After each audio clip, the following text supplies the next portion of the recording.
Come on. What do you mean? What do you mean? Yay. I do not hear the intro right now. Is that okay?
Hey, What? let's go! This show fucking stinks. And the fact that you listen, we are very, very thankful for it. AJ, never cease to amaze me with your toxicity, pal. You got a couple of these? God damn it! What the fuck are you doing? Fuck Boston.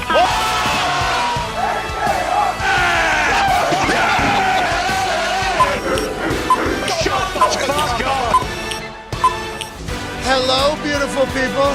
Welcome to our humble abode for the week, the FanDuel stage, live at Media Row. It's Aaron Rodgers Tuesday, February 7, 2023. We start now. Football! It is celebrating its biggest week of the year. Super Bowl 57 kicks off this weekend, live from the city that we are in, Phoenix, Arizona, as the Chiefs and the Eagles will find out who is this year's champion. We are packed with guests today on this Tuesday, and it's only going to get more hectic as the week goes on. Radio Row is starting to fill in. We were here just yesterday, a little early. Yeah. Okay. A lot of people not getting down here until about Wednesday, but since I was in Vegas for the Pro Bowl, might as well do the entire week here. It's a celebration of the season that was. Conversations should be magical, and we're learning a lot about Tom Brady and Bill Belichick's relationship on this beautiful Tuesday. What will we learn throughout this show that'll give us a little bit of a better estimation on what Aaron Rodgers is going to be doing next year? We shall see. He'll be here at the standard amount of time. At the standard time, he comes on Tuesdays, although we're 2 hours different here in Phoenix, Arizona. It'll be noon local, Right. 2 Eastern. Yeah. Okay. The Pebble Beach Pro-Am champion, 4-time NFL MVP, will be on FaceTime. Refused to come into this building. Yes, he did. Oh, come on. Certainly something. We'll be excited to chat with him. Can't wait to hear where his head's at. We'll also have Andrew Whitworth on today. LeGarrette Blunt, Super Bowl champion, hey. will be on with his LG's Feel Good CBD product. And to be honest, I don't know how I feel about this whole thing. Dana White's going to be on today. Here we go. Is he just doing it? I don't know how this goes. Doing the rounds? Has he done any media at all since the obvious terrible video hit the internet of him and his wife getting into a physical altercation very publicly and doing something very terribly that made some men who are doofuses think, well, Dana does, I can do it. I'm going to have to talk to him about it. We told him whenever he said, hey, going to be at Radio Row, would you want to have Dana White on the show? It's like, obviously, we're very appreciative of everything the UFC has done for us, for about not only our show, but personal. But whenever we talk, like, going to have to be like, hey, shit still ain't sweet there. Yeah, it's just tough. like a few weeks back or whatever. So I'll be excited to hear where his head's at, and we'll be chit-chatting with whoever else meanders by our FanDuel stage here in the corner of Media Row. It's no longer Radio Row, I'm learning. This is just Media Row because it's a lot of podcasts and internet shows. And although every company that has a deal with the NFL is certainly being represented here, it is slowly evolving away from what the old school Radio Row was into what the future is. We're lucky to be here. We're thankful to be here. We'll also answer some of the questions from Twitter yesterday, hashtag PMSNAZ. Should be a hell of a day. Joining me, the Toxic Table sitting on a couch alongside one half of the Hammer, Dahn. Cowboys, Tone Diggs. We got Connor sounding much better today. Yeah, feeling much better as well. Hey! There we go. Man. Actually have a voice today. Well, you're feeling better, huh? Because yesterday you told us you felt great. You just sounded like shit, and we all said no. No. I'm feeling better because of what we heard about Brady and Belichick from, what you just talked about. I've felt amazing as a human being and as a health-wise. You're already starting this to whole sound time. terrible. Let's save these. It's going to slowly dwindle no matter what. But at the current moment, it's kind of sound like a human being again. We only have so Not many really. words per minute for Connor. Ty Schmidt is here. Obviously, Aaron Rodgers Tuesday. What do you think? You think he's going to make up his mind? Do you think he's going to have his decision made? There has been not a single thing said by him to us that should lead us to believe that there will be any significant information told today. But what do you think comes from the champion of Pebble Beach Pro-Am, Aaron Rodgers? Part of me thinks his mind is already made up and he knows what he's going to do. But yeah, you're right. We are getting absolutely no answer today. There will be no. I mean, I feel like he. I don't know if he wants to be the first domino to fall with all the stuff that's going on with all these Raiders fans saying, come to Las Vegas. Devontae's doing the belt at the Pro Bowl. All this different stuff. It's almost too loud for the Raiders. Deep down, I've said it all along. I think AJ agrees with me. D-Butt has said it. He's going to be back in Green Bay. He's going to be playing quarterback for the Packers. So I'm kind of just waiting for that shoe to drop, and then we can actually move on with the rest of the offseason. I do like that the people who have been steadfast about him being a Packer the longest are admitting that Aaron Rodgers is a domino that is going to have to fall in the quarterback free agency world. That was what AJ mentioned yesterday, who's obviously here looking fantastic. Ad baby AJ. Baby AJ. AQ Ship was your ad baby AJ. Baby AQ. Back for day two. A little bit of personal news from the company. Sure. We've discovered a game. Yeah. Because the house that we're staying at has a court of this game in the backyard, perfectly lit by Perfectly. a Solo light. So as soon as it became pitch black in the desert, which gets real fucking dark out here. And cold. Gets real dark, gets real chilly. Yep. The person who built the house that we were living at said, this sun thing ain't going to stop me from playing pickleball all night long. That's and right. we did. Yes, we did. 4 or 5 hours of pickleball last night, and we'll start with you, AJ. A pretty good athlete in your own right, I guess. Sure. 40-some inch vertical, 4.40. Right. Obviously, you're in a 3-cone, faster name, buddy. Yep. That one defense coordinator says he's not good enough to be on the field That's right. with an athletic quarterback. Yep. True. He'll be a healthy scratch today, and that's happened to AQ before because of spite moves by the general manager. But whenever you think about the pickleball game not being in our life until yesterday versus what the future is going to look like with us in pickleball, Oh, yeah. how do you feel about it all, AJ? I feel like it has legs. It's going to stay. It's not going to be like a flash in the pan. I mean, we had no really idea of what to do, of what we were supposed to do. We still don't know the rules exactly. We're trying to figure it out. We're going to change a lot of the rules, too, or start to play by some other rules. Touch. Get a nice little get there. Yeah, I mean, it's good. See, I'm in the kitchen there, all the terms. It's a weird game. It's very fun. It combines everything. I used to play racquetball back in the day when I was a kid. It reminds me a lot of racquetball with placing the ball and precision, accuracy, all of that stuff. But we got a lot of guys, though, in the house that we didn't know grew up with an extensive tennis background that we didn't know. Yeah, you were one of them. We got. Yeah, that's. I used to walk in the back of the park I used to live by and play tennis with my brother every once in a while when I was like 10. We got guys that are on the tennis team. We got tennis team players. Okay, Foxy High certainly schoolers. showcases tennis. Bruce grew up in a country club playing tennis, no question. Maybe, and I reaped the benefit of that. Yeah. Perhaps. got some great Bruce, athletes. Bruce reaped the benefits. Me and Bruce went on 2 different dynastic runs yesterday. Yeah. So it was obviously winner stays on the court, new team comes in. Classic, 2-on-2. Me and Bruce parked it on that court 2 different occasions. 6 straight and then 5 straight another time. We played 11, 12 games of fucking pickleball last night. I am sore.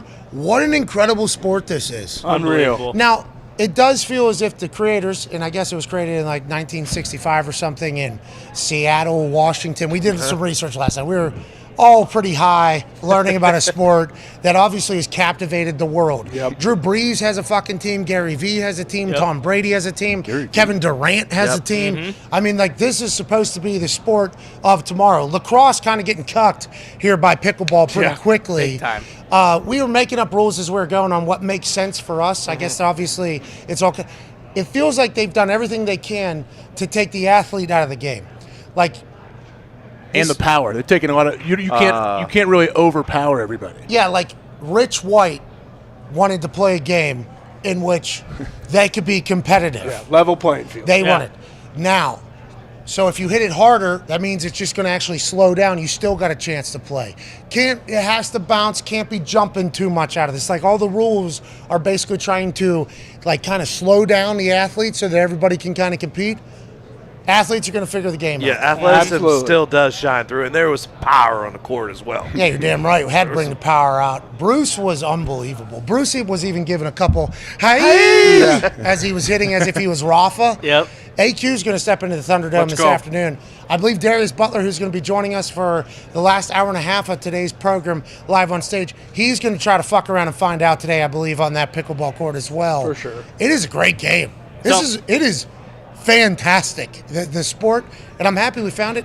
There's a pickleball court being put into the Thunderdome As we speak. as we speak right Yeah. now after one night of playing it. I love it. I love everything about that game. I can't believe it took us this long to figure it out. I mean, you're not bullshitting. We played for 4 to 5 hours. We started at probably about 4 o'clock and played until 9 o'clock, maybe a little. I mean, and, you know, like a lot of I'm way past my athletic prime. Like, there's after, you know, like 4 games or so where you're kind of like your knees are hurting, you're like your feet are hurting a little bit. It's like, well, you know what? We just lost a heartbreaker 11-9. So AJ, you better saddle up because we fucking got next. We just kept going. I was kind of waiting for it to be like, all right, we're done with this. We're just gonna go inside, go sit on the fire. It never ended. We would have played until midnight. We'd still be playing. I think everyone's thinking about playing after the show and just kind of, you know, We got the pickleball bug. We do. Big Big time. time. Big time. We got the pickleball bug. We got a great show for you today, though. Absolutely. We're not all just thinking about pickleball immediately after the show ends. No. Strategy. Walking 3 blocks down to where our car is parked, straight to 25 minutes to where our house is. Yeah. Getting to that backyard and not doing a single other thing Nope. the rest of the day other than pickleball. Pickleball. But that's the Super Bowl. We're having a good time. We hope you are as well. How about it? And shout out to pickleball being created, because it is going to give us something to do for the next 5 days. Yeah. Oh, yeah. For Yeah. sure. I got like 4 meetings this week that got set up. Pretty big. Large meetings. And Super Bowl week is like kind of when this all takes place. Because we have our 2 weeks off after the Super Bowl that we get to take, and everybody gets to enjoy their families hopefully for a while, because the football season, you know, you're just kind of locked in on this for all day, every day. It's the way it is. We're lucky to do it. We're thankful to do it, but it's nice to get a little, you know, fresh, different mindset whenever you get away for a couple weeks, and we'll come back right into the bullshit of the off season. I mean, we'll be nuts deep into the off season whenever we come back. But all these meetings kind of set the tone for the next 2 weeks of thoughts on where our show is probably going to be going, what we're going to be doing next year, how it's all going to look. There's a big meeting set up. If me and Bruce are still running that pickleball, They might have to come play pickleball. I mean, honestly, They want to talk shop. that's a real thing. Yeah. We're way out there, though. It's like golfing. It's like if you golf with somebody and do business. You're going to do pickleball and do business? I don't know if these people want to get on pickleball court with me. This is just, I just learned of your game yesterday. I'm starting to figure it out. I think I'm a pretty good pickleball player. I think this is a sport I will be good at, too, because it's a ping pong. I played volleyball in high school, so I got like a little bit of where we should be trying to get the ball to. You know, there's a donut, a little 10-foot area in there called the kitchen. Nonetheless, great game, pickleballers. We appreciate you. We love it. Let's move on to some massive news that came out of the Let's Go podcast yesterday. And the Let's Go podcast is Tom Brady's podcast with SiriusXM.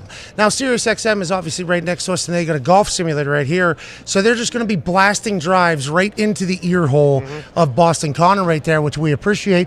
But whenever Tom Brady launched a podcast every single Monday of an NFL season 2 years ago, we assumed that days like today were going to be a very regular occasion. If we have Tom Brady, the greatest of all time, talking in his new home with Jim Gray every single week, let's assume that there's going to be some news rippling out of there every single time he speaks. That was not the case. For most of the portion of the podcast, it was pretty dry. Tom Brady was speaking as if it was a press conference, and Jim Gray had every single question sponsored by a company like Morton Steakhouse, Tom. Or Amex Plus. Or maybe Avis, if you need to get a rental car at an away game. Anyways, every single question seemingly was sponsored by somebody, so I think it was kind of a difficult to digest podcast. Yesterday, in a celebratory podcast of basically Tom Brady's career, a lot of his old friends and family stopped by, including Bill Belichick. And last week we chatted about whether or not Bill Belichick and Tom Brady were on the same page for when Bill Belichick would undress Tom Brady in front of the rest of the room. Here's the story that Bill Belichick told and why it worked and how it worked, and listen to the respect and love that these two very clearly have for each other. You're trying to win a game, and it takes everybody. Yeah, really, Jim, that was as much a part of Tom as it was me, because there were a couple meetings, where I would say something to Tom after the meeting, like, hey, I didn't really, think that was that bad, but I just wanted to include you and everybody in there with everybody else. And Tom would say, Coach, you have to. If you don't yell at me, then what am I going to do with all the rest of my teammates? I got to be in there with all the rest of them and say, hey, he's yelling at all of us, and we all got to do better. But if you leave me out of it, then I don't really have a platform to work from. So, yeah, go ahead and rip my ass too. Go ahead. And so I got the green light on that. I went ahead and took it. And I think that players they've always come back to me and say, hey, the first meeting, Belichick got on Brady. I'm like, Christ, if he's going to talk to Brady like that, I better be straight. I know what's going to happen to me. Such a weapon. And Tom's, acceptance of that, and also then his ability to lead his teammates by putting himself in the same boat with everybody else. Of yeah, we all got to do a better job. He's after me just like he's after everybody else. Let's go. That's a tremendous platform to lead from, and Tom recognized that. And yeah, was he our best player? Did he make the fewest mistakes out there and all that? Yeah, but everybody can do better. Every coach, every player, no matter how great they are. And, if you're really looking and striving for perfection, then we all want that. I want to be a better coach. Tom wants to be a better player, and so does everybody else. Law wants to be a better corner, and Logan Mankins wants to be a better guard and all that. And Rob Gronkowski wants to be a better tight end. And if you can tell him something to help him be better, a real competitor will appreciate that. And actually where I got that from was Coach Knight. And because Coach Knight told me that's what he did with Michael Jordan on the Olympic team. He said, Michael, I'm going to rip your ass, just because I can't rip some of these other guys without ripping you. And Jordan said, hey, bring it on, because I need that, and that'll help me with my teammates. And it was kind of a similar thing, with Tom. He told me he appreciated it. I don't know if he's really sure or not. Appreciated it. That's awesome. So that's the clip from yesterday, I think. And then Rob Gronkowski comes in at the end. He's Robbie G. He's going to make that kick on Sunday, by the way, Rob Gronkowski. Yeah. But I think that is what we were alluding to last week whenever we said Bill and Tom had to be on the same page about him chewing him out, because if not, you could see how that could not last for 20-some years. But Tom continuing to take that and saying, yeah, do it, and then using it as a platform of leadership, brilliant. I'm happy it's worked out. I'm happy we get to hear those two kind of come together on this podcast. And I'm happy for Tom and Bill basically saying to the world, this is a partnership. This has not been one or the other. And I think we got to see it a little bit, AJ. Well, I think the most telling thing for me, at least, watching Belichick from afar, is listen to his voice, how excited Belichick is to speak about Tom. Have you ever heard Bill be that, maybe when he's describing a special wide teams open play, but wide open, like cussing a little bit, but just seems like he wants to be there. He wants to let people know how great Brady was, how great the relationship was. That's honestly, I took a lot out of that, listening to his excitement. Connor, your thoughts? That had to feel good that the boys are on the same side like we thought all along. Yeah, it was very nice to hear that. One, obviously, everyone was wrong.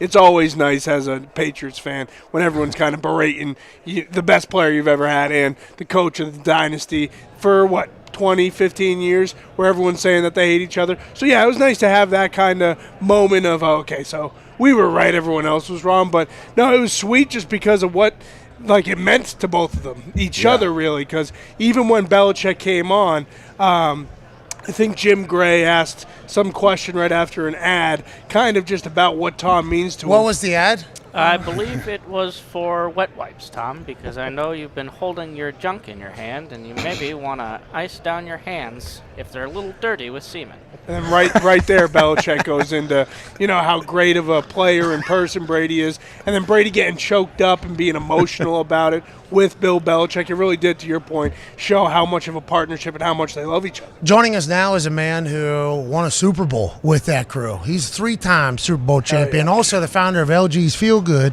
which is obviously CBD and other cannabis, beautiful things. What? Friend of the program. Can't wait to talk to him. Love him every time. Ladies and gentlemen, go ahead and spark that LeGarrette Blunt. Yeah! Mr. Blunt. Appreciate you coming through, dude. Hell yeah. Hey, we were just talking about Bill Belichick was on the Let's Go podcast literally yesterday. And he said how he and Tom Brady chatted about chewing his ass in team meetings. And basically, if you are you there? Yeah, I got you now. Oh, you sound There good, we go. too. Whoa, there we go. Hey, you look good, too, I man. appreciate it, man. Thank you for joining us. We were just listening to the Let's Go podcast where Bill Belichick said that he and Tom Brady chatted about how, hey, I got to be able to chew you out in these team meetings because if I don't, everybody's going to be able to acknowledge it. And Tom said, yeah, you do that. It gives me the platform to lead.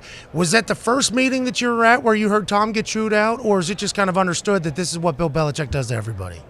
It was kind of understood. You got to understand. I got traded there from Tampa Bay Buccaneers, so my quarterback was still young. It was Josh Freeman. He was still young. He didn't, he got yelled at. Nobody cared if he got yelled at. He was a first round draft pick, so he was still young. He got yelled at and stuff. But when I got to New England, I immediately knew that the respect level for Tom was high. The first meeting that we had, Bill told everyone, "Hey, bro, make sure you guys are on time. If all that good stuff." But the first time I heard him yell at him was I don't remember what game it was, but he had a wide open guy running down the sideline and he missed him. And he was, Bill was basically saying, "Hey, man, look, you are an NFL quarterback. You're supposed to be this Pro Bowl guy. You're supposed to be this guy all high and mighty. If you're the best quarterback, like all these people walk around sucking you off, you're this guy, the other. And if you're this guy, look, there's 100 other football players and college guys, even high school guys can hit this wide open guy on a throw. So it's once I seen that, I'm like, okay, oh shit." All right, there's nobody exempt from this, considering the fact that he just talked to 12 in that manner. And I think that's a trait that Tom has that not everybody has, or it isn't a trait that's talked about as being one of the traits that makes him the greatest of all time. Hey, in front of my teammates, I have earned to be treated differently. Be who you can afford to be. Tom Brady has earned the right to not be treated the same. The fact that he allowed Bill for all those years, because Blunt comes in, literally sits up, turns out to be a fucking weapon for the Patriots. Absolute dog. He sits down there and he goes, "Oh, I got to tighten my shit up." And Bill even alluded to that. I liked Bill kind of scratching his own back there, AJ. You got anything for LeGarrette in the middle of that? Yeah, LeGarrette, I know I've heard different things with, like, all Bill cares about is ball and that you're doing things right. I don't know if it was you or somebody saying, like, hey, like Gronk would show up sometimes in pajamas, but if you're on time and you know what you're doing in walkthroughs, like, Bill doesn't care about all the stuff that sometimes coaches that maybe aren't as secure in themselves, they worry about dumb stuff like that. Right. Is that what you've seen with Bill, that, hey, if you know what you're doing, it doesn't matter anything else? Yeah, he always, it is vital to the success of the organization that everybody follows the mantra of do your job. Right, it doesn't matter if you come in pajamas. I mean, it probably doesn't matter if you come in some Ethica draws. it doesn't matter, you know what I'm saying? As long as you go there, you do what you're supposed to do, you're on time for everything, you don't do dumb things, and control the narrative of the media. Obviously, the last thing that you ever hear about anything in the New England Patriots or any crazy stories coming out or what's going on behind the scenes and stuff like that. And he'll tell everyone this. He says it to the whole room. Man, whenever you address the media, talk about you. Don't talk about Tom. If they ask you a question about anyone else, bring it back to yourself. You know what I'm saying? So when he views things by how you handle the media, things like that. Does he study that? Will he pull clips up of guys if he feels like they're not doing the right thing? 100%. Really, man. to the extent to where he looks at all the interviews that everybody does. He looks at all of them, and then the next day he'll say, hey, and we'll have our meeting, and at the end of the meeting he'll say, hey, put this right, the quote, such and such says this. Hey, this is how you handle the media. This is how you keep it on you, keep it about yourself, control what is said, control what is thought. Isn't it crazy? This dude listens to all the interviews. He highlights it. He's a coach. He's a GM. He's the fucking media director. Yeah. He's the lead counsel, dude. He we give these guys a round of applause. So, hey, man, good job handling the media. Hey. Yeah. Nice. And I heard that take about Bill saying, he addressed Tom to see if he can make Tom on the same level as everyone when it comes to addressing him or yelling at him or screaming at him. I find that extremely hard to believe. I don't know if that conversation actually took place. He just said it. I don't know if that conversation actually took. He did. Yeah, he said it. He said that Tom said that he appreciated it. Whether he actually did or not, I do not know if that's true. Man, this 20-year friendship. Yeah. If me and you've been 20 years friends for 20 years. These sleep things. Everybody can make these sleep things. You know what I'm saying? We've been friends for 20 years. It's different, right? So if you go online, if you go out there and say, "Oh man, yeah, I remember this da with LeGarrette Blount," I might not remember the exact details of it. But I'm gonna go on the next thing, and they bring it up. I'm gonna say, "Oh hell yeah, I remember that." Yeah. There's a lot of that in life, but it's nice to see them on the same page, Yeah. Because for the last couple of years, there's been a lot of drama on whose side is what, and we can't thank you for joining us every single week or every single Super Bowl week. Let's talk about this. Have you added to the LG's Feel Good? I know we got some sleep gummies here. Yes, sir. Come on, these are new, right? Yeah. These are new. We didn't have them at the beginning, but these are new. We have the sleep gummies. Congratulations! Yes, Hell sir. Yeah. We added the lotion. We added our lotion. Get some for your face, right? Topical cream. Topical cream. Yes, you don't want to put it on your face though. No, sure. We found some last year. He worked. That was pretty good. We don't put it on our face. Yeah. That's later in the week. You just more so apply it to soreness, pickleball. We put we need that. Put on my knees. I need some of that. And this is for these drops are for anxiety. These are huge for anxiety. That was a big part for me. CBD, right? Yep. Yes, all natural, all organic. It has 0 THC in it whatsoever. And even my kids take the gummies. I use this on my son religiously because he plays football. And this is huge. He a dog? Son dog? He a dog. And my nephew, his cousin. Dog. Okay. His dad is here with me right now. They're tight end and wide receiver duo, so they will not run into any competition that'll be better than them, bro. We grind these guys out, man. They are. And we need it though. They need it, and one thing about them is they work extremely hard. They never complain. Nice. They never say, "Dad, I don't want to." He don't never say, "Dad, I don't want to go do this." "Dad, I don't want to." They only know what they're taught, right? Isn't that kind of the thing? Like Deion Sanders has been saying this because. This is actually, I didn't expect to get into this conversation, but it's real. There's some coaches that are scared to death to coach right now. Yeah. Right? They're scared to death. Oh, I'm going to offend somebody. I'm going to do this. I think you're scared to offend somebody whenever you don't know if you have the respect of the person or not. Yes. So, like Deion, I think, getting into college coaching with the way he's a hard-ass coach. Yeah. I don't think anybody knows that, though, because they think of him dancing and everything like that. Sure. And he's like, these dudes want to be coached. Like, these dudes want to be told what to do. And you want those guys. And my son, my nephew, my quarterback, they are in unison. They've been together for a few years, and they show those signs. They show hey, fellas, you off. They don't have no days off. They have 1 day off. He has 1 day off a week, 1 day. And he have that day, and sometimes, most of the time, he's like, "Dad, can we go throw?" Or can I go lift? Or can we go do this? You Or gotta can we go do one. that? So, it makes all A's. gotta go with one. the exception of 1B that he was upset about. But these are great kids, man, and great. I'm excited and happy Hell to yeah. be their head coach. Hey, you're a good person to have around. I mean, you've had success, obviously, everywhere. AQ has a question for you. Hey, was there anything different in New England that Bill did practice-wise than all the other places? Because I feel like most teams have the routine. Wednesday, Thursday, Friday is the same no matter what, winning or losing. Was there anything different that Bill did? Now you have your standard routine. I would say the only difference is with Bill is there is no practicing on. The only time you'll practice on the inside is with Miami. If you're going to play Miami, that's the only time you'll go inside. It can be a blizzard. It could be negative 10. Right. You cannot be able to see the sun. Right. You cannot be able to see the football. Right. Right.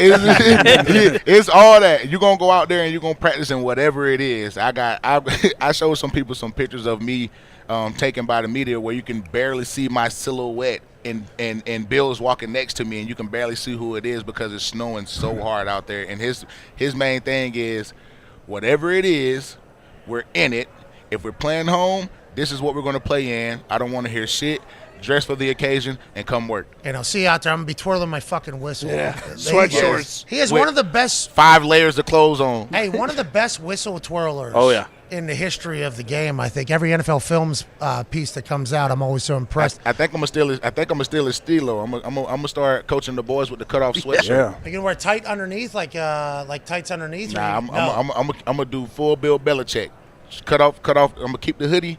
I'm gonna just cut off the sleeves, walk around with my hand in my pocket, throw the hood on. Yeah, not even give a fuck. Whenever the boys score a touchdown, I'm gonna turn around and walk away. Classic Belichick. Yeah, we're supposed to score a touchdown. Thanks. We'll see you next drive. Tone Diggs has a question for you. Yeah, like when I'm watching like the Eagles offense, does it matter like the type of running back, or do running backs like when you have a running threat at quarterback so everyone can't just crash down on the run? How do running backs feel about playing an offense like that? Jalen right now is a weapon.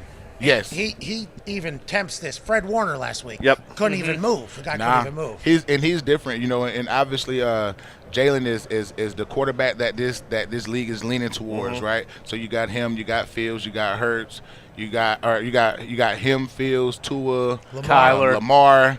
You got all these guys. You got all these guys that are dual threat quarterbacks, if I should say, and it puts an extreme leaning on the defense to where you can spread them out as much as you want to. You can keep them enclosed as much as you want to. The offense that the Eagles have, they have weapons all across the board where they have AJ on the outside on one side, Devontae on the outside on one side, Goddard on the inside at tight end, and Miles Sanders, who's a 1,200 yards rushing back. He's a dog. You got these guys, and then you add Hurts as a running element. You got the Gainwell kid that is really good. So, I mean, you got a really, really talented offense. I just find it extremely hard to believe that they will lose this game. Okay, that's everybody. What's the percentage of the money right now? 77. 77% of the money is on the 71% Eagles. of the bets.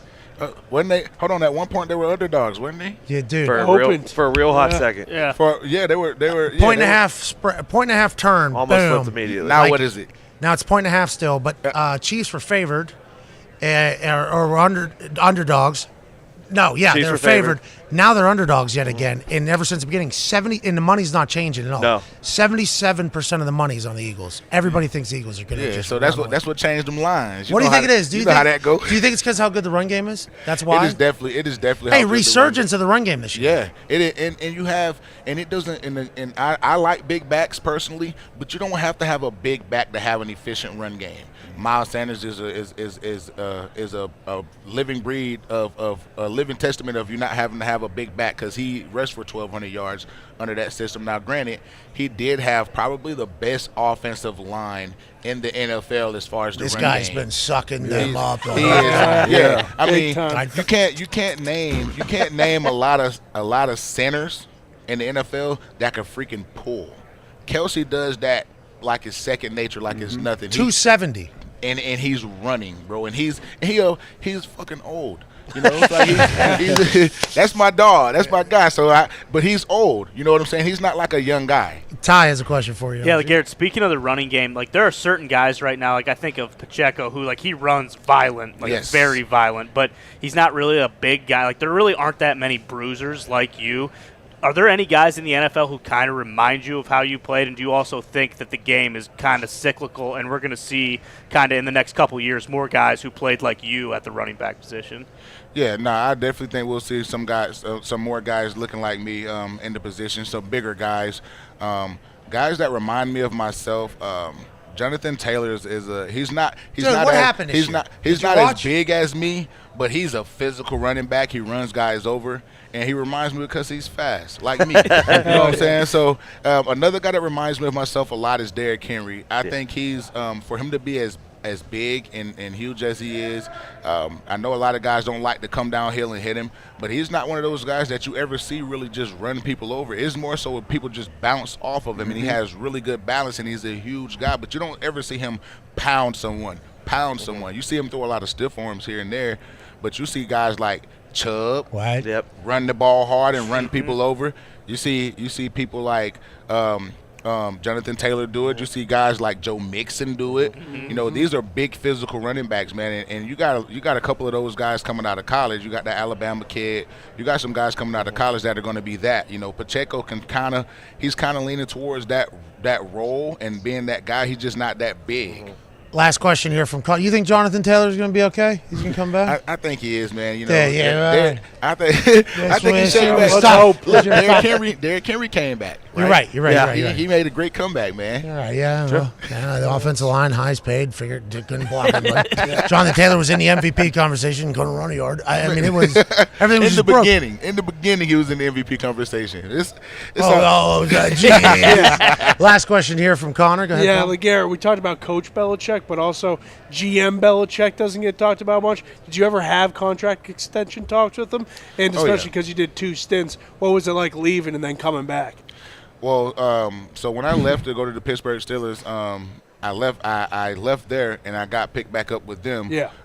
You got to negotiate with that guy. I don't think so. Then I played that one season where I had 18 touchdowns and 1,100 yards and stuff, and that was the first time I hit the negotiating table with Bill, and he is ice cold as they come, and he whenever we were talking on this, so this is a story that not a lot of people know. Whenever we were having our contract talks, you know, we were talking about, you know, what teams. He's asking me, hey, what teams, you know, and I'm like, you know, me being naive, I'm talking to this team, and I talked to my agent later. He's like, bro, don't fucking tell him what teams you're. You're giving him so much ammo, right? Like what? So I named like a team or two that I was talking to, and he was like, yeah, man, I don't think we're gonna reach a number. Is there any way that we can come up through the middle? All right, I'll call you tomorrow. We had a conversation the next day. Okay, I'll call you tomorrow. We had that conversation again. Then we got off the phone. The very next day, there's this weird tender put on me that hasn't been used in 35 years, 30 or 35 years, saying that if a team pick me up, they are guaranteed that they have to hand over picks. Yeah. Right, so I'm a free agent. You know how it goes. Whenever you're a free agent, whenever a team pick you up, if you were worth yada yada yada, you got to give up a compensatory and all that stuff. Teams weren't trying to do it, so they were trying to wait till after that deadline is over to give up a compensatory pick to give me a deal. Well, the day before that deadline was over, he put that tender on me. Now, 3 teams dropped out of the conversation. Oh no! Because they don't want to give up that pick, right? One team stayed in that conversation, and obviously you guys know who that was, the Eagles. Yeah. You know what I'm saying? So look at that. Karma is a bitch. Hey, well, the Eagles are back in the Super Bowl, obviously, just like whenever you were playing for them. Yeah. What an incredible run. Can't wait to try out some more of the LG's Feel Good. Go to LGSFeelgood.com. Yes, sir. Check it all out. Congrats on all the success. Appreciate it, man. And Always thank you for coming by, man. You're the best. Ladies and gentlemen, 3-time Super Bowl champion, LeGarrette Blount. Yeah! Appreciate it, man. Appreciate you, man. Always. Have a good one. Hell yeah, dude. The Bill Belichick-Tom Brady relationship is going to be something that is talked about all day today. Great shoes, by the way. Yeah, wow. Oh, very clean. Great fit. Look at that chain. Oh, he's a big fucking dude. Yeah, he can still run for 170 easily. Yeah. Easy. On half of them carries, it better be wide open. What are you right now? 260. Dang. Jeez Louise. Appreciate you, LG. Have a great media. Oh, we need some of that balm. Yeah, give me the cream. Yeah, we need some of that I need cream. some on my I don't legs. want to open it up, but I mean, we do. Oh, yeah, I'm going to need some of that. This calf. I'm going to put some of that on. Where's Bruce? Thanks, man. We need to get Appreciate it, some man. Bruce. Where's it go? Right under your eyes? Yeah, right to Yeah. your eyes.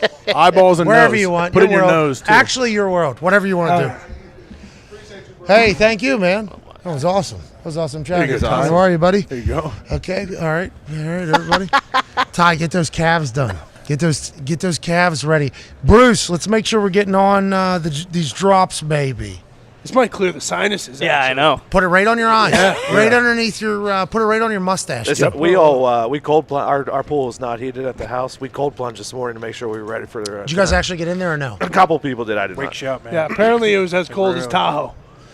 As the lake? Really? Real I mean, it gets cold. very cold at night here. Yeah, it does. Hey, he's a big fuck. Did Oh, you ever have you to say he weighs tackle him? 260? Yeah, I mean, you have to attempt to. Look how big, like, like you said, he's a big, fast dude that lowers his shoulder on people. Like, he is an absolute wrecking ball. That's like 3 Super Bowl rings, and he was a big part of it, man. Like, he was an absolute stud. Huge part of it. Against the tank. Colts, dude, he had like 4 tuds against us. Up Yeah, in it's New scary. England that Oh, game. yeah. And he was untouched for most of it. It was just Back-to-back Super Bowls, right? see you later. Yeah, whenever we get to Philly, right? Yep. Yeah, that's kind of what the Vinatieri move was. Vinatieri was in New England, he then he saying goes to karma? Indy, wins the Super Bowl the first year, and that's what he talked about there with the negotiation thing. Bill Belichick being the general manager of that team doesn't get talked about. No. Always just like, oh, he's a cheating coach out there. Obviously, it's like this fucking guy was handling media relations in the meetings. He's handling the negotiations. He's doing it all. There will never be another one of those fucks, but it sounds like he just loves the game. Him lighting up talking about Tom Brady on that Let's Go podcast was really cool to hear. Yeah, it was unbelievable. And hearing about like their personal experiences because they did the Pebble Beach trip and how him and Tom spent 3 days together. Like, I had no idea that Bill Belichick golfed or took time to do like those type of events with Brady. Yeah, he said, I think it was on 6, Tom hits one over to the right, over by the cliff, and Bill goes, he was surely out of bounds, like surely. Yeah. And then all of a sudden he sees Tom Brady, his quarterback, the greatest of all time, dangling on the edge of a goddamn cliff is what Bill Belichick said to get this ball out of the rocks. And it was at that moment like the competitive juices and instead of just taking a drop and 2 swings, Tom Brady wanted to figure it out. They got to learn a lot about each other. It was a magical thing.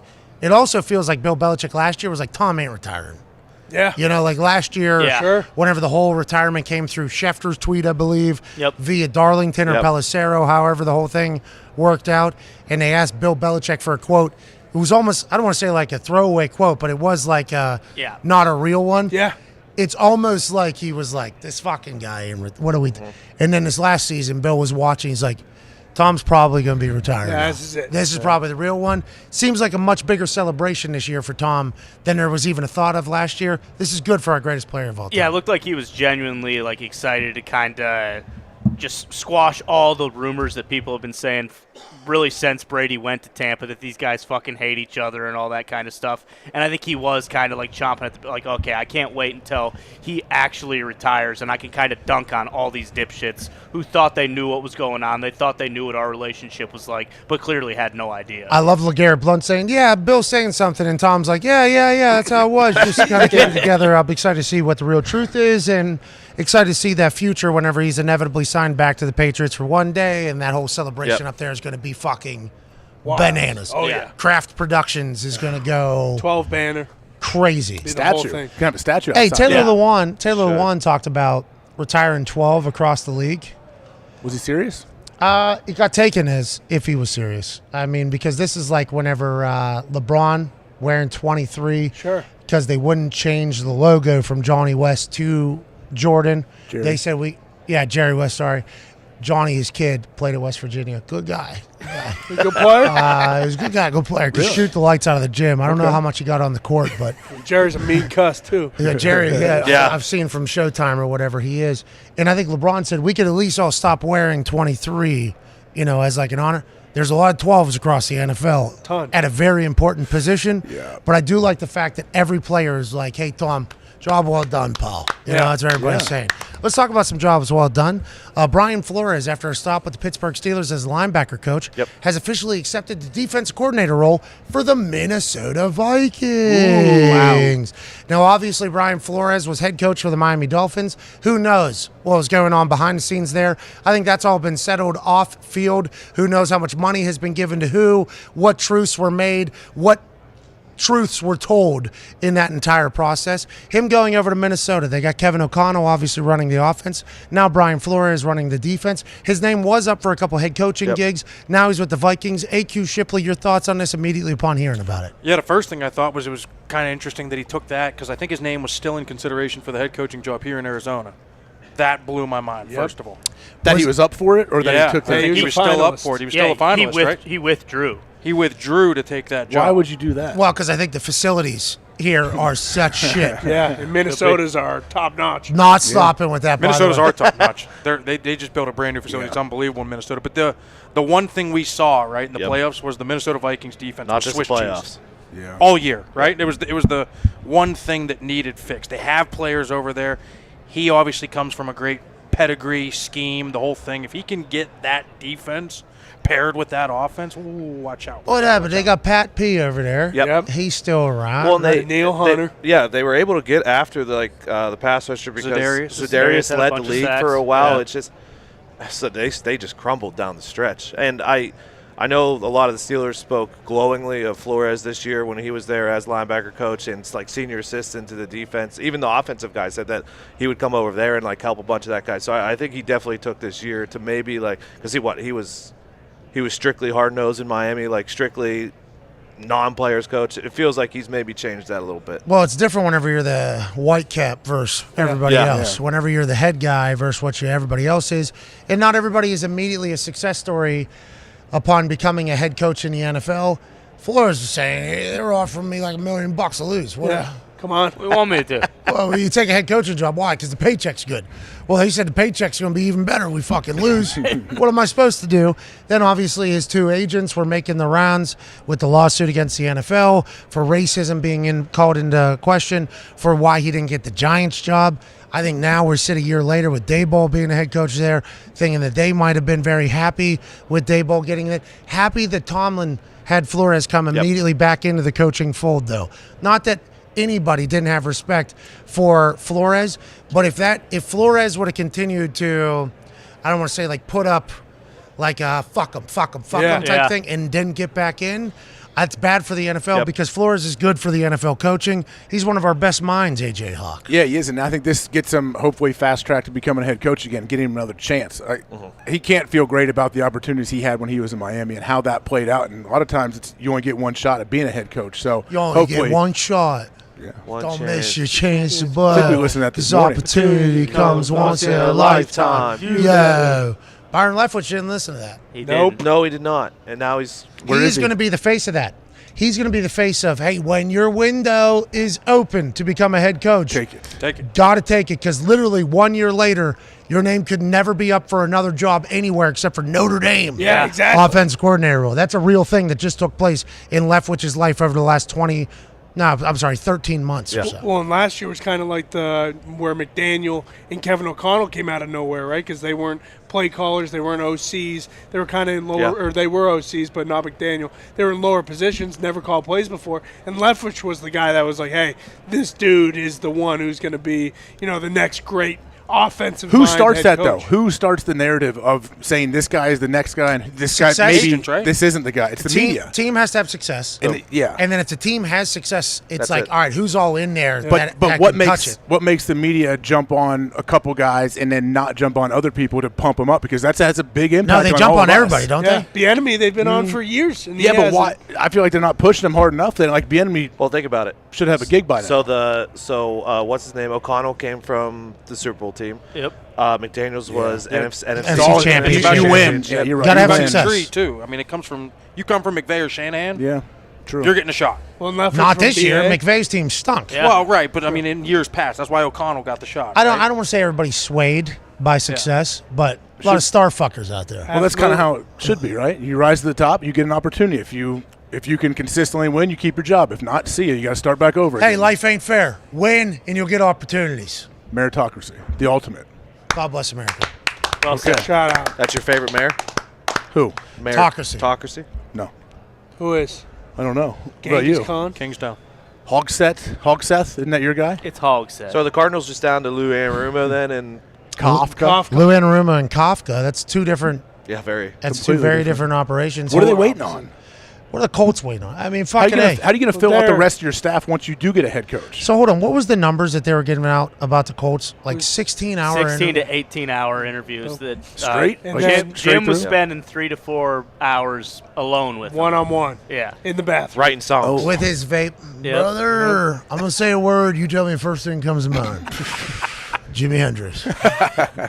Oh, not bad. I wouldn't have guessed that. Okay. I would be excited to see how that goes. 16, 18 hours? It did say that they do not anticipate having a round 3 of interviews. So now they're just Oh, I going thought they I would did. hope No, not. they do Let's not go. No, anticipate. we were. We were setting up for round 3. Yeah. So they're just going to take all that information from multiple 16 to 18 hour interviews Review and the kind of film. parse through it and then try to figure out who's their guy. I like what the Colts are doing. Diligent. They're right. also, they told Gus Bradley, defense coordinator, Yeah. Yeah. who's Same kind of here. sitting in limbo right now. Sit Yeah, your you're not ass allowed to fucking talk to anybody, pal. Nope. Well, Gus is like, well, do we know the coach is going to want me to be the coordinator? We do not. He but might, though. We do know that there ain't a lot of coordinators left, pal. Yeah. You're a good one, and you're under contract for another 2, 3. We fired Frank. We didn't fire you. Nope. Well, can I get some sort of assurance that whoever gets hired here is going to at least want me to be the brother? No. What are we? Slow down, guys. What are we even What do you talking? think this is? We can't do that. Or do you think this is a football? They might have their own staff. Exactly. Well, what am I going to do? Gus is saying.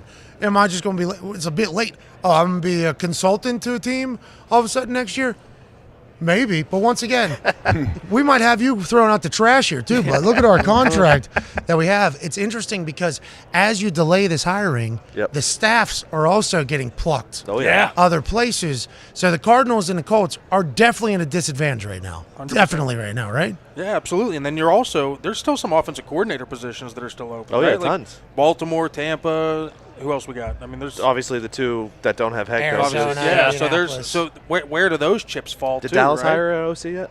Yeah, Brian Schottenheimer. Oh, yeah. Shoddy getting a shot. Yeah. He was with the Seattle Seahawks whenever Russ was cooking. He was with the Colts too.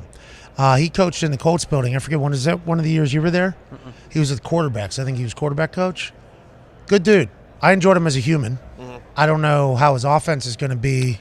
Well, Said Big he's- Mike's calling plays, too. Yeah, I Yeah, think Big they Mike. said he's been a defensive analyst for the Cowboys like the last 2 years. And Oh, so he's been in the building. yeah, he's been there, and they think, maybe like him being on the other side of the ball and like preparing what offenses are going to do for Dan Quinn has, maybe given him a shot of fresh air, and he's going to be really good. Well, I this wonder time if he's around. going to let Dak cook or not. I'll be excited to see how that goes. The relationship with the quarterback, obviously vital, especially in Dallas when Dak is just going to get fucking murdered no matter what happens. Yeah. They were running him out of fucking town. I'm excited just a for little Big bit Mike. ago. I'm excited for Big Mike to call plays again.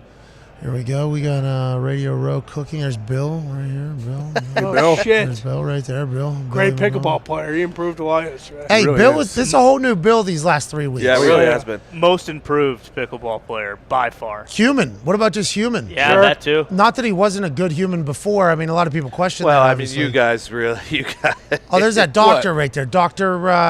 CHAO, I think. Oh, is that Dr. David Ch- Chow. Oh, it's Dr. Chow, yeah. David Chow. He's around the NFL. He sends me a message all the time, Yeah. and he's so incredibly polite, and I should probably, answer his messages, but we've gotten to the point where I didn't answer, his first 10. So it's, uncomfortable. Yeah, sure. But it's only awkward if you make it awkward, they say. It's already gotten to the point where it's awkward. You know what else was uncomfortable and awkward? What's that? What you guys did to Bill last night. What? What happened to Bill? What? You guys were just lobbing him fucking softballs, fucking 5, 6 in a row, making him climb the ladder. Climb the Okay. ladder. I just want to let everybody know that is where I've gotten into pickleball. I'm in middle of games fucking with people now. Oh, yeah. Didn't know the game, picked up the paddle the first time, middle of game fucking with people. Yeah, I'm pretty comfortable Yeah, in the you old had your pickleball magnifying court. glass on Aunt Bill. Okay. Well, That Bill could get up. I mean, he's got Yeah. some bounce to him. Bill Dude, has a lot of bounce. It to was him. we had him doing burpees pretty much. I mean, Yeah. we were hitting it up real high, obviously right to Bill. He's jumping, boom, and then as he's landing, he stumbled down to the ground. So he said it was just fucking fill him up again. Bill from the ground. Whoa. Yep. Boom. Come on, guys. That's what Diggs said. It was like our fourth time we were just feeding the highball to Bill. You two were teammates? Yeah. Tone goes, come on, guys. I know what you're doing. I was like, I lost a great fucking game. So fun. Listening to Tone yell at Bill mid-game because anytime you hit a long shot that you know is probably going out, Bill just can't let it go. Bill would climb the wall across the back to try to return something, and listen to Tone yell, Bill, like in the middle of the ball, Bill, goes out, Bill. Yeah. And then Bill just can't help it. He's a savage. He's all over the court. It is. You got to take advantage of people's like eagerness to hit the ball back there late. He almost dove 8 feet out of bounds and smashed his head open. We don't know if we're good pickleball players for everybody or just for us. No, I think we're at least top 100. At least we have good battles with us. Like there's not. I mean, you did skunk another team. I'm not gonna say who it was, but 11 zips. Which I don't. That's tough to happen. That's when Bruce tough to come back. But a lot of them are close. A lot of them are really close. Bruce was getting real comfy. He was. He was in his bag, as they say. This might be the best Bruce Branovich there is. Yeah. Sure. He's Bruce Djokovic. He's got to have a repeat performance though, and that's gonna be. He tough. will. What are you talking about? He was in that cold tub. I don't want to put any seeds in his mind and make him start overthinking it. Like you did with Marty Smith? Yeah, I'm just saying. All right, let's Bruce, get to a break. Hour one's wrapping up here. Big thanks to LeGarrette Blunt for joining us. Marty's awesome. I love LeGarrette too. He's really good. I need that rub. I'm going to use that rub right now. It's working already. That balm. Is that the balm right there where you hand it to me? My calf feels amazing. It's working already. Put it on your vocal cords. Can I see it? It's like Voltaire. Remember Voltaire? Yeah, put it on my face. Voltaire, they sell that at Walgreens. Yeah, I would recommend not putting it on your face. Eat it. Put it on your tongue. Put a little dot underneath each eye in my nose. Next hour, it's not going to kill you. Next hour, we got Dana White. That should be great. Oh, here we go. Let's go. Slap league. What do I mean? You know? Maybe him and AQ stand up here and slap each other in the face and really knock. Can we try it? Who's catching them? Who's catching them if they get knocked out? I can't catch them. Yeah, because I tried to watch that slap thing too. It's like it feels like my uncle was told that he could go win some money somewhere and lock him up there. Yeah. Oh, I'm the toughest guy at my bar. Boom, dead. They got the slap house. That would hurt so bad. I'd rather be punched directly in the face than slapped like that. See, your face is built for it, though. So is your head. Like, you guys are actually would-be slap champions. I could watch it. I'm sure you could slap AQ and he wouldn't even blink. Yeah, but you got to remember AQ with that injury he has. Yeah, true. Yeah, there's you catch him on the back of the neck. Are you even able to play pickleball against us tonight? Don't start. All right. I'm just saying. Don't start. I'm just saying. I don't know if you want to fuck around on that court with us because we'll start milking you. You'll start back, boom, boom, boom, and all of a sudden you're. Tip over. And then all of a sudden we got, oh no, we got to pick this guy Can't up. walk. Move the drill down. Move the drill. Just make sure it's on camera. EMS, have the EMS pick him up. Riverside. Move it up 10. That'd be amazing. Roll him off the court. Just know that what you're signing up for isn't just a fucking walk in the park of a bunch of guys that just learned the game yesterday. No. It's our game now. This There's isn't a like lot of people challenging us. Yeah, this isn't like your Mickey Mouse fucking basement. I'm excited to UFC talk league. shit. I'm excited. Well, because you guys are judging me like most people judge me on a basketball court. They're like, oh, look at this little fat fucking weeble wobble. And then I go out and I fucking dominate. I would not judge you, AQ. I told you a long time ago. Did AQ average 30 a game in high school? He did. Yeah, he's in the Hall of Fame. Yeah, that's what I'm saying. Like, nobody judges him for basketball. This is just him making things up. This is No, Michael Jordan you guys in Utah. know, but if I walk onto a court, everybody's like, With that barbed wire tattoo. I got the best with the barbed wire. hey, tattoo. who wants Humpty Dumpty? You're in a great spot. You're in a good spot, though. You could kill everybody. This guy Look at that. dominated the paint in Western Pennsylvania year was that? Scholastic Athletic League. Is that your natural hair color? 2002 right there. Is that recruiting visit? That's in Moon? I had good hair there. That's in Moon? That is in Moon, yeah. That's when Joe knew, right? Yeah. Wow. About what? He knew 1990. Yeah, he knew way. 1991, I think. I wasn't sure what year it was.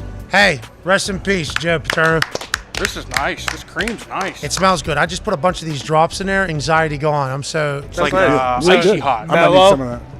Yeah, you do. You need to fucking relax a little You bit. do. get to that break. Luckily, anxiety's not a real. Not on the tip of my head. Like anxiety, I don't you. worry about too much. Yeah. I'm just thinking about how I'm going to, fix my backhand in pickleball. Hey, it's a Yeah, real me thing too. I feel like us as a society has learned about. Anxiety? Kids Like- have a lot of anxiety. But not only like just knowing it, but being able to say, oh, what you're suffering from right now is this. Mm-hmm. Here we have some answers for this. And there's a bunch of people that also suffer from it. Because I, like you, was never a high anxiety person, but then you meet a few people that have it.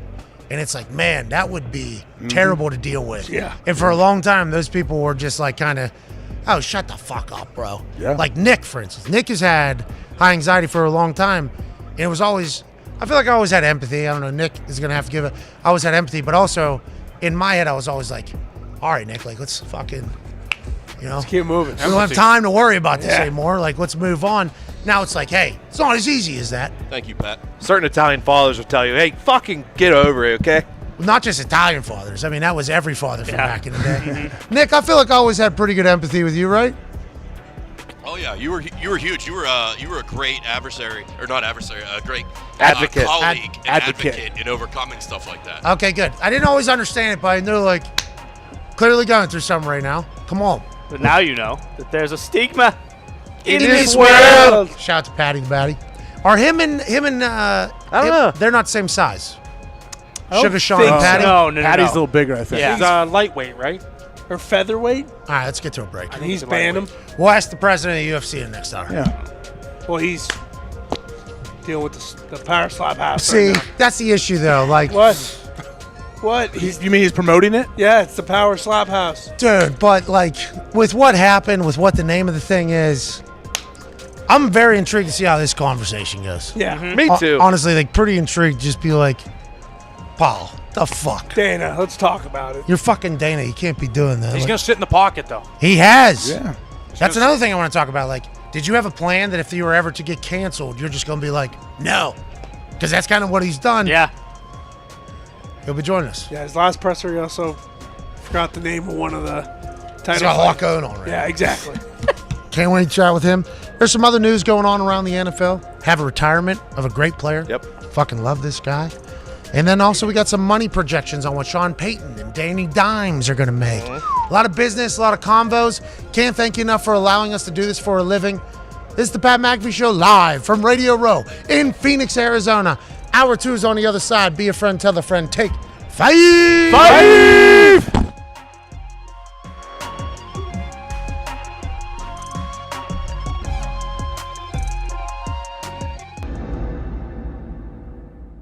I feel really good.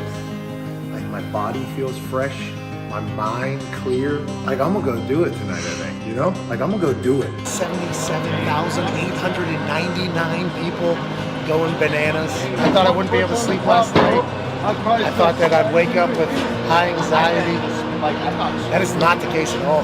I am so ready to get out there and do what I was put on this earth to do. I'll be walking out of that thing off.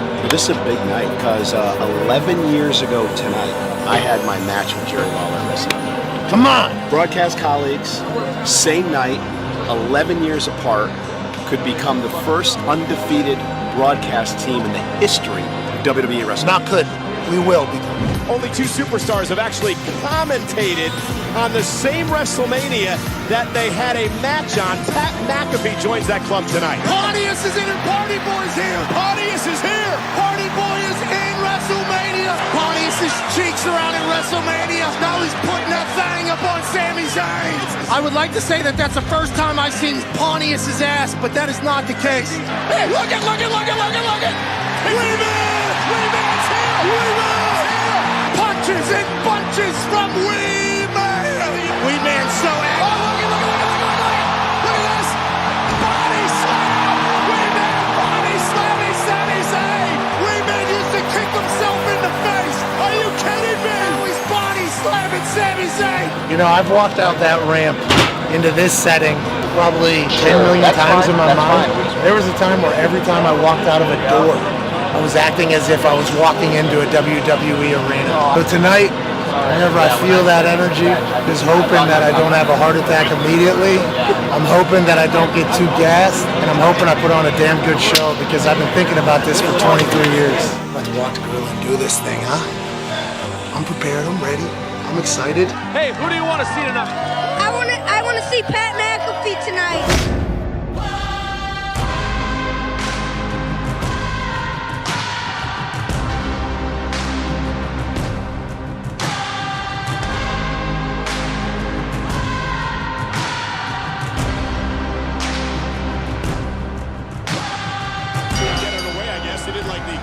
Showboat. He looked Pat McAfee with a right hand. It's there. He's stunned early. And now McAfee up over the top. McAfee with a spinning elbow. Moment of there he's in trouble. Hurricane! here. And McAfee driving Theory landing on the announce table. Theory bouncing off the announce table, and Pat McAfee's beating the hell out of Austin Theory. Kim and Sally McAfee watching their kid beat the hell out of a douchebag. You remember this? Oh, a little payback from Friday night. Get him, Pat. Multitask it.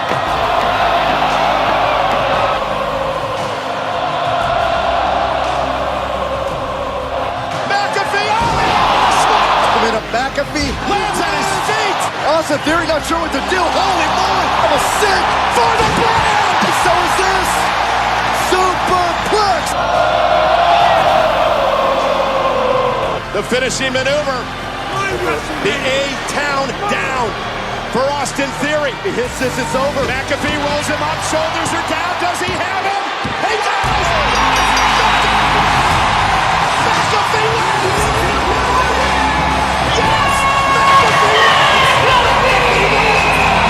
Dreams come true! Believe it, Michael! Your broadcast partner has earned himself a WrestleMania moment! I can't believe it! This is absolutely incredible! Yes, Pat! Yes! McMahon gets himself, oh my God! What a stop! Oh, from behind! What the hell's going on? And then are you kidding me? Wait, get yourself to McAfee beat his little punk. Oh, yeah, that insulted.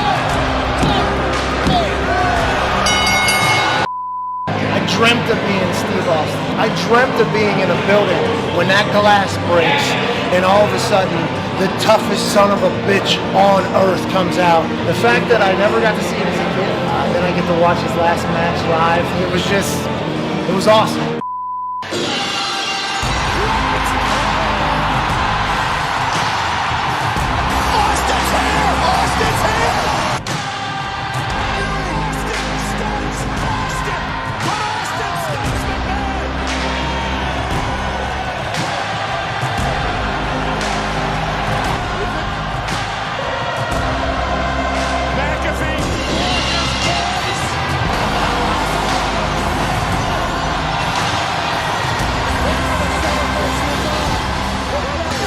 Match at WrestleMania and shares the feeling with the touch.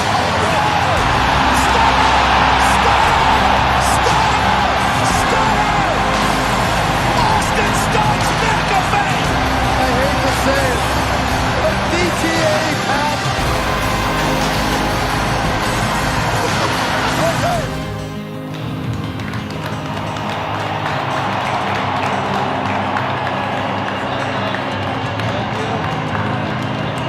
I got beer in my ears. Like, it feels like I got water in my ears. I got beer in both of my ears. But I just had the incredible opportunity and honor to chug beers with Stone Cold Steve Austin. Have a WrestleMania match that Vince McMahon was a part of. I'm living on cloud 50 right now, dude. This is sweet. What a day, what a dream, what a life. Now I'm gonna have a couple more Steve Weisers. What? Maybe a little whiskey. What? Maybe some carbs, because I've been ketoing for 4 weeks. What?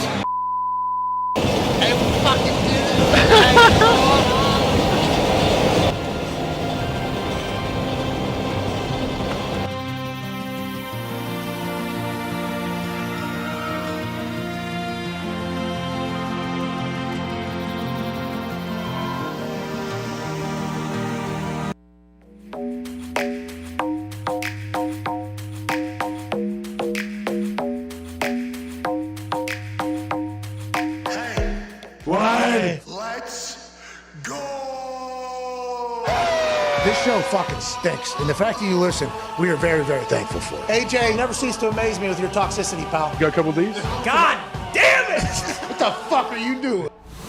Fuck Boston.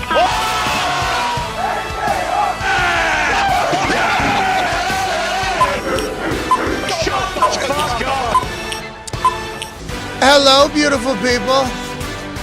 Welcome back to our humble abode, the FanDuel stage for this Radio Row Super Bowl 57 week. Hour 2 on this Aaron Rodgers Tuesday, February 7th starts now. Football! I think I got it all in there. Oh, yeah. Feel pretty good about it. Just went to the bathroom. It's right over here. Not as many big dumping smells as yesterday. I wonder if they got that figured out. We thought that would be an issue all week long. Seemingly not a problem, which is great news. Hour 2 here on this Aaron Rodgers Tuesday, February 7th, kicks off in beautiful fashion with the Talks the Table in one half of the Hammer. Dahn. Cowboys, Tone Diggs sharing a couch over there. Tone, let's dive into something that you mentioned in the last hour and yesterday. 76% of the money still on the Philadelphia Eagles. We're talking about this because this is a big statistic. This is going to be the biggest game bet in the history of games. 24% is on the lowly Chiefs. This stage, very big, very nice. Thank you to the FanDuel folks that set this whole thing up. FanDuel. And shout out to the FanDuel pit crew that is in between our show and K's show, and then after this show with money making, the magic money in the money. More ways to win. The magic money winning. More ways to win game show. The incredible stuff. Oh, yeah. Awesome. Yep. Incredible stuff. Can you talk more about it? There's no reason for me to say what I just said, but my brain actually did it. More ways to win. Yeah. Right. It happens in my brain all the time. It's a great show. We watch it every day. We actually do watch it every single day on FanDuel TV, just like we watch Up and Adams, and we also watch NBA show with Shams and Chandler friends. Parsons. called Step Back in 3. I don't think it's that. What? Michelle Beadle, Pump Fake with Michelle Beadle. legend. And Shams and Chandler Parsons, Up and legend. Under. Sham Sharania, dog. Yeah. And also Eddie Guerrero. Is he? Run It Back is the name of that show. Run It Back. on Run It Back. FanDuel TV. See, Step It Back. Everybody has been very kind to us from FanDuel TV, though. Yeah. We obviously do not have a show on FanDuel TV. The similar amount of people, or similar people that were with us last year for the Radio Roast setup are back this year with a new crew, and they were given 8 minutes basically to turn this stage over from K's show to our show. Incredible work. Yeah, unbelievable. But with that being said, this stage is incredible. DraftKings over there, nice. Caesars over there, nice. Sports gambling has a lot of money, and only 24% of it is on the Kansas City Chiefs, and they're not moving the line at all. This smells, doesn't it? It smells a little bit, doesn't it? Well, it's 1.5 now. Like, the books definitely are not going to take it to where you could get the Chiefs at +3. That's just not going to happen. But I think a lot of people are thinking like the Eagles have literally an advantage in every single position except for quarterback, which is the biggest one, and tight end. But we don't know if it's an advantage because Jalen Hurts 10 years from now could be the greatest football player of all time. That's right. And that's what we're always going to have to project and remember, because although Patrick Mahomes was casted into the Mount Rushmore of NFL quarterbacks after his second year in the NFL, and he's had to live up to a standard that is just unreasonable for how young he is, and he has, by the way. He has absolutely lived up to it. Jalen, 10 years from now, might be the guy that we're saying, oh, this is the prototype. Good. This is what everybody is looking forward to. AQ Shipley, you hear 76% of the money's on the Philadelphia Eagles. Is it because of what Tone Diggs just said, and does that scare you at all? No, you know my thoughts on this. I think it's Philly all the way. I think they have advantages like everywhere. 2-score game, 3-score game? I think it could be that. No. Jeez Louise, dude. Is Slow Patrick down. Mahomes on the Could be other that. side or not? I don't know, dude. Listen, they hammer the run Is game. Patrick Mahomes not playing? He's or a not? stud. Is Travis Kelce fucking coming to Phoenix, Arizona? Is Andy Reid coaching? I think so. I am know. flustered I by know. this whole thing. They are here. I saw them. Flipping now. Well, don't you? I love the Eagles the whole time. I'm going Chiefs now. I think I might Fuck be it. as well. Well, that's Well, I'm well, flipping. hold on. I don't know if it's only Tuesday. But Yeah, you're right. You're right. Nope. But as of I'll be right back now, tomorrow. Yeah, I don't care. as of right now, Patrick Mahomes. You guys are this pickleball going back and forth over the net right now with Eagles Chiefs and this whole thing. AJ Hawk, obviously here, college football national champion. There he is. Super Bowl champion. You hear all the chatter about the Eagles dominating the Chiefs, it sounds like, at every position. That has to scare you a little bit because think about everything Spags is saying. Think about everything that Andy Chris Reid Jones. is saying. I like Chris. That's where do they play him when they move that dude around? He is he's an absolute force. I love he can line up as an edge rusher and end the game with the sack. You can also put him at nose, 3 technique, wherever. Like I'm curious to see where they move him around, how that works to stop the run. But okay, so I think in every game so far, when Chris Jones needs a sack, he goes to the right tackle as a backup, right? Like he goes there. Who's he going to go against? Yeah, good You're point. going to go against Kelsey? Okay, he's an all-pro. You're going to go against Lane? He's maybe the best right tackle in football. You're right. Jordan Mailata is a fucking monster. Landon Dickerson had a monster. Same wall. They don't have a weak spot on that offensive line. Hey, this is big boys, the old school traditional football types. It's awesome. The Philadelphia Eagles are their breadwinner. Yeah. And the old adage of where you win games at, is it the O-line and the D-line? It's in the trenches, is what everybody who's had a football brain has ever said.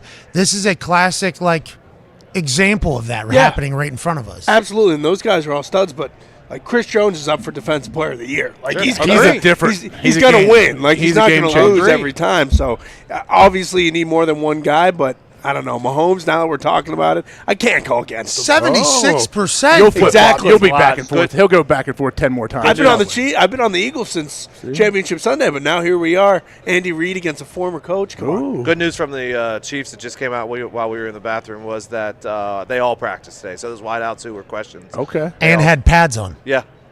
Good Today? move. They had pads on. Tuesday? Get a pop yesterday. Get a big pop, they said, or Sunday. One or the other. Last couple of days. Someday they had practice, had pads on.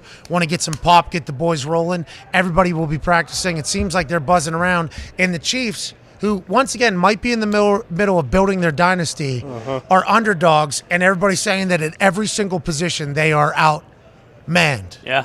outclassed, What?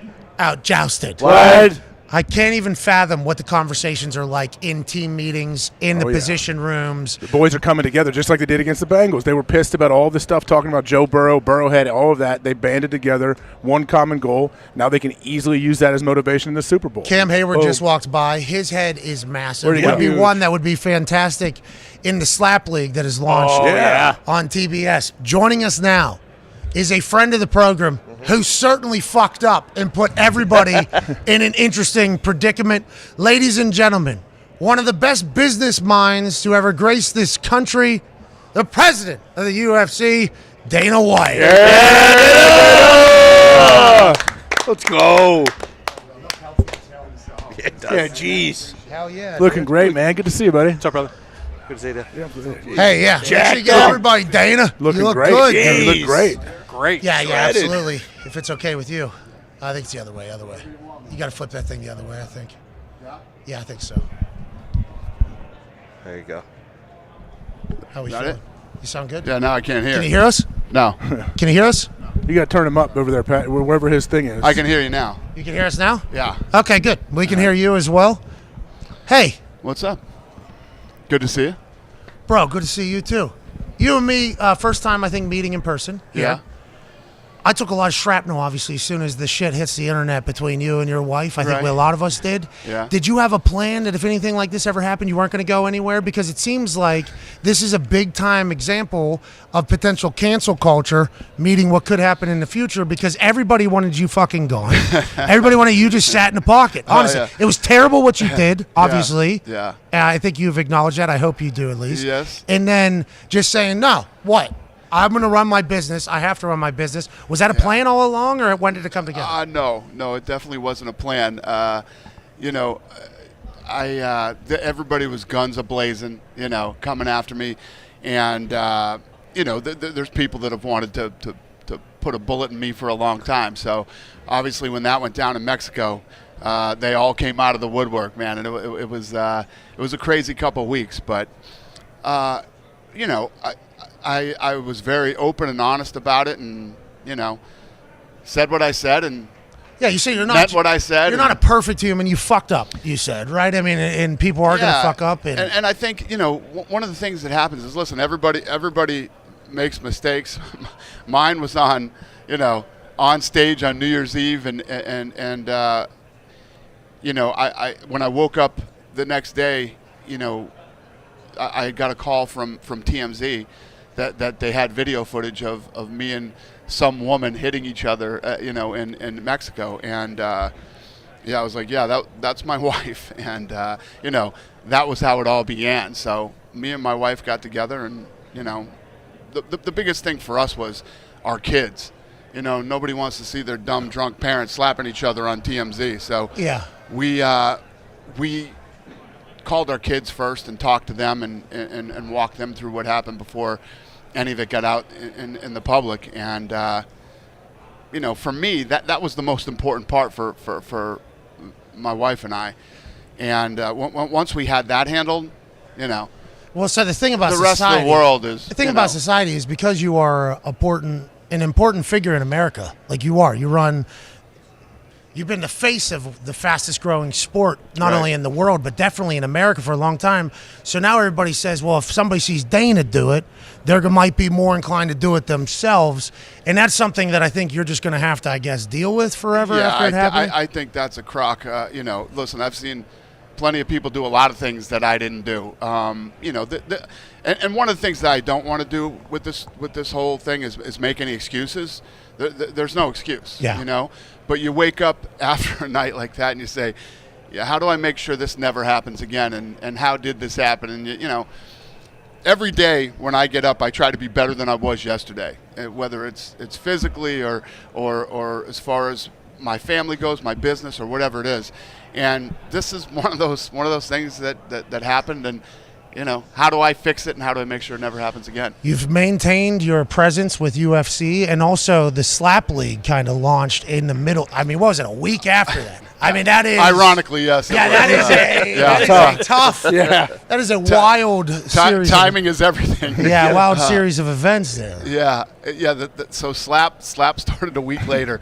I was supposed to see you. I was supposed to go on this huge PR tour the week leading up to it, and we felt like that wasn't a good idea. Yeah, so smart. I took a week off, and what are your thoughts on the Slap League now that it's kind of debuted? I would assume the numbers are doing very well. TBS is probably very happy about it. It's tough, isn't it? Some of those shots are when the fucker's like this, Dana.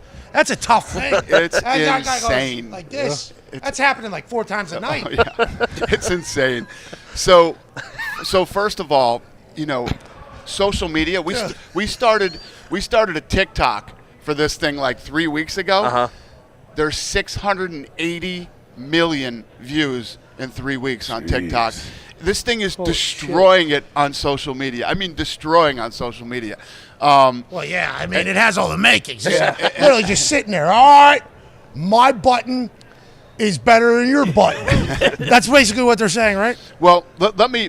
This is the first time that I've actually done an interview about this publicly. So let me jump on some of the stuff that everybody's saying. Yes, first please of all, do. Yeah, that's a good idea. So first of all, people are talking about, oh my God, these guys, CTE and blah, blah, blah, blah, blah. First of all, let's start here. Anybody who gets involved in a combat sport knows what the ins and outs are as far as, taking shots to the what you're head. signing up for here. Number one, the average boxing match, right? Guys take 400 to 600 shots. But you can protect yourself.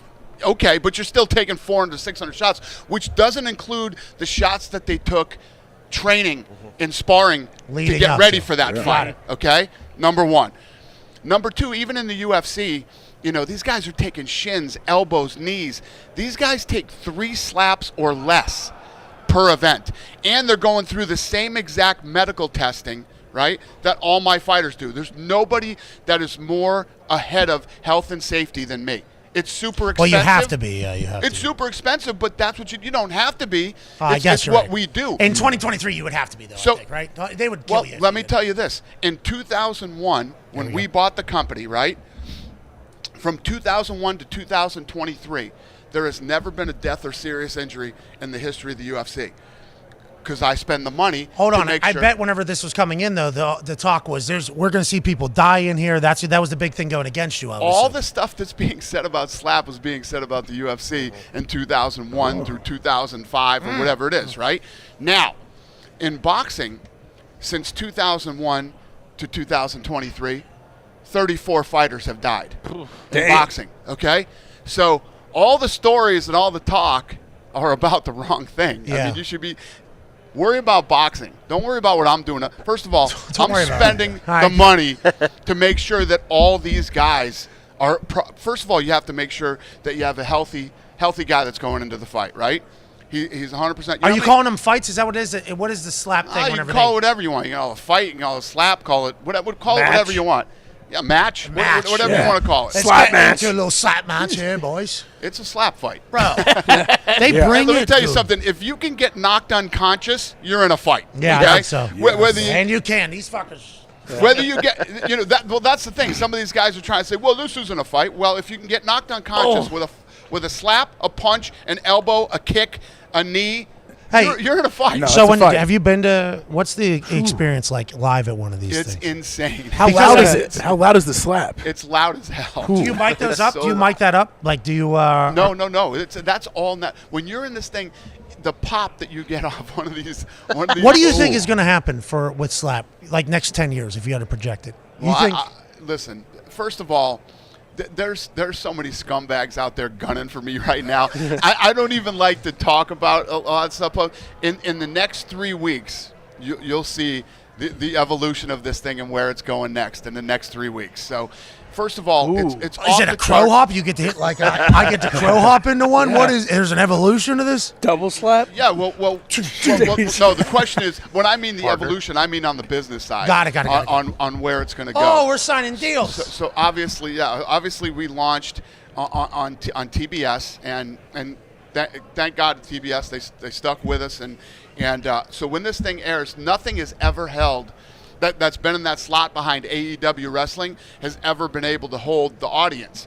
We've held 50% of the AEW audience, and every Wednesday night we're number 2 with men on all of cable, just behind the NBA. Yeah, I mean, you put some guys about to get slapped in the mouth on TV, dipshits are going, oh. Hey, what do we got here? No way, they're just going to. Stephon Diggs. Shit. Yeah, Stephon Diggs, that first episode. Well, the other thing, too, it's great bar footage. You're in bars, it's great for bars. So bars love it. How hands-on you with UFC still? Very hands-on? Hands-on with UFC still, every single day? How do you handle slap and UFC? Yeah.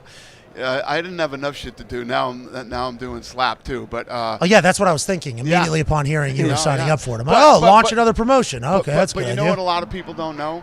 There's a lot of different businesses that I'm involved in, that on a daily basis that people don't know. Yeah, me and the Fertitas own like 3 different companies together. So my partner's from the old days. Let's not be at some cheap, low-level fucking nightclub in New Year's Eve on a fucking stage. You're worth $1 bazillion.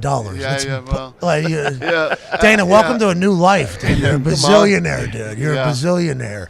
But at the end of the day, we're normal people too. I'm not one of these guys. It's tough, right? You know how many people? It's tough. You know how many people tell me like you should be this guy that you hear that you're at the restaurant, but they don't see you. You hear that they're here, but I'm just not that guy. It's tough, isn't it? It really is. I'm never going to be that guy, and you're going to have more fuck-ups, too, I assume, as you continue to go. Yeah, and I will. Like, these are things like I never could have expected to be where I am right now, financially or anything like that. Right. And then, like, I see things happen, and I'm like, I'm going to try not to do that. And then a situation will pop up, and obviously I'm not talking about yours, but just, like, how you handle different shit.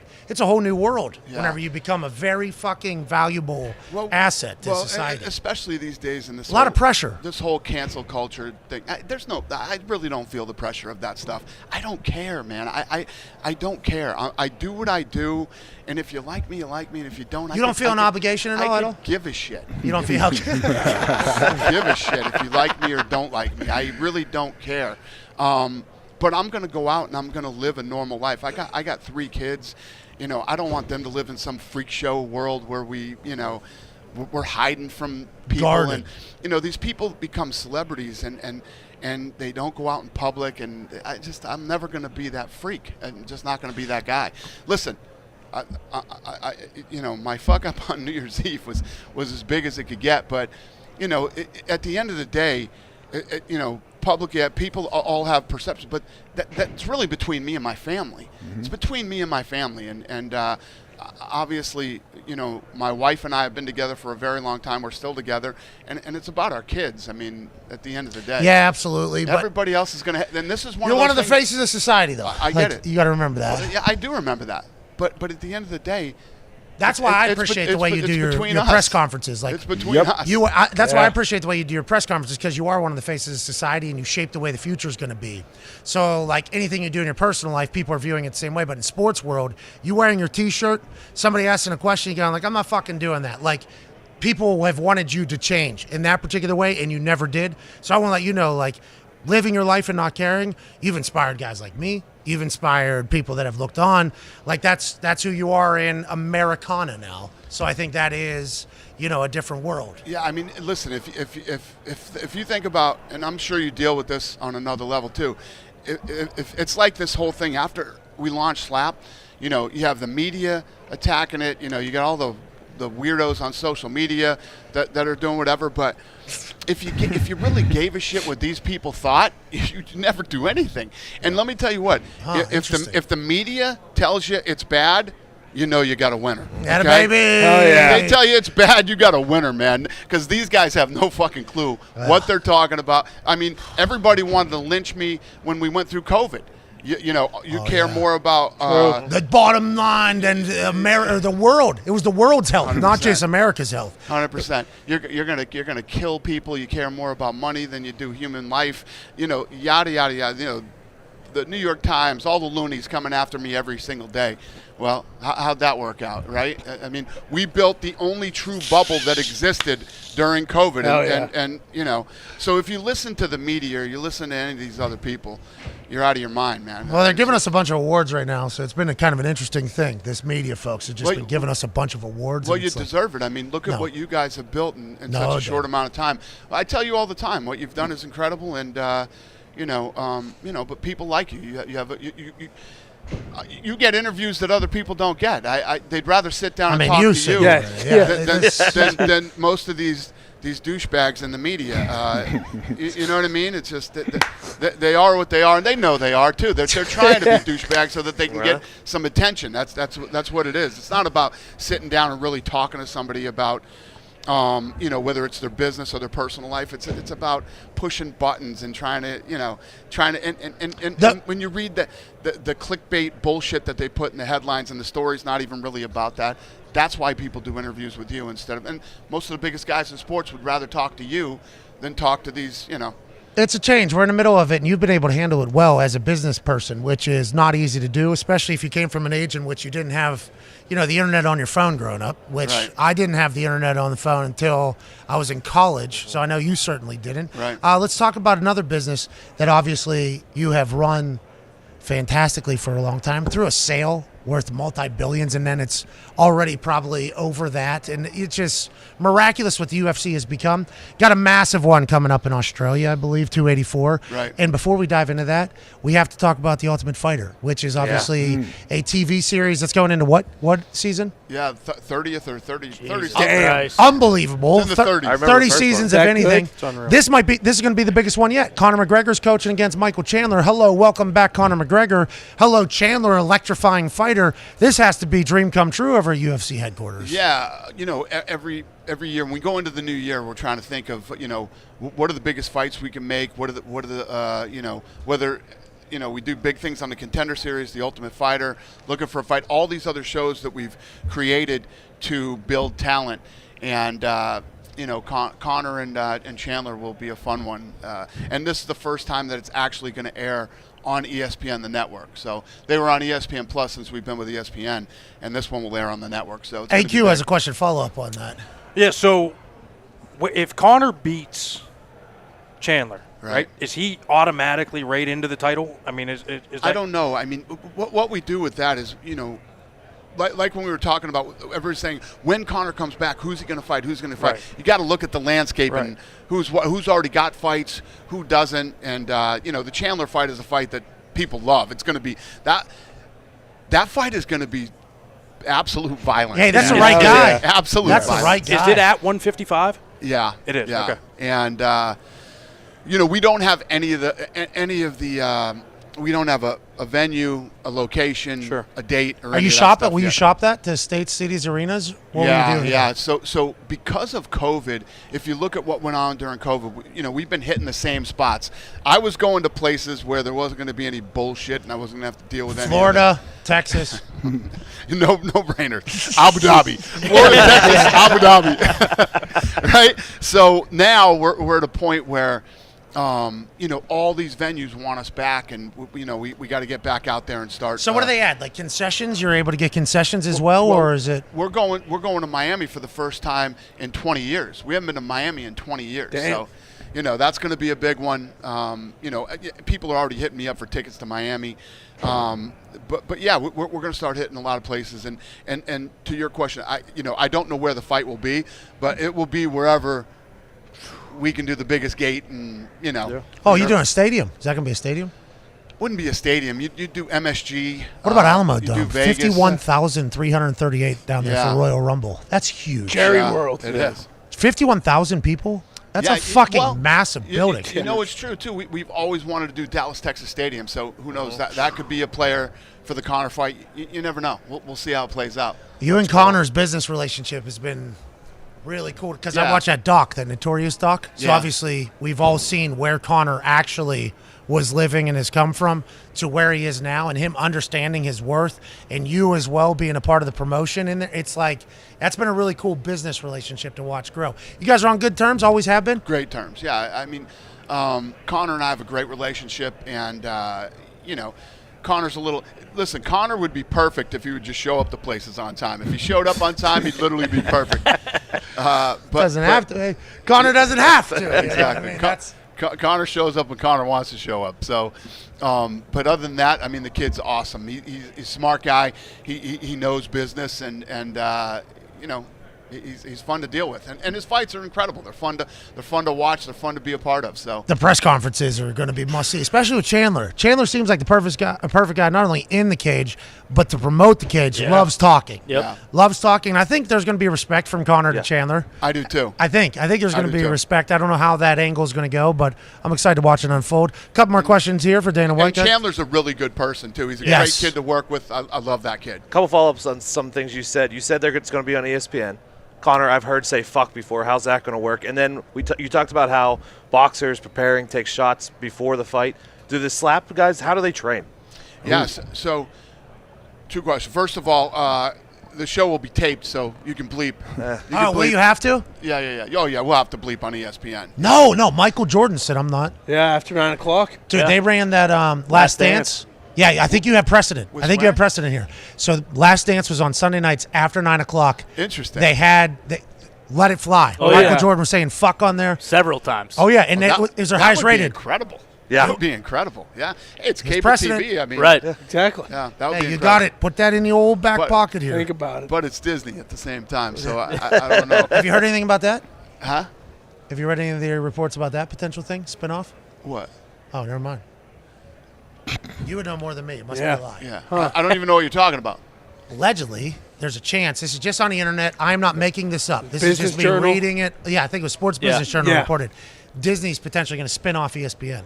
Separate entity. So it'll be its own separate entity. This is probably because sports gambling, so that they can get into the sports gambling world a little bit more. I love it. Without Disney. I love that. That's a great idea. That probably opens up a contract world for you a little bit. Well, yeah. A little bit. That was just a report on the internet, though. We don't know if it's real. All right. Running up the chain. Right, yeah. Well, he is the chain. I've been busy this month. Yeah, I haven't been on top of the news. Training for slap. Yeah. What was your other question? Training for slap. So what these guys do is basically, one of the things where everybody's talking about CTE and brain, these guys don't do the sparring that all other fighters do. They don't do it. And if you watch the show's actually really good. The show is super entertaining, man. And they train in the PI, but they test their neck strength. These guys hit mitts. There's a cube, a power cube, where they can test how the force and how hard these guys slap. These dudes are. Listen, I've known guys in the past that were fighters that hit so fucking hard that when they get into street fights, they don't punch people, they slap them. You know what I mean? Because like Pancrase back in the day, almost don't, like Boss Rutan. Don't knock them out with a slap, let alone a punch, and thinking that they'll do less damage to the people if they slap them. And I know that, coming out the gates right now, a lot of people. But this is the same. It's so hard to wrap your head around because the UFC is so big and so well respected now. This is the same exact shit that I heard about UFC. These guys aren't athletes, and they're rolling around the ground and they can do this and that, and there are no rules, and it's not like boxing. I heard all this shit 20 years ago. Yeah, it seems like it's gone well for UFC. So listen to me. We'll be sitting here 2 years from now, and you're going to be like, holy shit, that time we were at the Super Bowl and we were talking about this. I never thought it would be this big. Remember we had this conversation. Yeah, you said a couple weeks. We said the next couple weeks we're going to find the business. Last question here from AJ Hulk. In the slap league, what kind of rules are there? Any weight classes? Are there? Yes. I can imagine if someone is off target and they smack me in the ear. Are there any kind of things like that? So these guys have cotton inside the ear so that they can't, you don't break the eardrum. There are rules. There's things like the flinching, clubbing. Yeah, you can't go with it, right? You can't turn your foot. There's a lot of different rules, and that's why we're building a sport, and everybody's laughing at it now, but everybody was laughing at this shit 23 years ago too. We did a deal with Rumble. We have a deal with Rumble where Rumble can put this stuff out. They have the rights to it globally, and this thing's starting to crack in India and all these other countries. And this is already big in Poland and Russia, and watch what I do. In the next couple months. Sounds like you're watch the next couple months. I'm excited to see what you do with the slap league. It's tough for me to watch the whole thing. Yep. Well, I think it's some of them walking in. I'm like, there's no reason that. This is before slap. There's been other leagues that have done this before, and we've seen the clips on the internet. There's some tiny little heads walking in, and I think it's 265, 205, 185, 170. I forget what all the breakdowns so are. It goes welterweight, middleweight, light heavyweight. Those are the four weight classes. 265, 205, 185, and everything like that. But there's been a couple heads that have walked up where, like, whenever you walk around an NFL locker room, you go like, oh, look at that guy's fucking head. Like, actually, look at that guy's head. That's a massive head. That guy, massive head. That person. There's been some heads that have walked on that stage. I'm like, that ain't the right. That ain't the right That's head. not the size. And then you see the fucking jug head on the other side, and it's like, I don't know how hard that fucker can slap, but I know we're gonna be here all night with that thing there. I'm excited to see how it all goes. So when we first started the UFC, people were like, "Oh my God, it's so hard for me to watch. This isn't a sport. The guy goes on the ground, you can get on top of him and start hitting him, and it's just." Because everybody was accustomed to boxing. Yes. Sure. Then this younger generation came up and got accustomed to the UFC. Now, what's crazy about Slap is I told you there's over 500 million views in 3 weeks. And the TikTok account in 3 weeks has 1.7 million followers. Whoa! So what does that tell you? We've been for working. This younger non-attention span generation likes this stuff. Yeah, they enjoy it. They love it. The numbers are real, just like UFC 284 will be this weekend in Australia. You got a fight in Australia? Yeah. It's at Perth, Australia, and it's the #1 pound-for-pound fighter in the world versus the #2 pound-for-pound fighter in the world. Exactly. This is going to be a problem. Yeah. I didn't know these two dudes were fighting. Now that we just popped that. These fuckers, these are dogs. They're both world champions. They're both world champions. So Volkanovski is moving up in weight to try to take his title. This is a badass fight. Hell yeah. That's #1 versus #2 pound-for-pound in the world in their prime. Always in Australia? You've always been big in Australia? Oh, yeah. Well, no. I mean, when we first bought the company, we started trying to go into Australia. There was only one fighter from Australia. His name was Elvis Sinisic, if any of you remember him. Oh, yeah. There was one guy. Now there's multiple world champions out of Australia. Hell yeah. And this is going to be one of the top 5 biggest events in the company's history. Well, it's Super Bowl weekend. Can't wait to see what the UFC does on Saturday. Then Chiefs-Eagles on Sunday. Can't wait to see what you do with the Slap League. And, hey, just sitting in the pocket through this whole cancel culture thing. Yeah. I think like 10 years from now, 15 years from now, there's a chance we look back. And when it was talked about, when it started phasing out, it was when Dana said, what? I'm coming to work. Yep, going anywhere. That's literally what you did. Listen, guys, in this culture, this is just my mentality. It always has. Nobody decides your fate but you. You decide your own fate. If you want to go run and hide in the closet because everybody's pissed at you, now that's up to you.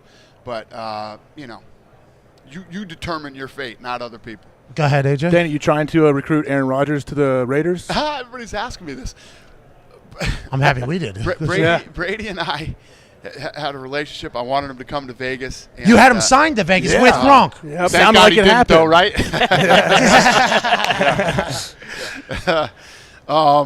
No, I don't get involved in football, and all I did was say I laid out all the reasons that Brady should come to Vegas, why he should do it. He agreed, and then I put those two together to start talking. That thing got blown way out of proportion, and a lot of people. Well, that's because you're fucking Dana White. But Once again, this is Gronk put me on blast on that one. I thought that was never going to be talked about ever. But it was a great episode. We were on though. ESPN. Yeah, it was. My question for you, because you got about a minute left. This round mound of meat here, A.K. Shipley, who won a Super Bowl down in Tampa with Tom, he just goes to some rich guy's basement once a week here in Arizona, and they hit mitts with each other. Is that normal in the combat sports world? Just kind of rich people's basements, just going in there and it's absolutely normal. It's fascinating because some of the richest, most powerful people in the world always want to be involved in the fight business in some way, shape, why or is it? What do you form. think that is? That's some sort of mentality thing, like No, combat? I just think that fighting is. It's what I always thought about. When we started the UFC, it works everywhere. It's like when I talk about the NFL, like there's nothing bigger in the United States than the NFL, and even as much as I love the fight business, I get bummed when football season ends because Sundays are the best with football, right? But it doesn't work in other countries. It's like cricket's never going to work over here, and the rest go. But we're all human beings, and fighting's in our DNA, man. We just when you're around a big fight, the buzz and the energy around it is fucking addicting, and you just get sucked into it.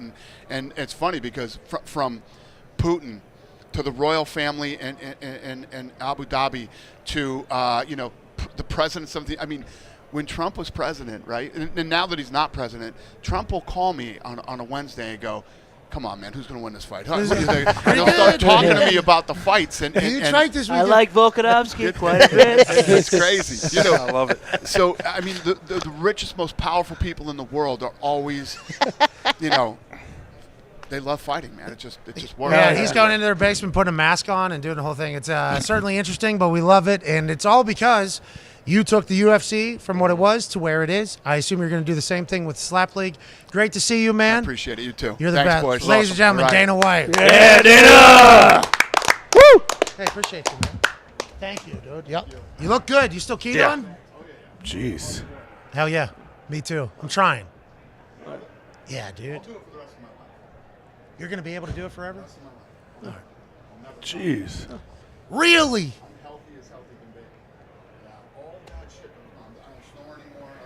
You don't snore anymore? You stopped snoring?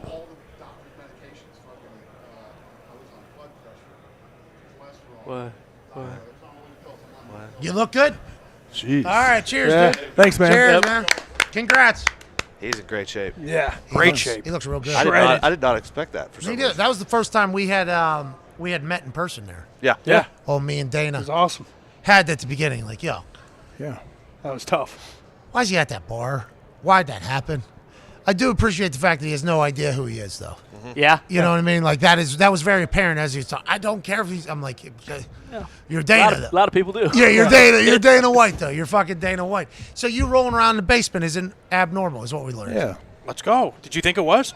Well, with Yes. Jay Glazer, it definitely is. Well, he's not out here anymore. Wow. Yeah, it's true. Jay's hitting with the fake fucking. Well, you jab. said Spinning back the fist. last fake jab hook. Jay last throws time that spinning before back he fist. moved, you said you guys just rolled in just jock straps, correct?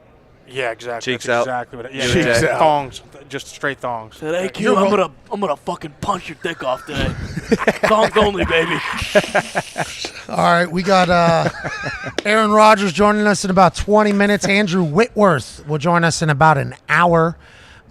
Some news out of the NFL. The Let's Go podcast is worth a listen. Boston Connor, listen to it in its entirety. It comes out every single Monday. Belichick, Gronk, Peyton Manning, Patrick Mahomes, his parents, both the Bradys. Yeah, Tom Sr. Was Larry Fitzgerald on this one, or? I did not hear him. I think I heard a in the background. How That long might is have the been him. episode? How long is this, Con? Hour 12, hour Okay. 15. So everyone had a little chunk of time? Belichick had probably 30 to 40 minutes. Which was my favorite part, listening to Bill. and then everyone's just kind of stacked on. And Bill was wide open in there. Wide open. I've never heard him talk like that. Right. Maybe that one the volume, right? Like the energy in his voice. I haven't heard that from him. I really haven't. It's really cool to see. Remember the NFL one 100 with Rich Eisen? Maybe a little bit of that there, but never specifically about a player he's coached and kind of given those flowers. Like We have some breaking news in the NFL. The San Francisco 49ers have found their defensive coordinator. Via Tom Pelissero, they will be hiring Steve Wilkes, formerly of the Carolina Panthers, formerly of the Arizona Cardinals, I do believe. A man who was hired as interim head coach for this Carolina Panthers team that was god-awful, terrible. After they traded away Robbie Anderson and Christian McCaffrey, yes, that Christian McCaffrey, and was able to hold the boys together and start winning over there in Carolina when Matt Rule was not able to do so when he was getting paid a lot of money over numerous years. Everybody thought Steve Wilkes was going to maybe get the head coaching gig for the Carolina Panthers because of how great he was at instilling his culture to a locker room in which he was only the interim leader of. Now the 49ers, after not signing Vic Fangio back to San Francisco and he going down to the Miami Dolphins with McDaniel, they get Steve Wilkes. Great hire for the Niners. And this was a hire that AQ, as soon as he heard about it, said this is the right guy because of the linebacker leniency? Linebacker led. Linebacker led defense that the Niners have, which Steve Wilkes always thrives with. Is that still an accurate statement? And did I get it right? Very accurate statement. I think he's going to put those two boys in the double barrel, whatever you want to call it. Little double barrel. Why is that hard for you guys? Like, I know O-linemen hate that, right? It puts everybody in a predicament. Are you You're always 2 for 1, right? Okay. So you always have to sort 4 for 3, and then on the other side we're sifting 2 for 3, right? Like there's always when you know they're probably both bailing, but if they both come, and if they both bail and you guess wrong, then you get 2 free off the edges. Why doesn't everybody do it? I mean, a lot of teams do. Kind of puts you out of position a little bit defensively. It can, but still, with how much I know quarterbacks and O linemen hate it, I wouldn't do it 80% of the game. For real. Yeah, you guys did it in Cincinnati a lot. Yeah, well, you guys had those amoebas. Yeah, the exotics. Yeah. Well, LeBeau and Capers did it just out of the 3-4-2, and Brian Burns obviously dominated under Wilkes too, who you watched just being an absolute fucking freak at the Pro Bowl. Yeah, he is a great athlete. Yeah, dog. How many guys like Fred Warner though can go from that double-A to cover the sprint seam back? Yeah, and be on the did it in the seam. playoff game. Right? Hey, Tampa, they're not doing Tampa 2 whenever you got double barrel, are you? No way. Yeah, it was very similar in the play that Fred Warner got a bunch of good pub for. It was very similar CD middle Lamb. read. Yeah. I mean, that was man. Not everybody can that was do man, that. right? I mean, I think he had the wall number 3, had him up. Yeah, all the way. He didn't have any help really. We are live from Radio Row here in Phoenix, Arizona. See Carrot Top? Carrot Top was standing right there. He was on the mic and almost went. I was trying to get everybody's attention while Dana was speaking. Carrot Top was right here on this mic. And nobody, I was invisible. I'm making eye contact with everybody, and no one's looking at me. You didn't say, hey, Dana. Are you serious? I'm not going to stop Dana. Carrot fucking Top was right here? Dana knows Carrot Top. Yeah, he was right there. He wanted to say something, you and he let took that off. be known if something like that happened. Carrot Top wanted to say something right I'm here. professional. He was standing right at the mic with another Bro, guy. why don't you take a fucking hike for He a second? eventually Are you slept. kidding me? I got to take a leak every 10 seconds. I'll gladly take some time off. I'm just telling you. I'm going to go find him. If I do, I'm going to go see Carrot Top. Why don't you take a knee behind the couch and piss? You're telling me fucking Carrot Top was less Sorry, guys. You got to have some awareness in life. There's been a lot of them walking up here. A lot of people. My pickleball partner, Bruce Bronovich, is making his way over to the pit to find Carrot Top, dude. Jeez. Right there, wearing a hat, jacked still, ready to talk. Let's go. Bruce, is that him? Did he have find Carrot Top? Did he have his hammer? That's Gallagher, goddammit. Where is he? Sledgehammer. And he's dead. Now, but of course, Who's he going to hit with? A gig or a hit? I think he was really trying to get to talk to Dana, but Oh, it wasn't us. Who was talking to Dana? Look how corpo Bruce looks. Well, that's pickleball Bruce. Hey, Bruce, good work yesterday. Thank you. You too. Why are you wearing your pickleball shoes here? That's what I said this morning. You wearing your pickleball shoes at work? I only brought one pair of shoes out here. Yeah, he's always ready for pickleball. We need to get me a pair of shoes. I was playing in some ones, low tops. Yeah. Yeah, how are those Pristine. doing? I haven't looked at them, but I was trying not to crease them. But every once in a while, there's a low one you got to go get. What are you going to do? Especially when pickleball score is fucking 9-8. Yeah, you can't leave any points out there. Crunch time out there. We're playing to 11. Is that how it's supposed to be? I assume. Yes, it is actually. But you're supposed to only get points when you serve. We were not playing like Oh, that. okay, we're not doing side-out volleyball, bro. Volleyball doesn't even do that anymore. Those games would take We way need to too rotate. long. We need to get through to the Exactly. next game. We got You're right. 8 teams trying to play here. Okay? You gotta stay out of the kitchen too. I saw you guys way too much in the kitchen. Yeah, he's going to hold us accountable, I think. Thank you. Al, this is our game now. Okay, this is like soccer with the world. You just make Just it let up, us make it play. up as we go. All right, let's get to a break. We'll be back on the other side with Aaron Rodgers. Cannot wait to chat with him about all things happening in his world. People are calling him a sandbagger. Yep. Yeah, they are. That's being said about Aaron What? Rodgers. Who? Golfers came out. Golfers. Yep. Said Aaron Rodgers Pro playing with that golfers? crap Who, handicap. Tony Romo or pro golfers? Well, I don't know if he said anything, but What's his cadence? Tony Romo said something about Aaron Rodgers' golf handicap? He said, I'll take Aaron out right now, beat his ass with 10 handicap. Okay, give me a 10 handicap. Let's see what I can do.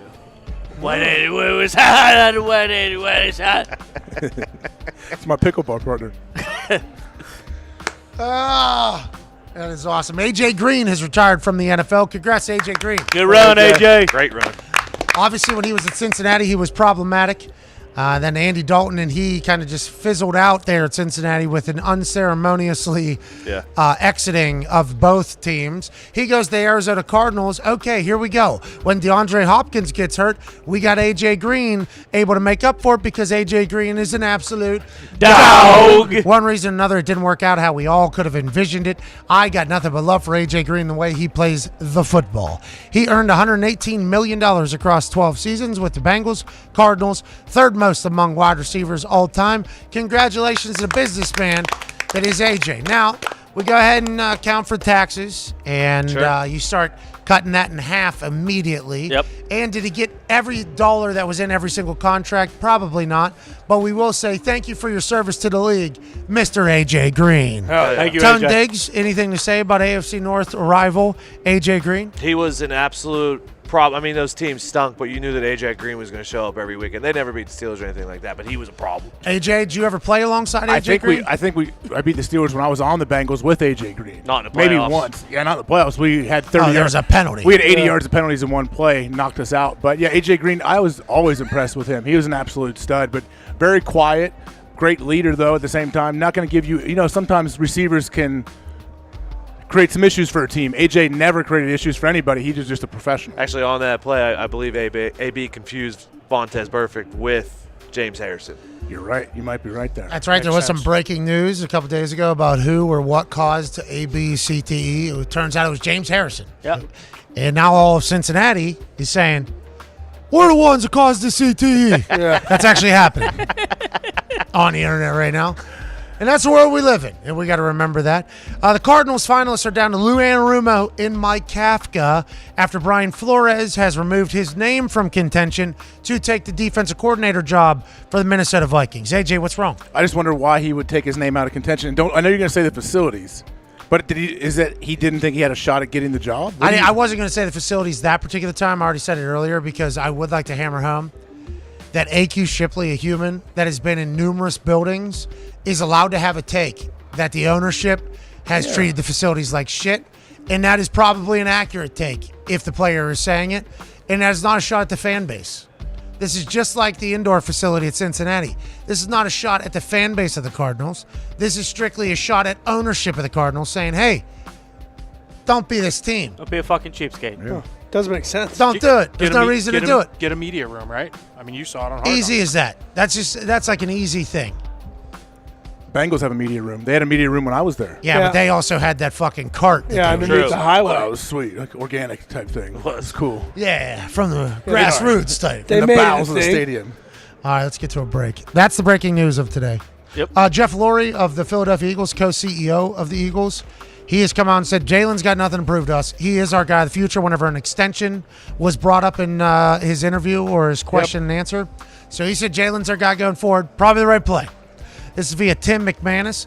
Eagles CEO Jeff Lurie told Sal Paul and Sal Paolantonio. Love you, Sal Pal. Thank you for your service, Sal.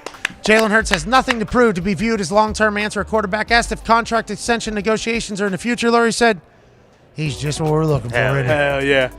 Let's not talk about it. Okay, we got another 2 years. Yeah, for sure. But he's just what we're looking for. I think he's what the entire NFL is looking for. Will he be a Super Bowl champion next Monday? Ooh. We shall see. Let's go ahead and take a break. Aaron Rodgers on the other side.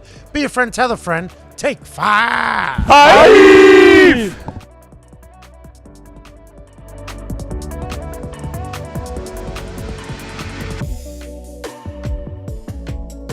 Is football the greatest sport on earth? And do you think football is the greatest sport on earth? And why do you like football? That's a really deep question there, Pat. I know. I think I'd get a good answer out of you, though. Like, I think you'd be able to talk about it in a way that I think a lot of people haven't because you've been at the pinnacle of it for so damn long and inside of it. And your brain is a pretty fantastic one. We've learned here over the last few weeks, obviously. Last few weeks, that's it. That's all the time we've learned that. I think it's the greatest sport in the world for one main reason. It is a true team sport where it is damn near impossible for one person to dominate an entire game. If you look at other team sports, basketball with 5 guys on the court, I think you've seen multiple players over the years. Maybe one player, maybe 1 or 2 players on a squad be able to dominate and win championships. Baseball, you can have a dominant pitcher and win championships. Soccer, you can have a dominant forward and or goalie.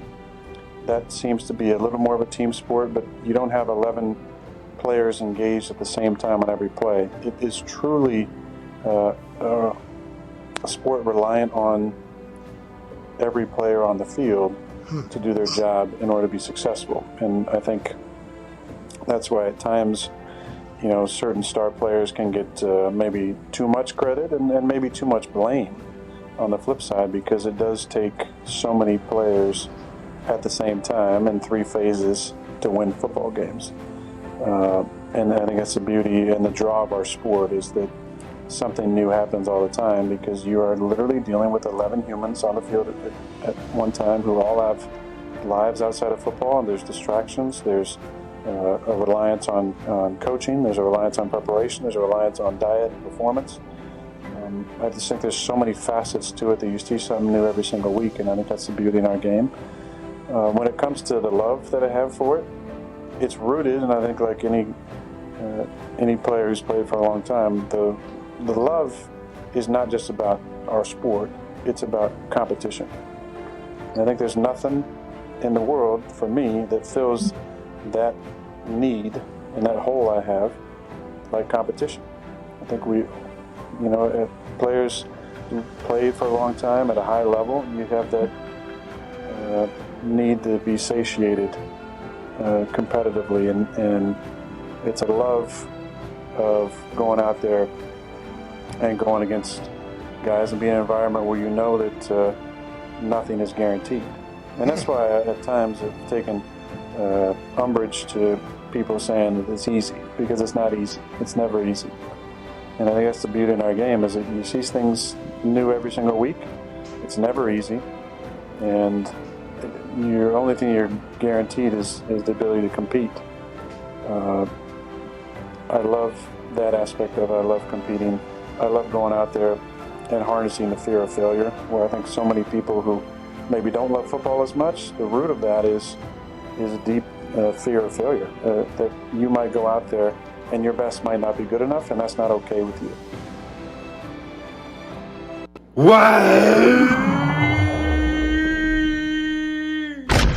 Let me tell a tale about this little blue can. Inside there's a nectar love from here to Japan. It's a vibe, it's a time, ice cold or with lime, so sublime. This shit is divine. It's the beer of choice when you wanna rejoice. Hey yo boys, what's the noise? What?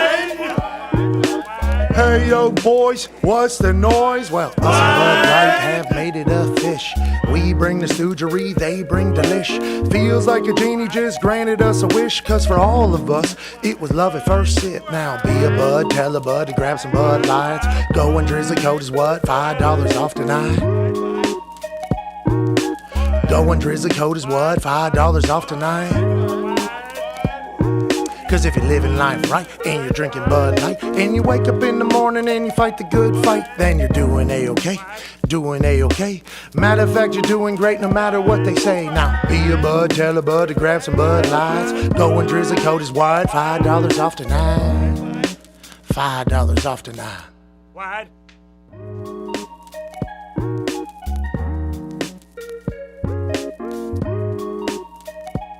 Let's go to the phones. Let's go to Dan in Connecticut. Lovely place here on the 5 Energy phone line. What's going on, Dano? Oh, what's up, Pat McAfee? Dan, you are too young to listen to this show. I can tell. I think. How old? I'm not Dan. I am Owen. Mitt. Owen, how old are you? It's so different. I am at 8.5. Oh, that's cute. 8.5. If you're telling us you're half age, you're too young to be listening. That's a record. It stinks. What's on your mind, pal? What do you want to talk about, Owen? I want to talk about how inspiring this show is, and how you're inspiring this whole entire world with how you're talking about sports and how you're talking about your life experience. Thank you, Owen. Owen, thank you. Love you, Owen. Thank you, Owen. I'm taking her on the And also, fuck Boston College. You were the best. Owen, you were the best. I will let Owen know, if you're still listening, Owen, you're inspiring. Best kid ever. Owen, the way you talk about sports is inspiring. Yes! I didn't know 8.5 could do that. Wow. Shout out Owen. That time. Go, Owen. Hey, Owen. New generation in Connecticut, I guess. He was making me feel good, too, by the way. He was making me feel good, making the show feel good. He was talking us up. He was hyping us up, and then boom, a little... Was this Aristotle's brother? A little misdirection from Aristotle's brother, Owen, at 8.5 there. That was awesome. I'd say he put his balls on your forehead, but I don't think they dropped yet. So.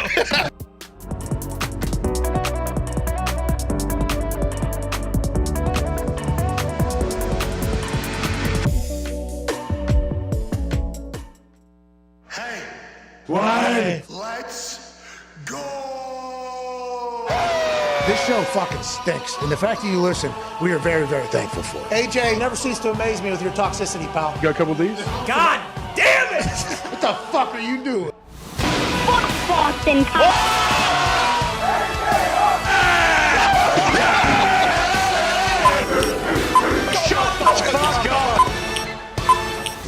Hello, beautiful people. Welcome back to our humble abode for the week, the FanDuel stage. On this Aaron Rodgers Tuesday, February 7th, 2023, Hour 3 starts right now. Football has its biggest week of the year happening right here in Phoenix, Arizona. Super Bowl 57 kicks off this Sunday as the Chiefs and Eagles will battle for conference and football supremacy. I'm joined by a great group of people here. The Toxic Table was on the couch today at Ty Schmidt, at Boston Connor, sitting right next to 12-year NFL vet and Super Bowl champ A.Q. Shipley, sitting right next to the host of the Man to Man podcast and Everything DB, friend of the program, 9-year NFL vet, Darius J. Butler is joined us up here. And right next to him, obviously, is the college football national champion, Super Bowl champion, Ryder Cup champion, Ohio fuck. AJ Hall. Yeah. Joining us now, ladies and gentlemen, is not only a 4-time NFL MVP and a Super Bowl champion. Not only that. Now, he is officially the Pebble Beach Pro-Am champion of golf. Yep. The founder of the Aaron Rodgers Book Club, a man who is incredibly insightful, entertaining, and dashing. Aaron Rodgers. Oh, what's that? You ever seen one of these? Woo! Damn. Oh, I'm sorry. Yeah. What's that, huh? How is it, pal? You feel I'm good? gonna keep this in the shot as much as possible here. Hey, congrats on the big win. We're all proud of you. Thanks, Let's go. man. Thank you. We're all very proud of you. This dwarfs my other trophies. I was talking about how, when you win MVP, you get this little trophy. It's about this yay high. And then preceding years, it was even smaller and smaller and smaller. Then I won this Sunday, and this is the real trophy right here. This is the real thing. You earned it. I did. Shot. Get a shot at my shirt. Ooh. Nicolas Cage versus the world. Obviously, he's going to win in every single fight there. And a lot of people calling you a sandbagger, Aaron. You know that? That trophy's bringing a lot of cynics out about the handicap that you played at versus what you actually are. The golf community is a little bit upset maybe that you're their champion. What I say to him is, welcome to Aaron Rodgers' world, pal. He's going to beat you. Hey, that's how it's going to go. Have you heard the noise about the handicap issue? I think Josh Allen has said a little bit. Some golfers have. And have you heard that, or don't let that ruin the celebration that's currently taking place? A lot of jealousy out there. Sounds like it. A lot of jealousy. No, listen. They gave me the handicap, so I didn't ask for that. I didn't. I submitted all my information. I played 9 times previously, 8 times previously. This year, I made the cut 1 time, and that was in Max Home a few years ago. And I was playing with my buddy Ben, who's coming off a win in the Korn Ferry Tour, and. Like I said, I shot a blistering 86 coming in at Sherwood, my 1 round leading up to the tournament. And I felt like it wasn't going to be enough strokes to even make the cut. But found something on Thursday at Spy and played a little bit better on Friday at Monterey, and then played pretty bad at Pebble. To be honest, I barely broke 90, so it wasn't like I was blistering the scorecard. That course always eats me up, and we played it kind of dead back in the teeth of the wind and the rain. 7, 8, 9, 10, and then 11, and they called it. Then we came back on Sunday morning, and the wind had switched. It was coming more like a northwest wind.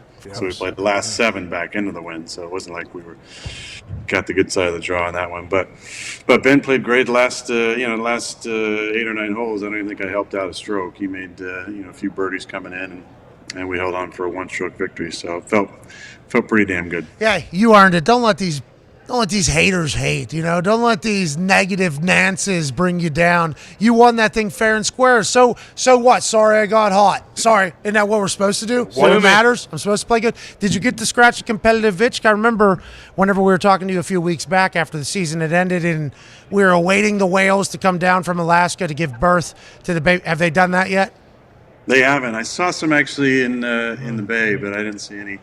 Still haven't seen any out here. It's been a little disappointing. Wondering where those humpbacks are at. Yeah, I feel like you maybe been. Is Billy McFarland selling real estate out there with these whales? Is this a little bit of false advertising? Maybe the whales will come, but we were chatting about what you were going to do and what you were looking forward to, and you said the Pebble Beach thing, you were looking forward to it because, like, the competitive itch, maybe. Did you feel it out there? Is that something that future life, not necessarily now life, but is golf something you feel like you'll be able to get that competitive drive out through, especially after you get a big-time win of a massive trophy like that? Well, I think so. It's fun. It's fun being out there with those guys. They're so talented. And I was fortunate to have a great pairing. It was me and Ben on one side, Darius Rucker. And why you punish me. He's the best. He's a super guy. We had so much fun together. And then his partner was MJ Duffy, who's in his 30s. He's been grinding on many tours for most of his life. Had a great year last year on the Korn Ferry Tour and got his card. Awesome guy. And then right in front of us, was Schoolboy Q and Macklemore. And I had met them briefly in previous years, but it was fun to get to talk to them because you're waiting on tees a lot. It's slow rounds, it's 6 hour plus rounds, which isn't the most efficient golf, but it's fun to have conversations with those guys, getting those guys a little bit better. And Josh was behind us. I was ribbing him because, I saw Kyle Allen was out there. Quarterback Kyle Allen was out there on his bag, I think, on Thursday. And then Friday, his swing coach was in the bag. I was like, Josh, you're not good enough to have a swing coach. I've seen you play. We played in the match together. But I love Josh. Josh is one of my favorite players in the league. And I love he's gotten better for sure. He's definitely gotten better. But definitely some jealousy, because there's only one of these that's given out. And it's in Malibu, California right now. Hell yeah. And we get our name on that wall, which is never coming down. You know what I mean? Wow, it's not like the border wall. That thing is staying up. As long as they have... Hey, wait as long as they have that... Which location? Hey, happy to hear you're still tapped in. That was awesome. We don't know if you're ever going. We don't need to dive into it, but I think that conversation leads to a good one here. You're having convos with Josh Allen, and I think Kyle Allen almost hit a hole-in-one, actually, in the practice round when he was holding on Thursday. I saw that video hit the internet, and you're getting a chance to chat to Macklemore, who has a golf company, I believe, loves the sport. You also got a chance to hear from a lot of Raiders fans, huh? Every other clip I seen on the internet was you chatting with the Raiders. Is Devontae going to buy you a house in the neighborhood? Devontae's getting interviewed by Cameron Wolf. Are you already recruiting? Devontae said, shit, fuck yeah. Everybody should be recruiting right now. What was it like to experience right in the teeth of Raiders fans and also hearing like how almost in unison it's all like, yes, we want you in Las Vegas. I was out there for the Pro Bowl in Las Vegas. All the Raiders people that were there were like, hey, Aaron would be a fucking awesome Raider. I don't know how often you get to feel that as a man that's never been a free agent. That had to be a pretty cool experience. And did that sway your brain at all whenever it comes to what your future of football looks like? Well, I'm not a free agent. I'm under contract with the Packers, number one. People forget that. That gets lost in the conversation a lot. In years past, there's been a couple years where we got ousted by the Niners in the playoffs, and I went and played at Pebble.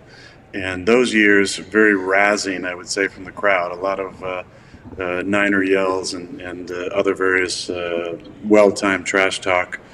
This year was a lot more positive. I think the sentiment was very positive. People wanted me to, get traded to their team, and the Raiders fans were probably the most vocal and the most numerous. But it was a lot of positive interactions with the crowd and the fans. The pebble, the weather is always a wild card. You never know what it's going to be. But there was a lot of great fans out there who were walking with myself and other players out there, and just a lot of positive vibes. So I appreciated the positive words throughout the week. Yeah, you win a trophy too. A lot of Raiders talk. Is that the universe? Interesting. I don't know. You but- tell me. The Colts fans are out there too. They were just trying to be respectful to the game of golf. Obviously, AJ has a question for you. Hey, what do you have against San Francisco? I heard you tell Colton Oast you're not going to the 49ers. And also, were there any, we hear about all these Raiders fans and different teams. I would assume there was a good amount of Packers fans there as well trying to keep you at home, weren't they? There were a lot of great Packer fans there, and a few people that I recognize who will follow me anytime I'm at Tahoe or in the Pebble Beach Pro-Am, which is awesome. Love seeing, the familiar faces. Pretty cool to see some of the same people over and over. But yeah, I mean, it was a really good week. What exactly was your question, AJ? The Niners. Why'd you tell Colton Oast, not going? Going to the Niners. Listen, Hate those people. That's breaking news. That was breaking news. Huge. I couldn't believe it. Number one, I couldn't believe that there was like a mic that caught those words, as clear. Now the way that's filmed is that's taped, obviously. So there's interaction before and after that time, and before there was a lot of conversation before on air. With Colton and I are buddies. We've known for a long time, and he was ripping me about Niners and this and blah blah blah. And so that was just he had said a few things about the Niners, so I just kind of fired back a joke back to him. Nothing against the Niners or anything. It was just he had just said something about going to the Niners. So I just thought I'd make a joke back that I'm not going to go to the Niners, but didn't realize that was going to take off like it did. Cole and I were laughing about it Huge. on the green on Sunday before the round, but yeah, I mean, I think at this time, especially in the off week prior to Tuesday's media day, there's not a lot of football news going on, so anything that gets said is going to get blasted out there a little bit more. All right, let's talk about some news that is happening, and and you can also answer in your answer, which you could do at any time, by the way. Just feel like anytime you can answer within your answer about anything else that is happening in the world. You get to control what comes out of your mouth. Tom Brady officially retires, right, via selfie video from Miami in which they're selling some sand from that part of the beach for over $100,000 on the internet, and the other moonshine bottle is coming to our office from our understanding, which is very, very nice of them. Forgive us. That sand. He retires. What are your thoughts on Tom Brady's official retirement? And follow-up, does that sway you because you don't want to be on the same Hall of Fame stage as Tom Brady, obviously, so you're definitely not going to retire this year like Tom did? Yeah, there's a lot to unpack there for sure. Yeah, answer within your answer. Do whatever you got to do. Good luck out there. Pulling for you. I said a lot of kind words that I meant about Tom last year when he retired, and have a ton of respect for him and obviously what he's accomplished. He's a one of one for sure. Seems like this one is the final. There's not going to be a change of heart, but I think there always needs to be that room. Even I think. Unless you have some sort of major injury, I don't know if anybody can ever be 100% when they say they retired. If some crazy opportunity comes up that you just can't pass and you still have the itch, I think leaving the door open is probably not the worst thing. But like for you, I mean, you looked into options after you were done too, right? Yeah. I'm happy none of those came to fruition. But yeah, I mean, it all worked out for you. But, the idea I wouldn't want to share a stage with Tom and J.J. Watt, I think is ridiculous. Like, that's already going to be an incredible Hall of Fame class. Like, it's not even in the thought process. Their decisions don't impact my own decision.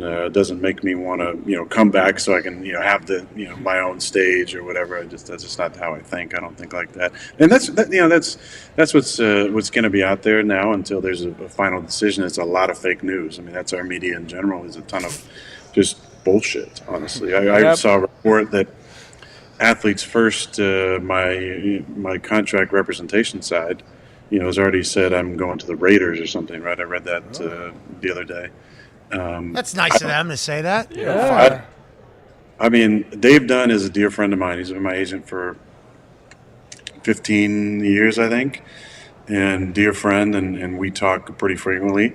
But I haven't talked to him since the end of the season, really. I talked to him like 2 days after the season and haven't had a meaningful conversation with him in over a month now. So the fact that there'd be any, news linking anything Athletes First and me, there hasn't been a conversation. So that's, again, I can tell you straight face. Hey, JJ, what's up, my brother? Mr. James Jones is here, obviously. You guys Stopped got in to say everybody in there, hello. man. I Hell, love it. Love dude, it. Brady, you should have came. You should have came. Everybody would have been here.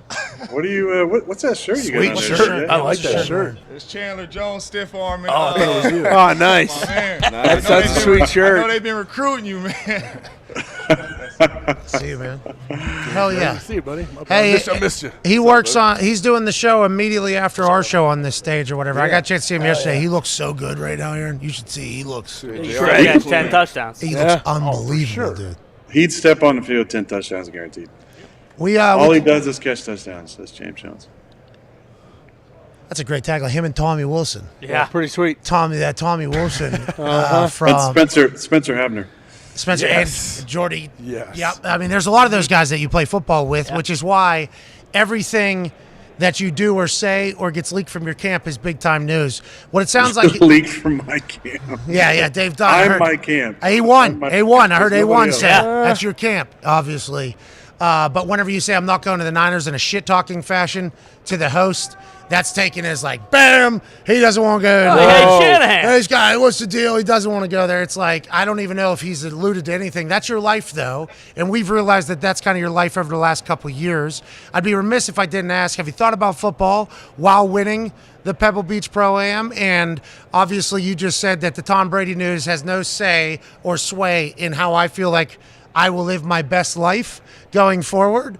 But have you thought about football, and where are you in that particular discussion and conversation with yourself and with the Packers? Of course. I mean, I can't help but think about football. It's, a love of mine, and I've given my life to it. So it's always, close to the front of my mind. But there's been a lot of other things that have taken my focus away, which have been great.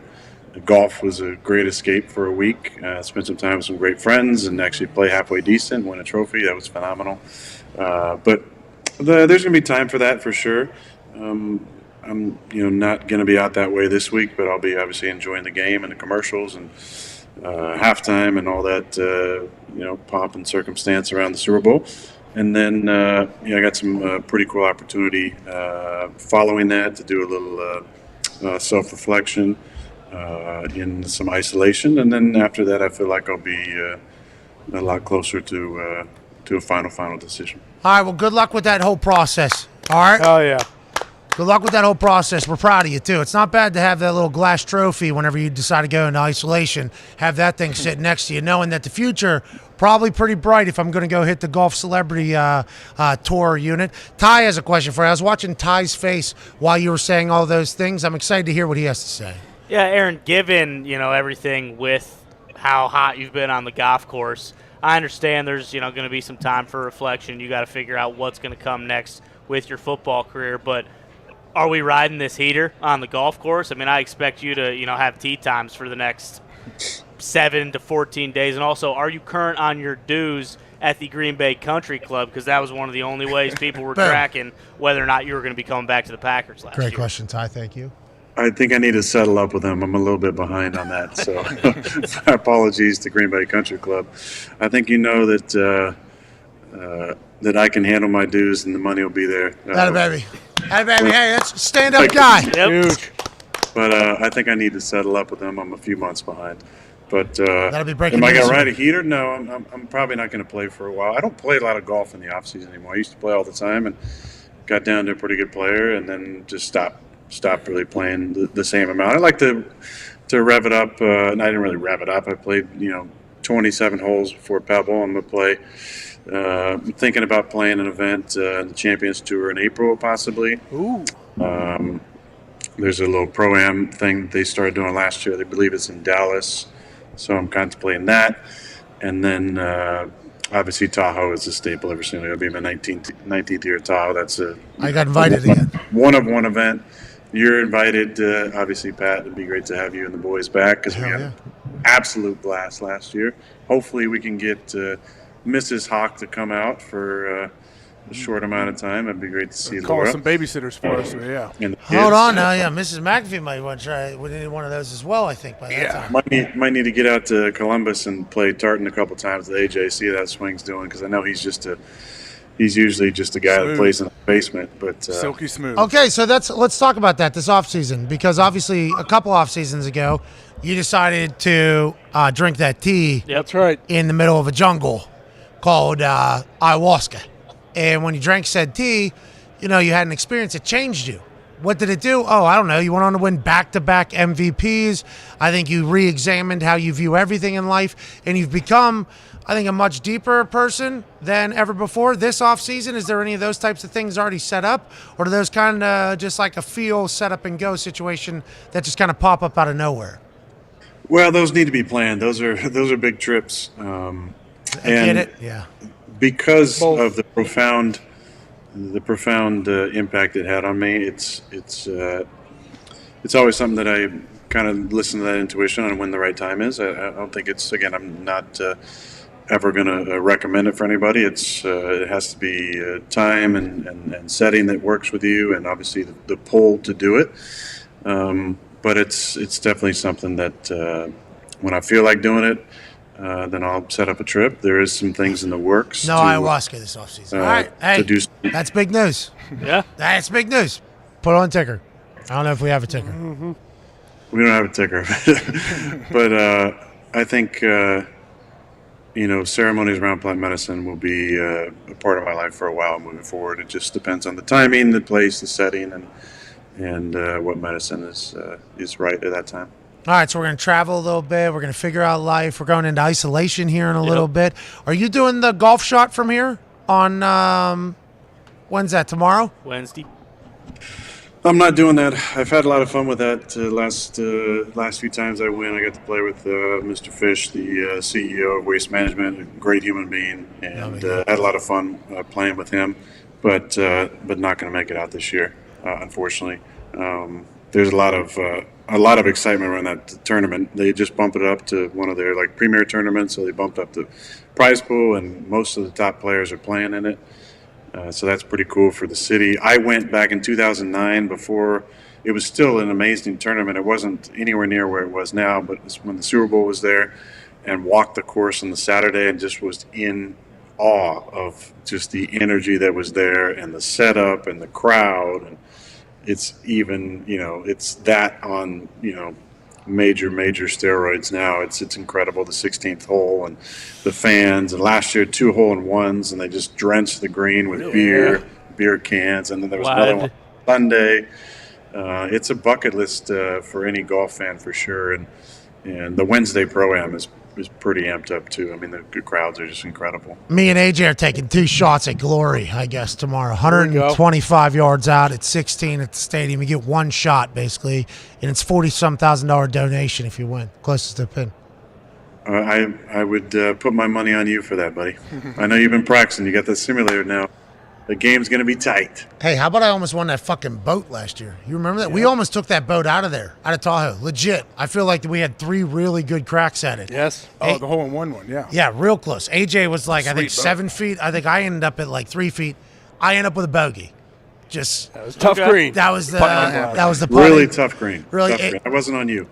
Aaron, that's you bad read from the caddy. Yeah, well, we didn't have one of those books. We need that. We need that book thing that tells us what the green does. Because I'll tell you what, optical illusion out there, especially start mixing some of those vitamins and then the altitude, and then the blisters from walking for the first time. It all starts kind of blending together. It's tough to putt. Yeah. And putting on glass out there. Uphills, downhill. I did get invited. You got to figure it out now, though. You're gonna be golden this year. You're right. You got to figure it out. You might win that big trophy. Hell yeah. You might get one of these. I don't know if it's that big, but you might get you ever see one of these before?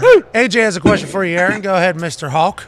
Are you going to throw this offseason at all, Aaron? I know you normally don't really throw in this time of year. Have you thought about throwing this year? Well, I'm still in the art of contemplation about my future, so I'm Is that real? Are we really contemplating playing football again still? Is that like a heavy thought? Yeah? yeah, for sure. Wow. Okay. I didn't know that. I just assumed because the way you've given answers, it's like foregone conclusion. But you have told us numerous times you haven't got through that portion of your decision making yet. So that seems surprising to me right there. That's a real thing.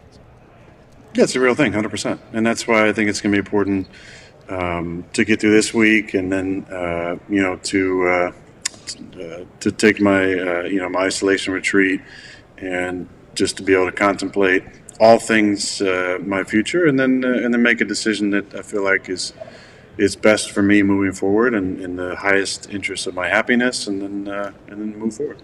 What's isolation retreat? We're just going into a cave? Are you not going to talk? You're not going to speak? One of those things? Yeah, is it just you in there? And if you're just in there alone, do you know how many days you're in there? Are you taking an iPad, a book? Are we able to reach you? What? Is there good It's 4 nights of complete darkness. What? You going to Alaska? Not Alaska, no. I've been to Alaska. That's a beautiful state. Man. That's a lot Are of you fun. locked in? Where is it? You're not locked in. No, you can leave if you can't do it. You can just walk out the door. But it's a darkness retreat. Wow. And I've had a number of friends who've done it and had some profound experiences, and it's something that's been on my radar for a few years now, and I felt like it'd be awesome to do regardless of where I was leaning after this season. So it's been on the calendar for months and months and months, and it's coming up in a couple weeks. So you walk into a room for 4 days, or is it a cave? It's a room. It's a little house, yeah. And they just kind of black out the window, brrr, everything's dropped down, and then there's somebody like in there administering like sounds and what we're going through, options. Of There's a two-way mirror. No, like a little slot that they'll drop in some food for you, but it's isolation and darkness. No, no music, no nothing. Are they recording you and your actions? How many people are in there? Just myself. Isolation. Oh. Holy shit! Yeah, it'd be weird if you had some random stranger in a corner you couldn't see. I thought it was a group. I thought it was like a group. Or trying to battle for the toilet in the darkness with somebody. So they're the one. So is there a bathroom, or you wearing a diaper? I think you can wear adult diapers if you want, but there's actually a bathroom. Yeah. Okay. And does that have like a nightlight or? No light. 4 days. Do you wear clothes? What are do you do? scared to death? That's terrifying. You're going to the hole for 4 days. It sounds like, and I assume you're paying for this. No way I can Yeah. do that. You come out in the morning and then you go in it back every night. You're in there for 4 nights, and then you come out on the last day after the fourth night. Wait, all there's day no and check night? in, check out. You're in all day. You're in all day, all night. Pitch black all day. Huh. Sensory deprivation, isolation. Yeah. Are you in a float tank too? Is there a float tank in there you're spending time in? That's real. That's a good question. There's no float tank. That'd be pretty cool. So it's just a couch, like a random couch. Is like, oh, I'm gonna go on Lazy Boy. That's gonna be a difference between today and yesterday. I'm not sure about that part. But, What are you bringing with you? well, it's not like you bring a journal or you bring music or anything. There's no sounds. No, it's just sitting in isolation, meditation, sitting with your thoughts. Nice. It stimulates DMT, so there can be some hallucinations in there, but it's just kind of sitting in silence, which most of us never do. We rarely even turn our phone off or put the blinds down to sleep in darkness. So I'm really looking forward to it. I assume you're gonna find answers to a lot of things when it's just your thoughts for 4 straight days with no light, sound, or human contact. That's certainly. I'm scared you're not scared. I thought of me being put in one of these situations and me not being able to make it. Like, there's a lot of me right now. Okay, me talking to me. Need to move on. Have you thought about that at all? Or has there been any bad trips? I assume people have not been able to handle this. I would assume. I don't know. I haven't heard. Nobody I've talked to who've done it has had a bad trip. They've all had really magical experiences. That's amazing. And meaningful kind of breakthroughs. But the door is open, so if you want to leave, you walk out the door. Hey, good luck in there. Yeah. Wow. Honestly, I can't wait to hear what you learn about yourself, from yourself, with yourself. 4 We days. might have to do it. Might have to come on for a guest appearance after that. I think so. I mean, maybe gather your get some light and stuff. You know, and Yeah, I will. I will. Just gonna gather, be bopping gather all my- over that room. Hell yeah. Well, Yeah, How what- else you what- gonna pass the time? Yeah, I mean, you're just gonna be Freddie Bop the whole time, probably. A lot of Jergens. What are you saying? You're coming in. Yo, what are you doing? 4 days, dude. What did you bring with you? Oh, lotion. That's just lotion. Big old thing of baby lotion. Hey, good luck in there. We apologize for not being as sophisticated enough. Darius J. Butler's here, has a question for you. Certainly, that's a white person thing. I'm not 100% sure if any of us have ever heard of it before. Nah, shit. I want to know where to sign up. I might try that thing. Really? Is that something you would want to do? 4 days. I try 4 for sure. days. I doubt I'll be able to make 4 days. 1 day. I think I could make a day. So yeah, first of all, Aaron, where do I find that? And second of all, I had a football question. These two offenses, betting favorites, MVP, Jalen Hurts, Patrick Mahomes. Which way are you leaning in this game as far as these offenses go? Well, first of all, we can sidebar offline, D-Bud, about that other stuff. But Yeah, about 4 days with no lights. Yeah, I go 2. I give 2 max. I like it's gonna be one up front. I think the Eagles have one of the best lines I've seen in the last 20 years, and I think if they can handle the D line for the Chiefs, they're gonna have a real good chance to win. Obviously, those guys dominated the line of scrimmage against the Niners, and they didn't throw for a ton of yards in that game, but they ran the ball efficiently and all different downs and distances, and they had all three of their backs who were going. So I think it's definitely going to be one in the trenches. Philly or KC's got to get ahead. I think that's early. That's going to be the best chance. They got to start off with a great drive, opening possession, go down and get points on the board, and play from the lead. That gives them, I think, the best chance to make Philly a little more one-dimensional. Philly still is probably going to stick with the run, which they should, because that's their bread and butter. But if the Eagles line can control the line of scrimmage, I feel like they should win. But Pat is just such a dynamic player. If he gets red hot and they go up and down the field, make Philly one-dimensional, it could be the recipe to win. But I really feel like they need to get ahead early, and if they can get it to 2 scores, that's going to change the dynamic of the game. Aaron, how about this? I know this isn't a world you know much about because you're not allowed to, but if you retire soon or when you retire later, you'll learn about it because it's becoming the world. 76% of the money is on the Philadelphia Eagles. 76. That's huge. That is a massive, heavy What favorite. is the line? Are they 1.5? Hasn't moved at all. 76% of the money stays on them. The Eagles are favored. 76% of the money's on them, hasn't moved. Normally, when you see that type of money, the book will start moving it because they want to kind of even it out. This is one of the most lopsided Super Bowls for a long time thus far, early in the week still, but the whole world is basically viewing it the same way you are almost. Yeah, I mean, Vegas seems to be pretty right on a lot of their stuff. They've been wrong, though. They have been They wrong. definitely have. And there's a lot of things that can happen. You never know. It's a long week. And, script. Yes. And confidence. Obviously, the Chiefs played in a couple of these already. I didn't read the script at the beginning of the season, so I'm not sure how this thing is going to go. Okay, so you did not read script. Why not? You said you don't want to, this year isn't the year. The script, the 2 scripts beforehand, middle of COVID, they gave you the MVP. And you were kind of... Those are fun scripts to read. I read those. I didn't want to jinx it, so I didn't read this year's. It was a mystery. What's going to happen this year? I don't know. How do you feel about that? That's happening right now because of the officiating. That's a real conversation that's taking place right now because of the officiating, I believe, but also just because of how absurd the NFL is. There's a bunch of stats coming out about the Eagles and the Kansas City Chiefs being exactly 6 Pro Bowlers and a Kelsey brother, quarterback this, and how many wins they have, how many losses they have. It's like a script couldn't be written better than this. It's like, that's kind of what the NFL has been. The NFL's got the world like this right now, and they know it. All eyes. There's going to be like 140 million people on it. How do you feel about the state of the league? And then also the state that we're in where people actually believe that a script is written for professional sports, more specifically the NFL. Well, I think the league is in good hands, and they're always going to look out for the shield and protect the shield.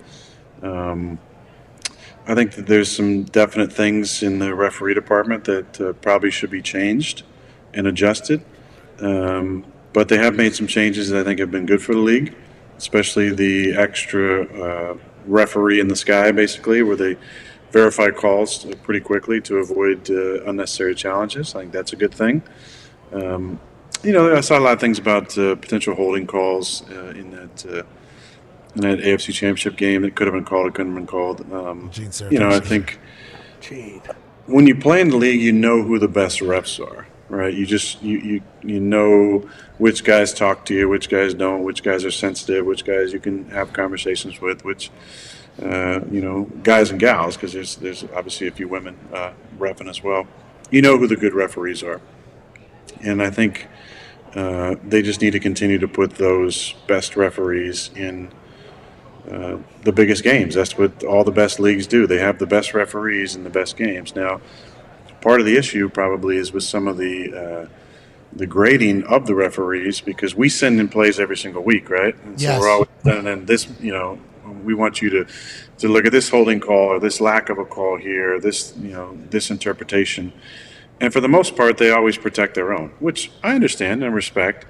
But at the detriment of the grading system, I don't know if that's always the best policy, because we would send in these clips which are clear and obvious fouls, and the majority of the time, so more than 50% of the time, they would return back with a verdict that it was actually the opposite of what we expected. The expected call should have been. Oh, so you're not even getting it right with another opinion. Okay, that's problematic is what you're saying.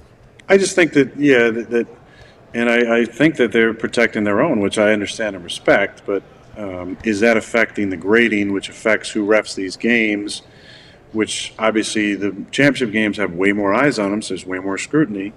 I think, is Vinovich or Sheffers doing the... Sheffers. Yeah, so I said both those guys because in my opinion, those are the two best in the league. Okay. I think they're the two best Whitecaps. They are the ones that communicate the best. I feel like their games are reffed the most standard, I would say, across the board with all their officials, because it's more than just a Whitecap. You have umpire, you have side judge, back judge, right, and all the officials in the field. But I feel like they control the game the way it needs to be, because the fans are there to watch the players, not the refs, and they, I think, do a great job of controlling that. And we had a lot of refs in the last half decade who were elite level officials retire from the game. Really, in the last decade too, there's been so many great ones. A lot of them, what do? They go on TV. Why? Because the money is what it is. We have Gene Steratore on the CBS crew, who's a fantastic referee. I thought he was the best, or one of the best in the game his entire time he was in it. You have John Perry, who I've seen on there. John is a fantastic referee. He's on TV now.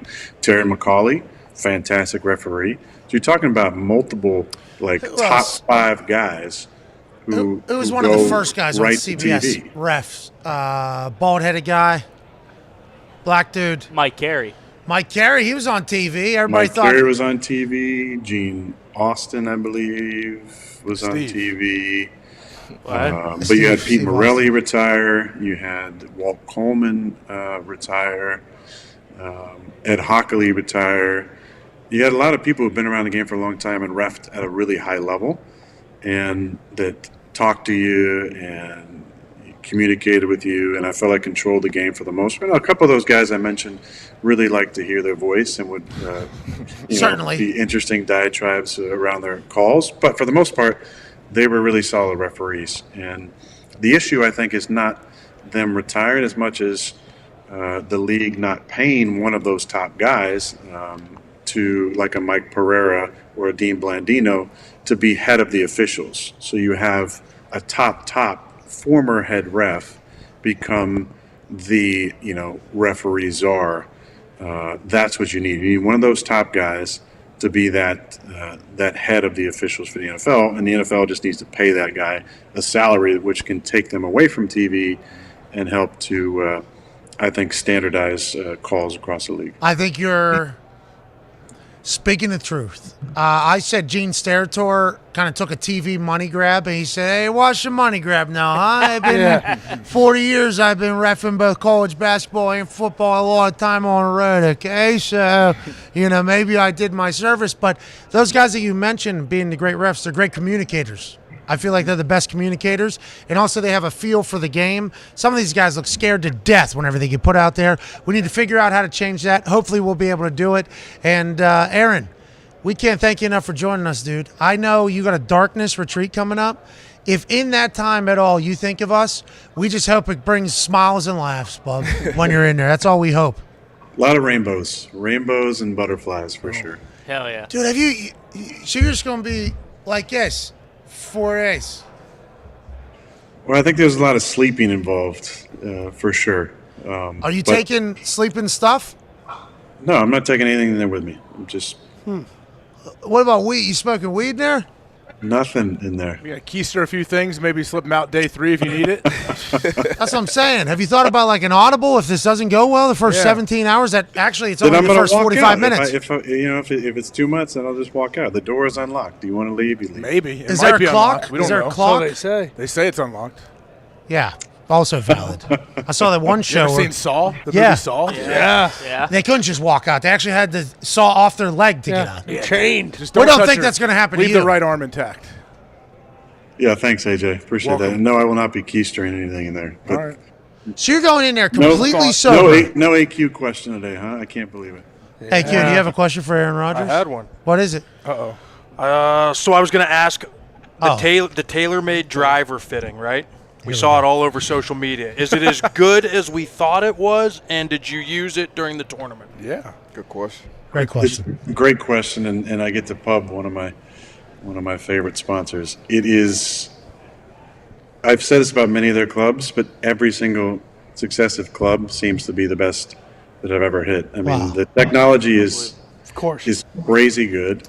The forgiveness is ridiculous. I mean, I'm a field golfer. I can get into a rhythm, and I'm really good around the green, but if I drive it squirrely, then that's when I really struggle. And this forgiveness on this driver is incredible. I mean, I hit so many balls off the heel or the toe that stayed in play and allowed me to, get the ball up around the green and make a decent amount of net birdies.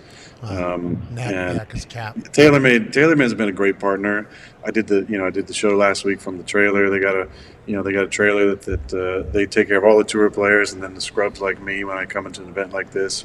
They gave me a new putter. I don't know if you saw the putter head on it. The so cover, nice. The alien cover that they gave me was It's otherworldly. when they put that in the bag. I said, "Oh, this is gonna be a good week. It's gonna be a really good week." Damn right. But I love TaylorMade, and all the people there are just first class, and they take really good care of me. And the driver is incredible. Carbon wood? Carbon fiber wood. It's called Forgiveness. Yep.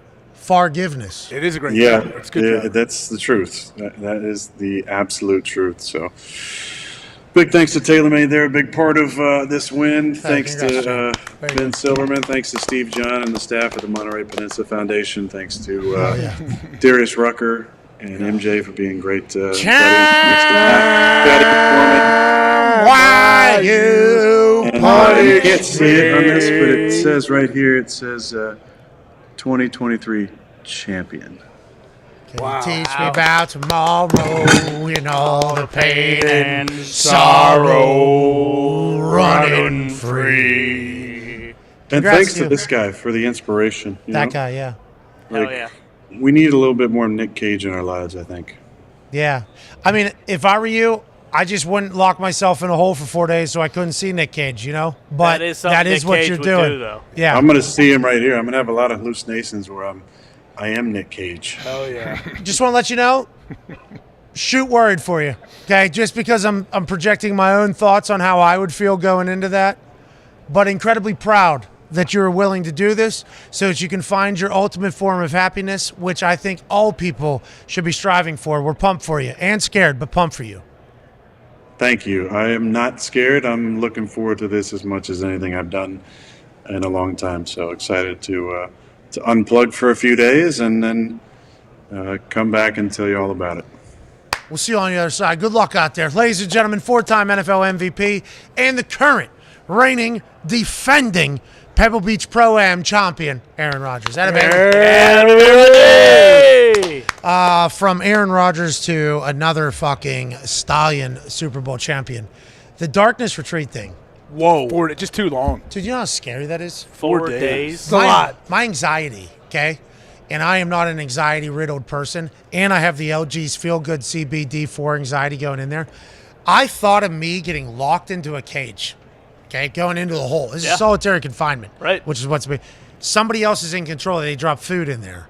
4 days, no lights at all. Nightmare. AJ, what? I didn't know this was something. And Darius was like, I'm in. Yeah, maybe I'll try it out. I've heard people do silent retreats where they like go up into basically a cave and they don't say anything for a couple of days. But 4 days in darkness, you're going to solitary confinement. And they have a little area where they can open up a slot and drop you food. So are they surveilling you the whole time too? Are you on video?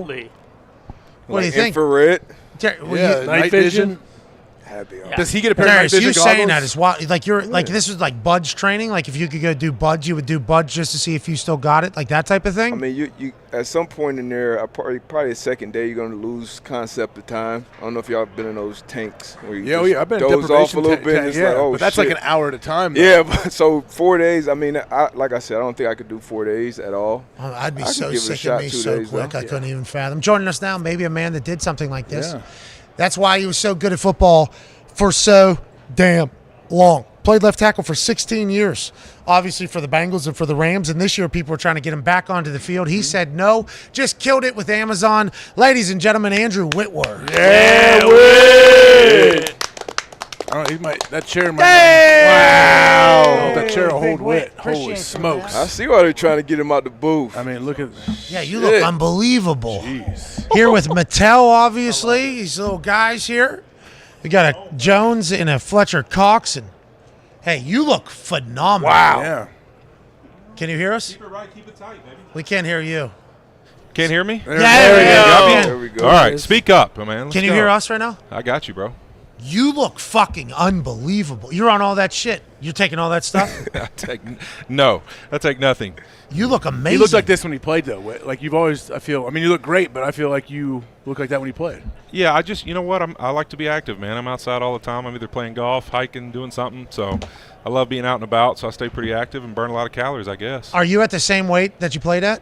I'm probably 5, 10, 15, somewhere in there, down. Just kind of depends on the day and the weekend. Still training every day like a madman? Had to? I still get after it. I still got the dojo at the house, and we still get after it a little bit. What were your thoughts on how the season went, especially from a guy that covered it every Thursday night? We thought you did amazing. Yeah. Hell of a season by you and everybody over at Amazon on Thursday nights. What did you think about this season? Offense not as good this year. More of a defensive-led season, I think, for the NFL as a whole. Yeah, it was in the running game. I mean, you look at it. I love seeing the running game explode, and I thought AQ, obviously awesome job every week showing that stuff. I loved watching it. Oh yeah, and, baby AQ. Hey, look at you. Come on, Al, baby. I watched every week. Don't worry, I was watching. I appreciate that. It was great, man. But yeah, I mean, you seeing that come back, man. This league's always, you see things coming back and leaving and all that stuff, and to see physical football and the running game take off a little bit this year and some defense, I loved it. It's old school, especially with the Eagles being in the Super Bowl. I mean, this is going to be a great depictor of it because Sirianni and his dad, down there at IUP, which is in Western Pennsylvania, all about the O-line, D-line, baby. That's how they built the team. There's no surprise they're there. 78 sacks this year, that fucking team. Yeah, it's unbelievable. I mean, 78 you look at that front. sacks. Insane. I think really to me that's, when I look at this game, there's a lot of different ways you could take it, but I really think for me that's why I lean towards Philly. It's just both sides of the ball, their fronts, man. I mean, I just think you look at the veterans, some of these guys, maybe their last time to get a chance to play in a game like this, they're thinking in their mind, you're going to get their best, and they got some good ones. AJ. How do you block Philly's D-line? Honestly, when you look from front, especially like Hassan Reddick, what he has done this year, what a great pickup. What are you going to do? How do you have to keep people in? Do you have to max protect? What would you do? Yeah, I think that's the thing. You're going to have to do a couple things where you help guys out at times, but with Andy Reid, it's always going to be going to that screen game and finding ways to. I think every time people play the Chiefs and Mahomes and Andy Reid, it's like we talk about Mahomes is going to get hit. Guys are going to try and get after him, and they start the game off, and he has the ball for like half a second. The first 9 plays of the game, the ball's just out of his hand, fast as can be, and they try and get you frustrated. And so I think that they're obviously going to do something like that. I mean. mean, all 5 of those guys, when Philly rushes them, I mean, it's just one-on-one nightmare. I mean, somebody's winning, that's for sure. I can remember Fletch back in his heyday when he lined up over the center head up. It's like everyone worried about everything else that was happening, and it's like the center's like, dude, this is a nightmare for me. Can we take care of right up the gut here? I'm going to have to handle this one-on-one. I think that's what every defense coordinator is looking for. They've been able to do it, and they reloaded mid-season too. Let's bring in Sue. Let's bring in Joseph. Let's only continue to get better. They're going all in. I like that they're winning because they've gone all in. Obviously, the A.J. Brown trade happened with the Rams. Rams go all in, win the Super Bowl. Now here we are a couple years later, and everybody's like, wait, is going all in the right method? Do you think this is sustainable for teams? Do you think like the Eagles are going to be able to sustain? Because you guys were going to be the depiction of this. The Rams, they go and get their quarterback. They spend money on Vaughn. They bring in OBJ. They go big. They kind of invest on the defensive side, and then it kind of doesn't have as much staying power. And this is what all the old school traditional team-built types were saying. This ain't going to last. This ain't going to last. Do you think it's possible after what happened with the Rams? Like, do you think the Eagles, it's possible to go on sustained success, whatever that is, I guess, these days?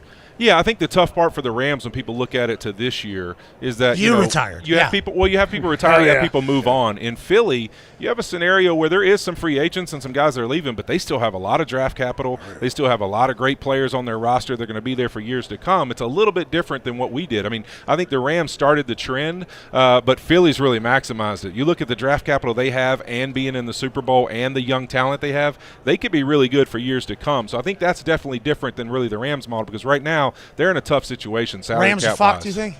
They're in a tough situation. You're going to have to figure out a way to not only manipulate the cap some, but you don't have a lot of draft capital. You don't have a lot of things to build on this year and say, all right, we're going to have a rebound. It's going to be built on, man, just hoping guys come back healthier and we can play better. Yeah, that was they're the reigning Super. Oh, yeah. Oh, yeah.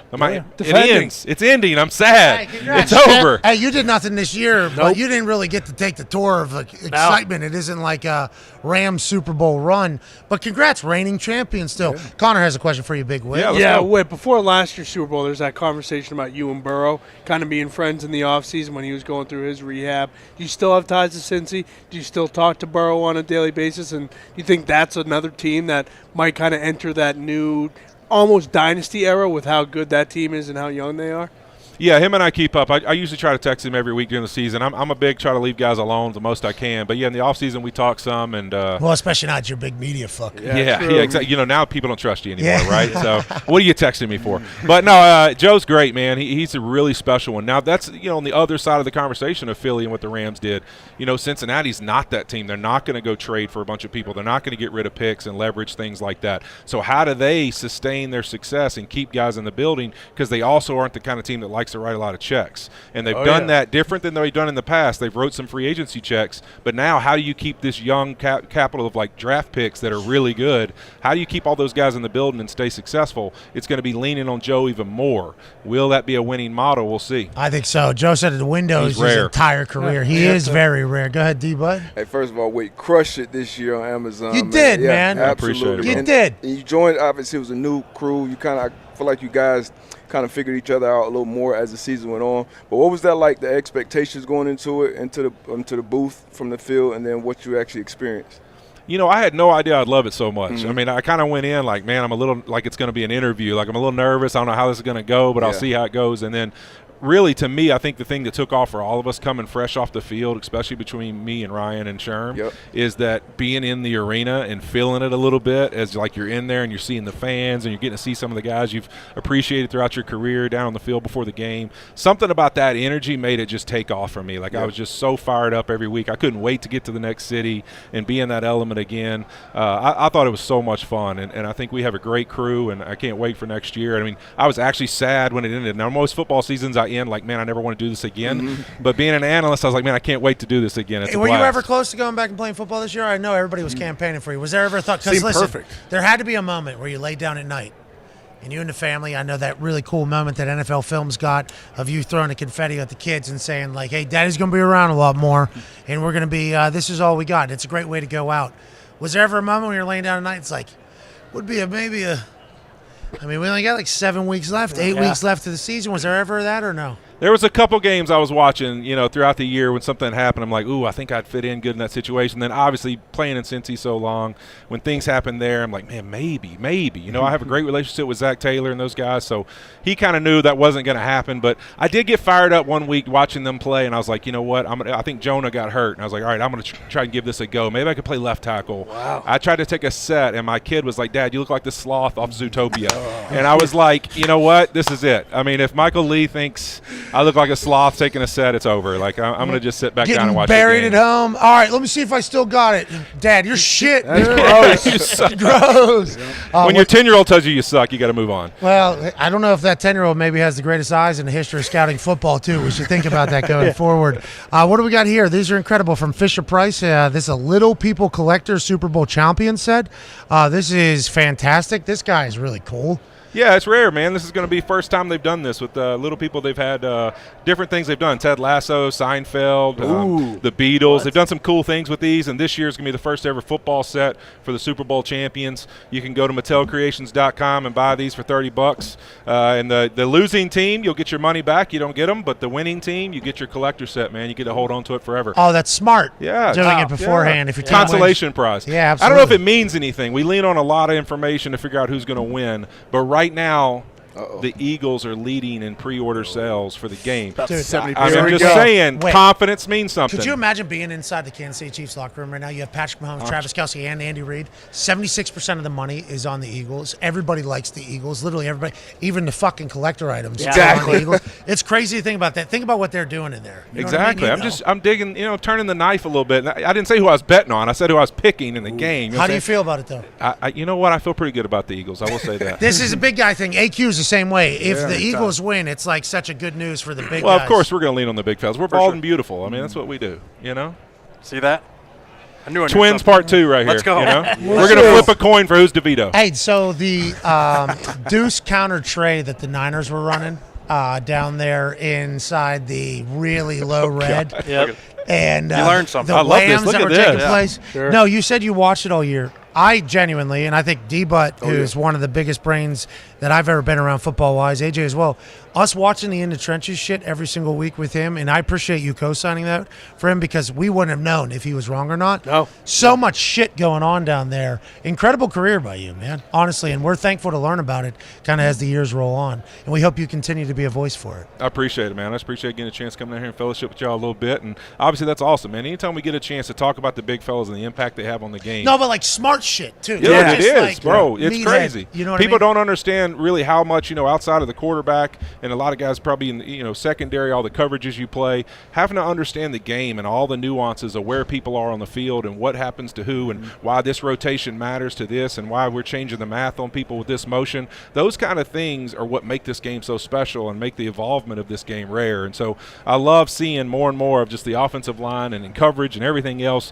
being shown, all the little things that make it a special game. I think we're at a state, though, where the fans are ready to become more informed fans. Yes. You know what I mean? It doesn't just have to be like insane highlights. It's like, oh, these guys passing off to people to pick up the rap that was coming. Like, that is an incredible football play that's taking place. I think more people are starting to appreciate it, and that's how much the game has grown. We can't thank you enough for joining us, Will. I appreciate it, man. Thank y'all for having me You on. look unbelievable. Yeah. Appreciate it. You man. and Bezos? Thank You and Bezos boys?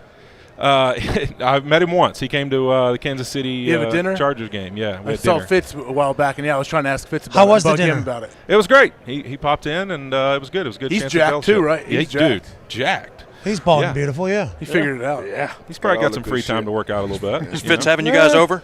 Is Fitz having you guys over? He lives out here, right? Listen, there's nobody that has more visitors or people they know than Ryan Fitzpatrick. I mean, I don't know if it's from playing for half the With teams all in the 9 league kids or going too, to right? Harvard. Yeah. It's all these educated, smart people he's always meeting up with. I'm not invited to those meals. Could you imagine being a quarterback for that? Because the quarterback, you're held like you're the king. You meet every booster, partner, business at every single school you go to. Face. But also in the building, you're like the guy. He's been quarterback for every single team in the league. Oh, my God. He's probably knows plugged everybody. everywhere. Yeah. Everywhere. Yeah, not to mention he's the smartest guy in the room, too. Yeah. So I played with him in Cincinnati for a couple years, and he has not changed, man. He's the same guy. Rare dude. As are you. Appreciate Can't it. thank you enough. Congrats on all the success post-football.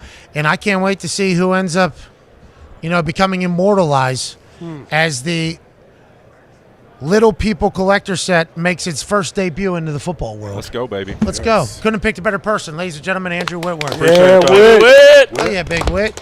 Woo! These are awesome, Whit. Good luck out there. Hey, thank you, dude. Kids love that. He's Appreciate fucking you, man. huge. Appreciate man. it. Appreciate He's it, not man. just huge. Shit. He's got to be on all that shit. He's got Has to be to on be. No, if he is, he looked like that. Whit's always looked like that. Yeah. You got to be on all that shit. I don't believe it. Fucking He's a freak. massive. Hit country strength. Yeah, you're right. You're right. Good Lord. He said moderation's all you need. Yep. Of the shit? Is that what he's saying? Oh, okay. Well, you could make that argument. Half cycles. Where's he from? Is he from Ohio? No. Played at Down south. LSU. Yeah, played at LSU. Louisiana, maybe? Mm-hmm. Hey, those Bayou boys down there. Mean D-Butt. cousins. Dude, you just been sitting here for like an hour. cousins. So fucking rude of us to do. Let's go through a couple situations that have popped up today in the news world that we need your opinion on. Let's do it. Bill Belichick, Tom Brady on the Let's Go podcast. Bill Belichick talked greatly about how he had to tell Tom pretty much, I got to treat you the same way as the boys. And then Tom said, no worries, I can use this as a platform for my leadership. It was almost understood that he was going to get chewed out in those meetings. Yeah. LeGarrette Blount came in and said one of his first meetings, he sat there, and Tom not only pointed out that he missed a wide open throw, but said, oh, you're supposed to be the greatest. You're supposed to be the guy that everybody wants to be. There's about 100 guys in the NFL that can make this throw, and you can't. So why don't we figure that out? And LeGarrette Blount going, God damn, Tom Brady's getting this. This is going to be the thing. Bill Belichick acknowledged that, though. If I was able to yell at Tom, I'm able to yell at everybody else. You were in that building for a few years, got drafted there. Are you happy to see that Bill and Tom's relationship is allowed to be public almost now, which is what this feels like from the Let's Go podcast yesterday? Yeah, and that's something I think you mentioned, that they kind of had to be on the same page on that. And like Blunt said, like the first day you're in there, the first week you're in there, you hear Brady getting chewed out just like everybody else. So you know everybody has to be accountable on that same page. And something else that stuck out to me on that Let's Go podcast was kind of just how Bill was talking. Like, you rarely hear Bill in that form unless he's talking or sitting down with somebody he either highly respects or he's super engaged in the conversation. You rarely hear or see that side of Bill, so that was dope to see. Oh, Tom, the greatest quarterback of all time, is hanging over the goddamn cliff. Yeah. That's what Bill Belichick was saying. It was like, all right, this dude's a human. This is what everybody chats about behind the scenes. Well, and Bill going up to Tom after, if he ripped him real hard, like, hey, I heard people saying, I kind of obliterated you there. Sorry if that was a little too much. Like, even that I feel like is crazy to hear about, just because that takes a lot, right, of respect between Brady and Bill for him to obviously have the okay to do it, but then be able to go apologize to him after just in case it was a little too much. What did we not hear from Aaron Rodgers today? That he's doing anything. He's got 4 days of a darkness retreat to figure out his life. I cannot believe you were like, sign me up for that. I still think 2 days. Still, I think I'd love that. Yeah, you would. That makes sense. I'm sure there's a whole process. Like, you eventually freak out, whatever, through the first day and a half, 2 days, and then you probably settle in, and they probably enjoy it. They're the not last letting him out of the door. Day or so. No. There's no way. They're walking in, filming it. Who knows what's going to come from that? But yeah. Doors open, baby. No, it is not. There's no way, because what are you going for? Because everybody probably wants to leave. Yeah, people never lie. People never lie about that stuff. Yeah, that's probably a part of the thing. Like, I didn't want to say it to him, but like, what about the bathroom? There's got to be a door to a bathroom, right? No, you just poop on the ground and then poop in your fingernail. And then you give the bucket back to him? Exactly. Maybe it's a bucket. They clean out the slop bucket, or you just kind of have, that's part of the experience. Yeah, put it in the microwave, eat it. Breathe that in. There's no chance he can get out of that room. Like, put it in the microwave and eat it. Everybody that goes wants to get out. Like, that's a part of the whole process. And you got to fight. Once you get through that, I guess that's where the breakthroughs happen. Yeah, they say, no, you got to stay. 4 days, though. Probably people, like, masked up the whole. Activate your natural DMT. Don't you start freaking out, probably. You're all by yourself. Yeah. You realize you've only been there for 40 minutes? I'm on a plane with no Wi-Fi. I feel like I'm Amish, and I have no idea what's going to happen. Start freaking Get out. me off this plane. Get me on the ground as soon as possible. Way too much of me only able to talk to me right now. That's what the goal That's of what this it's whole thing is. for. That's what it's for then, yeah. Good luck out there. 4 days. That's got to That feel like is a fucking so year. When he originally said 4 nights, I thought like, oh, so you go in there at night, like Right, from go like hiking during the So day. is 6 to 6 a.m. or This something. is but no. Jordo? I don't know who this is. Jordo wasn't on the bag out at Pebble Beach. Might be so- the grandmother. No, grandmother didn't call him. Yeah, maybe she told him to go He's not doing somewhere else. ayahuasca. No. Nope.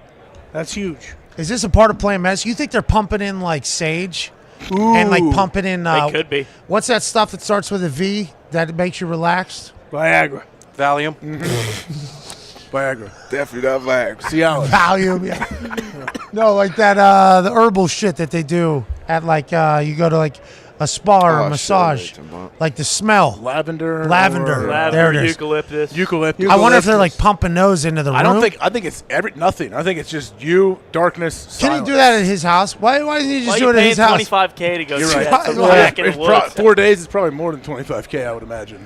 To use somebody's room Why? with no light. What are you talking about? There's a fucking wooden chair in the corner. They're Stop not using doing rational. anything. Why are you using rational arguments? You know, Correct. like with things like this, but. Then I guess there's probably like a decompress after you're done with 4 days. You go talk to somebody. You talk to them. Hey, what did you go through? And then they give you a plan. The decompress is him mushing his sausage for 10 hours of the day. What are we talking about? Decompress. I'm saying you got to coming out there with blisters. justify paying all this money. Hey, so I know your dong is raw, but other than that, what did you get out of the 4 days in darkness? Bro, I have no idea. I would not be able to complete the task. They could be offering up $10 million on the other side. Right. This sounds like cruel and unusual punishment. Yeah. Where are they going? You're going to the hole. Nobody wants to go to the hole. Hardened criminals don't want to go to the hole. What's the worst place to put somebody when you've already done the worst thing to somebody? Oh, the hole. What's the hole? No light. For how long? 24 hours a day.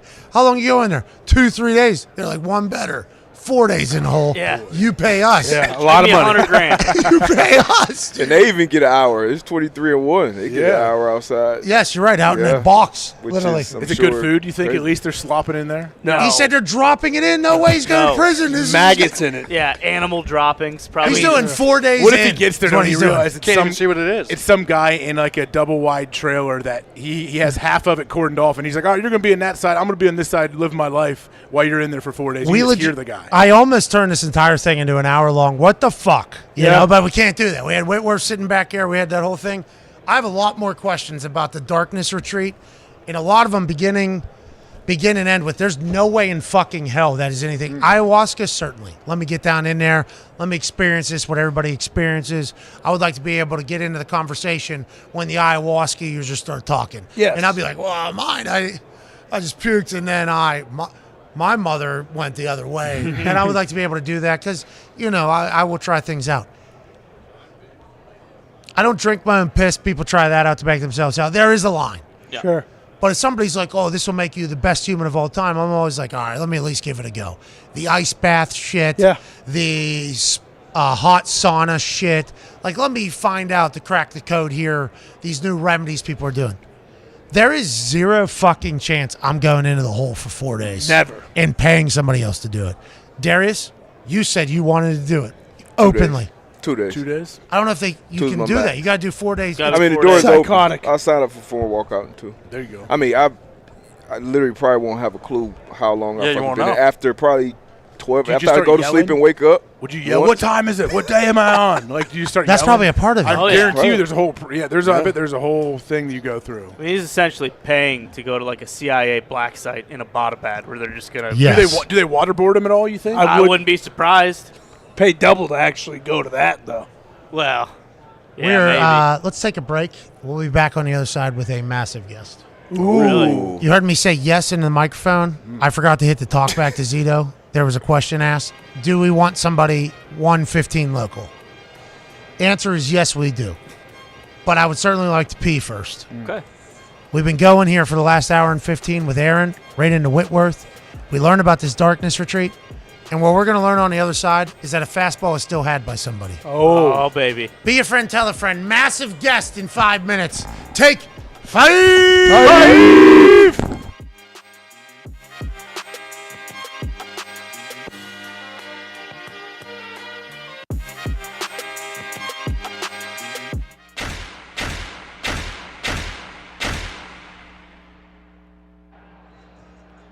Wilco Roger, it's National Tight End Day.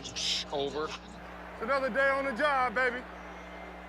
Another day on the job. This one means a little more. Big dog. Happy National Tight End Day. Yes, sir. Let's go. Have a day, baby. Come on. Happy holidays. Let's keep it going. National Tight End Day. Let's get a few, huh? Let's get one, baby. It's National Tight Ends Day, dude. You're my gift. You're the best, man. Good luck. Thank you, big guy. Always Thank you. for you, buddy. I still got Good luck, man. to give George a big old hug. Oh! Good luck today, brother. I love you, dog. Do your thing, baby. Do your thing.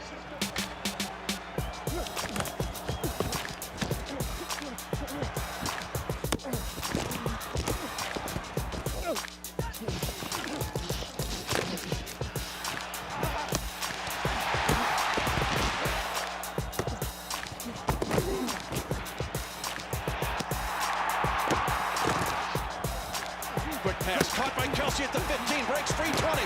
It's a 22-yard pickup by Kelsey. It just rumbles and bumbles. George having a good game today on National Tight Ends Day. Woo! I can clap for that guy right there.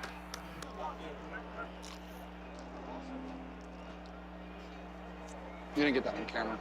I hit that. What? Bottle flip. Landed it. The world will never know, though, because no one got it on camera. Man, I done tripped over somebody's foot. No, you didn't. That was all me. I promise you. I know. Watch the film. Nah.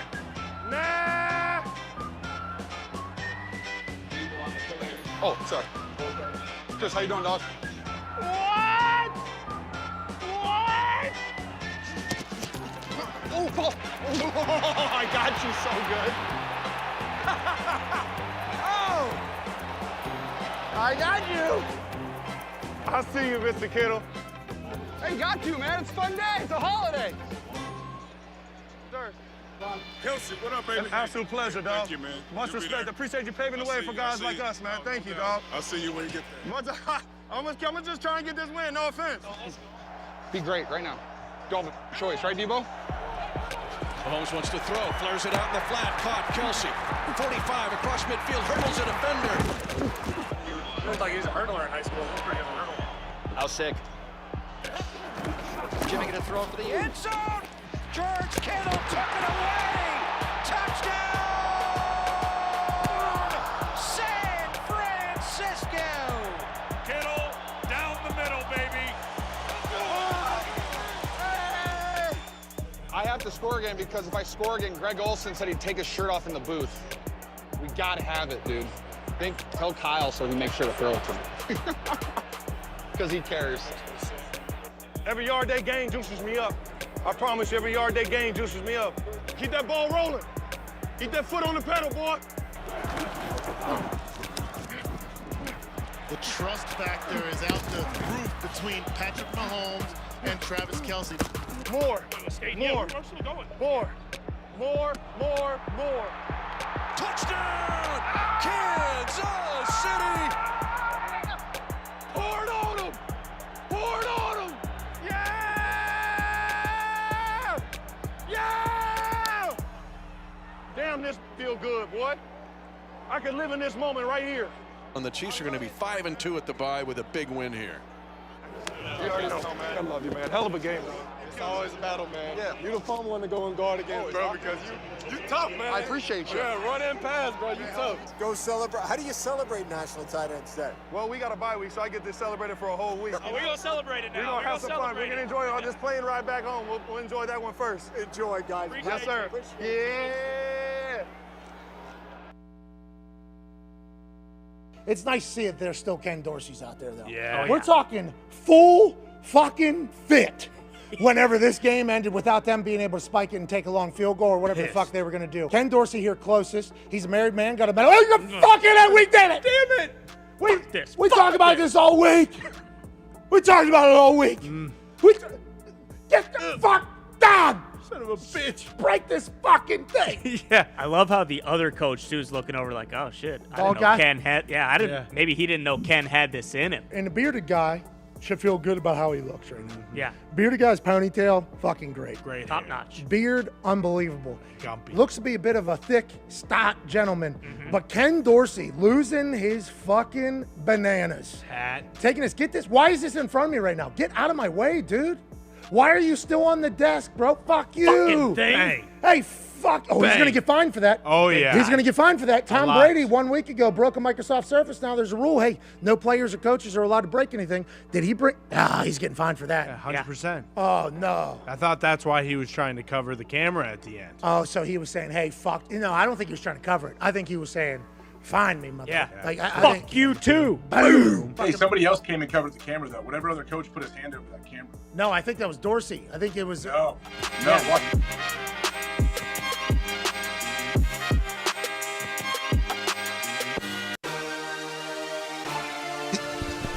Ladies and gentlemen, I didn't think Aaron Rodgers Tuesday could get any bigger. Nope. And then a little piece of information was dropped into my ear that went to my brain that immediately set off the sensors of holy shit, what a life that we are currently living. Ladies and gentlemen, a man who has been a global sensation for at least the last 29 years. Yep. Yeah. When you think of Sin City in Las Vegas, you think of a couple people. This man's name is one of them. With the Super Bowl in Vegas next year, chit-chatting about that and his show that you can go see still every single day to this day at Luxor.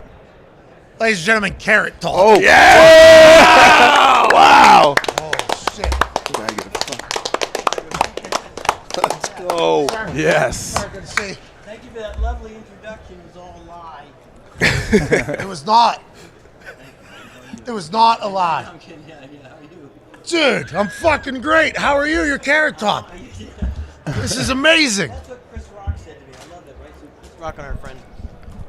And I said to Chris one time, does that hear me? I said to Chris Rock one time, I said, damn, you're Chris Rock. He's like, you're fucking Carrot Top. And I never forgot that. I was like, yeah, but you're that's not cool. You're Chris Rock. Yeah, but you're Carrot Top. Yep. And You're Carrot Top. what, do you do a show every single day still? Yeah, every night but Sunday. Yeah. Wow. Take off from my football. Yeah. Gotcha. But yeah, every night for 30 some years. Yeah. Where are you from originally? Florida. A Florida man Florida, yeah. becomes Carrot Top. Yeah. And you just always were going to be a magician? That was the goal? Not a magician. No, I don't do magic. I just do shit, props. You know. I made a new one that you'd appreciate. It's on my Instagram. But it's really funny. It's because the Cowboys kicker missed four in a row.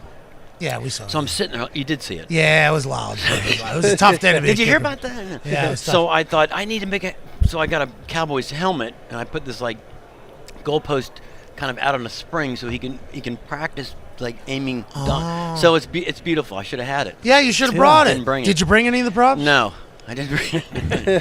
No, I didn't bring any. So they got you walking around, obviously. I Yeah. asked When you think football, you think Carrot Top, right? No, when you think Vegas, you think Carrot Top, Vegas. though. Which is what will be next year, right? That's the big, Yeah. Super Bowl, so it should be a good time. So is that what the conversation is all about? What Vegas would be like hosting guess, a Super Bowl? I guess. I don't know. I'm a big football fan. They asked if I wanted to come and talk and say hi to people. What do you think about I Vegas watch your show hosting all the the Super time, Bowl? so this is awesome. Carrot Top watches the show? Yep. You interview Aaron Rodgers every day. Tuesdays. You go every day. We Yeah, but I half-ass it. do watch your show. No. You're very, very good. No, we are very below average. Well, this No. show would not last anywhere near as long as yours did.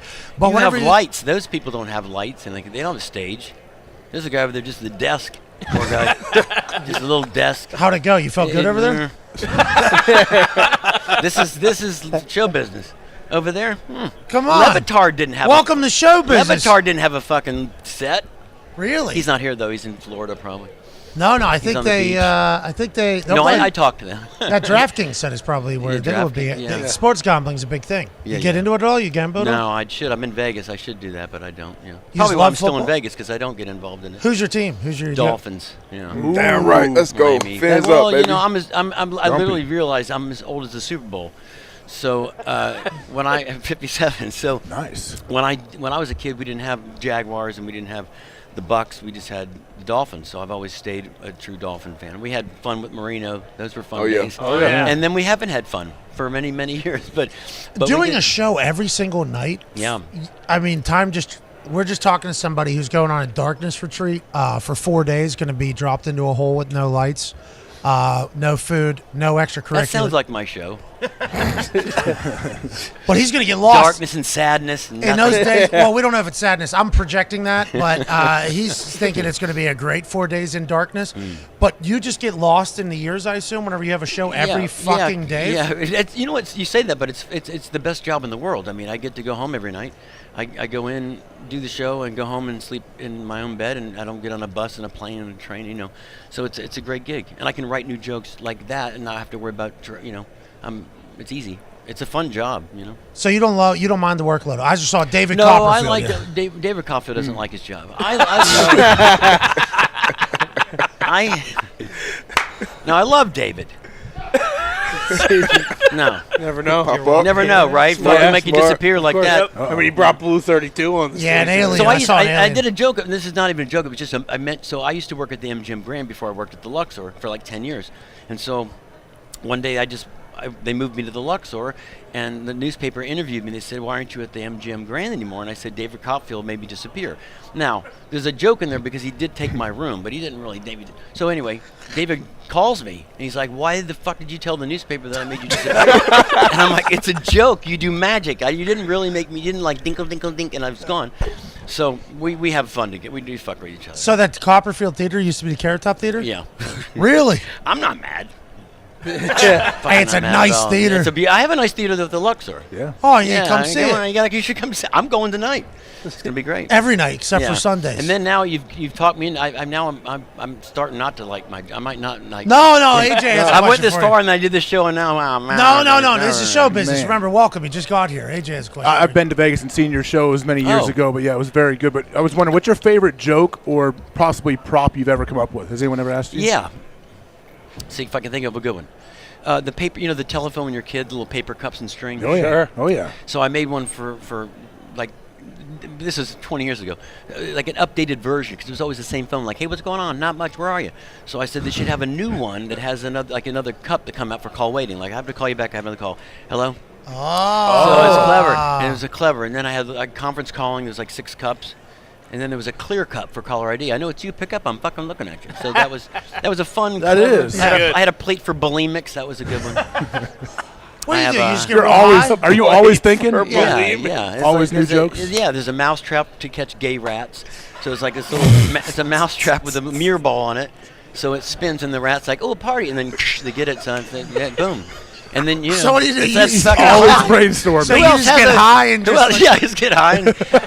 Is that what your life is? And then I'm like, no one's done that before. This has been a gay rat trap. I got the market on this. So yeah. So it just comes to it just kind of comes to me in Do you have a circle, brainstorming circle? Do you go to work early, say, hey, we're going to think of new concepts, or is it like 2 a.m., 1 a.m.? No, both. Yeah, I go in early every day, and I force myself to have a new joke every day, like one, even if it's a one-liner or one prop or a joke. I challenge myself to come up with one prop a day. Like we had the balloon they shot down the other day, so I did a balloon joke where they shoot it and all this candy fell out of, like it was a piñata. Like, fuck, after all that. What do you think came out of that balloon that they shot down? Well, I said we put in candy at one, but then it should have been something, maybe something, it's Chinese, so China. A lot of international audience for you, my right, thought of Vegas? this is they kept showing the white balloon. I kept saying, why don't they make it, if it was blue, we wouldn't have seen it. Yeah, because it blends in. And then I thought, you know what they probably did? They said, oh my God, they fell for it. They shot the white one down. And now there's probably 500 blue ones up there we don't see. Bingo. Well, see, I'm also saying UFOs are just they clouds. shot the white balloon down. They fell for it. Yeah, I do no politics in my show. None. Sound like a little Trump there. Did I hear? I was trying, folks. Yeah. That's all I can do. That's the only ones you can do. Yeah, you got an international audience, folks. right? Who is the normal people that come in there? No, I don't have a lot of international. Really? No, because Vegas is like. I think comedy doesn't like that, like magic does. I think a lot of my band music. I mean, my friends that play China, they go play Hong Kong, they play everywhere. But comedy's very specific. I don't think. Yeah, I don't. I mean, I get some people that don't speak English and they seem to enjoy the show a lot. Yeah, because there's shit to see. Yeah, there's like. Darius has a question for you, Mr. Well, Carrot Top. coming from another Florida resident from Fort Lauderdale, what part of Florida are you from? And then when did you become Carrot Top? I came from Orlando, Central Florida. My Okay. dad worked at NASA. As a kid. No big deal. That's pretty fucking Yeah, the cool. real NASA. Yeah, he was a he literally. There's a joke on my show, or not joke, a story. I hate when people say, "Here's a good joke." It's not a joke. So my dad worked at NASA and trained astronauts, and my brother went to the Air Force Academy and flew F-16s. Wow, dog. And I glued dildos onto walkers. There's a place for everybody.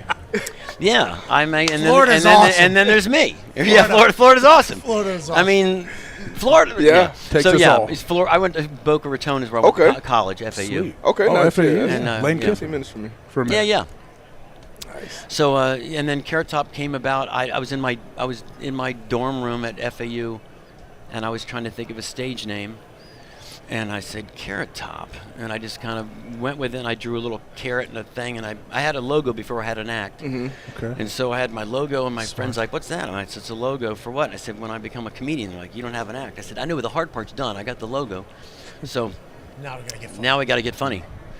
So that'll come soon. I'm telling No, you. 30 years in. Still 38 growing. years in, we're doing it. Still doing it. Tone has a question for you. Do you ever in the think back. about using live animals in your show? Do I ever use Lysan? No. Or have you thought about it? I mean, no, but you have one new. You have an idea? There's a guy this is the funniest thing I've ever seen in my life with an animal. The guy's name is Bruce Block, and he's a comic, and he comes out. Have you seen this guy? No. So this rabbit comes on this little stage, right? And there's a microphone and the little thing, and the rabbit comes out, and it grabs the microphone, and it's like, "Hey, motherfuckers," right? And you're like, "What the?" And it tells dirty jokes for like 10 minutes. So the trick is there's a water feeder in the thing. So the rat's like, and it's you genius. Yes, genius. You can't stop. You're just crying, laughing. And then the other guy comes out after the rabbit, and everyone's like, you can't follow the fucking rabbit. You got to put the rabbit buck up there for a few more minutes, because dude, that rabbit's fucking great. Yeah. Copperfield had an alien. He does. A dinosaur, right? Yeah. And a dinosaur. Yep. And a UFO. Oh shit. 130. It's a fake one, though, right? Yeah. Whoa! We're trying to talk shit to Copperfield again. We already found out what happened. Oh, you mean the little dude thing? Blue 32? Yeah, his name's Blue 32. Oh, there it is, Blue 32. Hey! That was the name. I don't know if Copperfield that's a football reference at all, but as soon as he said it, I was like, guy's giving a cadence up here for this alien. I loved it. I had a great time with those shows. I enjoy those shows a lot. I like watching people perform live. Do you feel any nerves anymore? Nervous? Yeah. No, there's an anxiousness to it. You get excited. But, every night? But yeah, it is like not nervous, but you get excited. If you don't, you shouldn't. You have to have a little bit of excitement. What do you do There's a new audience, a new crowd every night, so you don't know what's going to, Music? Jump on a trampoline? Music, dance? Lots of music in the show. Lots of music, a lot of sound cues and stuff.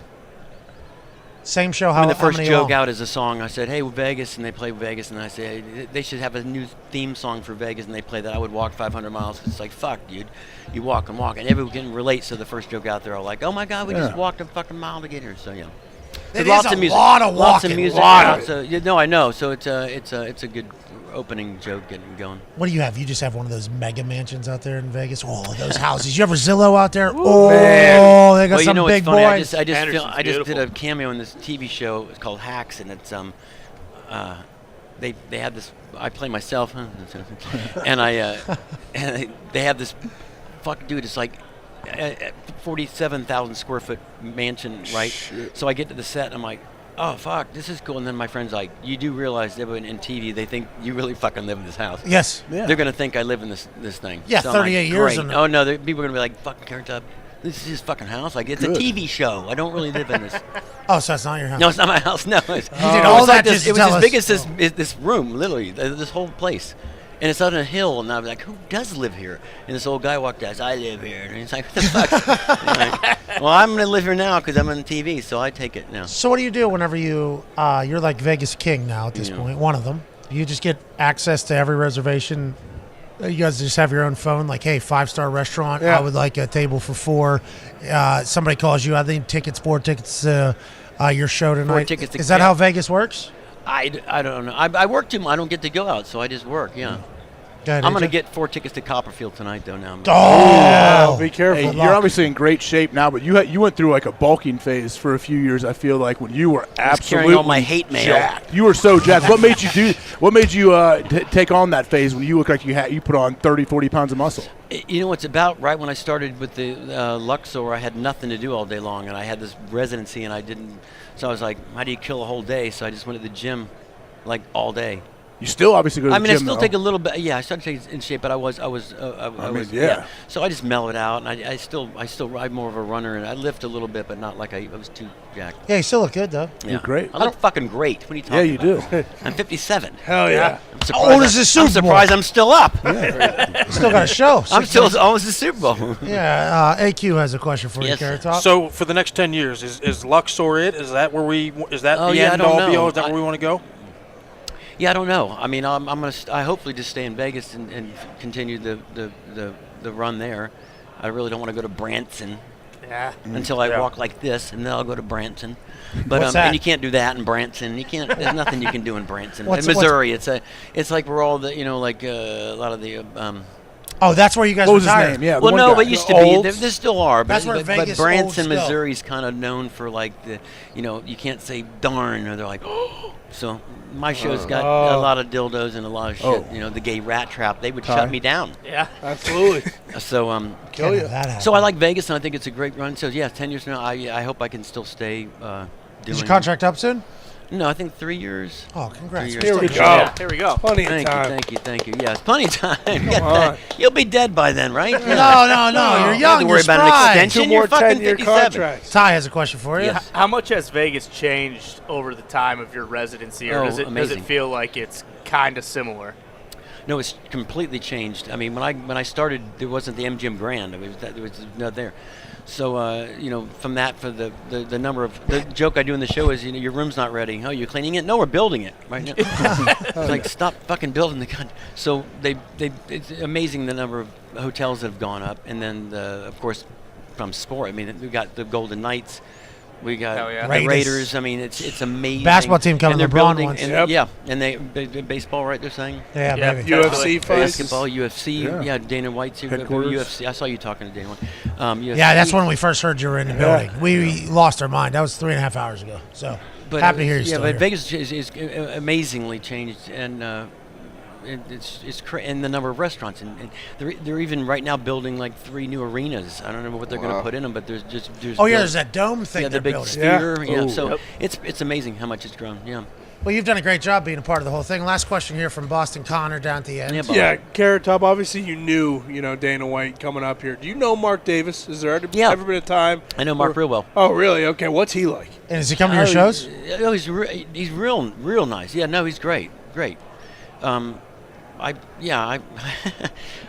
know how I ended up in his box. I was going to the game, and they said Davis like to sit in his box. I said, Hell okay. yeah! So I was in his box, and then ate his chicken wings, and how were they? Pretty good. Drank his beer, and What? he was very, very nice. Yeah, we run into each other all the time. And Is this what he looked like when he sat down? there he is, right there. That's exactly what he looked like. That was his look when I took his last wing. He's like, "What the fuck? Come on, guys, put it in my backpack." Some sweet football pants. And I still, John Gruden, of course, is one probably really dear friend of mine. That's how I got into with the Raiders too. So we still text each other. All So there's a chance we see some of your emails. Yeah, from, hopefully not emails. what is that? Shit, 699,000. Fuck. But yeah, I missed him. He's a good dude. Hey, we appreciate the hell out of you stopping by. We're all big fans, man. Well, I walked by and I said, "Oh, I want to go on that one." Can I go in there? Here you are. You could have anytime. Literally, I was going to come right up up to here. Dana White and just sit on his lap, but I said, "No, I didn't do that." Well, especially with what we were talking about at that point. Yeah, that would have been a. No. that would have been quite a moment. That would have been that's good. Hey, we appreciate you. Next time we go to Vegas, coming out to a show. Yeah, Hell yeah. I love it. Yes. I'd love you guys to come anytime. Hell yeah. And keep thinking, man. Yeah, I'm doing. You have a work ethic that even if people don't find the Carrot Top gimmicks funny, have to respect your work ethic. Honestly, that's something that not a lot of people have. You should be very proud of. Oh, thank you. No problem. It's honorable. Thank you. Appreciate it. Just keep going till the fucking wheels come off, huh? Yeah. What? Well, we'll see you in Vegas, right? Hell yeah. Oh, yeah, man. Drinking, We'll be gambling, there. smoking, prostitution. Bring the kids, too. It's a beautiful thing. It's a beautiful thing. Yes. Appreciate the hell out of you. Ladies and gentlemen, Carrot Top. Yeah! All right. Can't wait to see what you do for the Super Bowl next year out there, man. Honestly. Appreciate the hell out of you. Thank you, guys. No problem at all. Appreciate it. This guy. That hair is fucking awesome. Yeah, you got it some is. dreads in there? Yes, dreaded up. Fuck. I mean, I've got plenty of time to comb it. Carrot Top, ladies and Thanks, gentlemen. man. Appreciate it. Awesome. Thank you very much. Appreciate you. Bro, look at that. Just look how fucking awesome That was it awesome. is. Thanks, man. That was great. Hey, pleasure. Thank you. Keep going. All Good right. shoes. Huge. Sweet shoes, too. Look at those shoes. I know. Well, you can't wear those. Balenciaga. Oh, no. Oh, is that what those are? Yeah, let's see. I hope you're happy, Carrot Top. He's fixing the set. He's fixing the set He as well. knows. That was fantastic. Absolute Awesome. legend. Florida man. Yeah, I'm Love kind of blown away. You didn't know who he was? No, I did. Are you kidding me? No, that's not what I heard. No, I knew who he was. Who doesn't know who Carrot Top is? Well, that was the question that I was asking when I heard that there was somebody who maybe hadn't heard of Carrot Top. First thing my father ever showed me. Right after. First thing ever. Right after Bill Belichick Boom. Right Carrot there. Carrot Top. Thought you were growing your hair out because of Carrot Top. All right, before we get out, he's dreaded up. Yeah, You he's said sweet. dreads in the back there. It's all kind of growing out. Before we get out of here, we weren't able to do this yesterday. Bruce Bronovich had to run to a Target to make this happen. Here we go. AQ and D-Butt, would you guys like to take some shots potentially for the people that are watching and listening? Let's do Sure. it. All right, AQ, we'll start with you, pal. You If go, Al. AQ is able to make a ball into this basketball hoop, we will give 15 people $500 who retweet this video, say something nice to somebody, and put the cash tag in the same reply so we can pay you officially on Cash App. You'll have 5 opportunities. Okay. Here we go. 5 opportunities at this. He doesn't need There 5. is Come on lights. now. Yeah, You don't need minor. 5. Hey! Oh. That's Red going idea. in soon. Red idea. I'll Good board. shot. I'll board. All right, here we go. Hold on, I'm locked up in the thing here. We might need a rebounder. I think Tony's rebounded. What you averaging in Oh, high Bill. school? I see Bill springing over 30 and there. 18 like Giannis. 30 and 18. I believe it. AQ is 0 for 1. He is in the Western Pennsylvania Interscholastic Athletic League Hall of Fame for his basketball prowess Dog. in high school. He has 4 more shots at this thing to win 15 people $500 who retweet. Ooh. Oh, it broke it. Oh, no. What the hell? Shaq. Where was that made? What the hell? Come on. You know where that was made. You know where it was made. USA, right? That's what you guys are saying. I know that, Absolutely right? not. One. Just one. I see what Indiana. you're saying. Be able to dunk that thing if it was made here. You're saying China. That's what AJ's saying. I didn't say it. No, I didn't. Hey, Q, does the A in your name stand for Antetokounmpo? I don't know. I mean, I thought Fisher Price was the creme de la creme. I didn't know they were making cheap shit. We got 3 more shots What out. does that say? Yeah, there you go, Diggs. Blue. Oh, man. Uh-oh. Here we go. There it is. Oh, no. Hey, last shot here. 15 people. $500. Let's go, If AQ. Alan Quay Shipley can make a very simple, basic, childlike shot. Money. Oh, Air ball? AQ. It's like coming up short on a birdie putt. Hey, Q's, that does not bode well for you in a pickleball game later, pal, if you can't make any adjustments at all from one shot to the next. Right. Yikes. Darius J. Butler is going to attempt to save the day. Jeez, that was bad. Darius, if you can make one of these 5 shots at the hoop, we'll give 20 people $500 Come on, who D-Boy. retweet this video, say something nice to somebody, and put the cash tag in. Oh, he got it. He's got Just it. a he's little got more. it. He's got it. Right on line. All right, just come a on. little less. Come on, Diggs. Not Hold the a lot rim of right. forgiveness Help in the me rim. out, Rim. Oh, no. Let's not put it on the rim. Come on, Diggs. If Darius J. Butler can make one of these 3 shots, 3 shots. 20 people will win $500 who retweet this video, say something nice to somebody, and put their cash tag in the same reply so we can pay you officially on Cash App. Darius Butler with the rock. Oh, shit. This guy stinks. I mean, it's a lot harder. It's Good a lot bound. harder. Good bound. Yeah, that ball feels. I mean, we're professional It's a athletes. light ball. 2 shots left. We are, Oh, man. This the one. This the one right here. All right, boy. D-Bud, everyone's Great pass. watching. ladies and gentlemen, if Darius can make this shot. This That was guy- in. You kidding me? That was maybe, in. Maybe if this hoop wasn't Bruce, made, what about Bruce? Bruce has been on fire lately. We know that. Shit. AJ Hawk, Let's go, AJ. if you can make See if I can miss 5. one of these 5 shots, we'll give 15 people 5. Give me that back. Oh. I mean, are you, Oh, it's gone. at least try to make the fucking Come on. score, AJ. It's gone forever.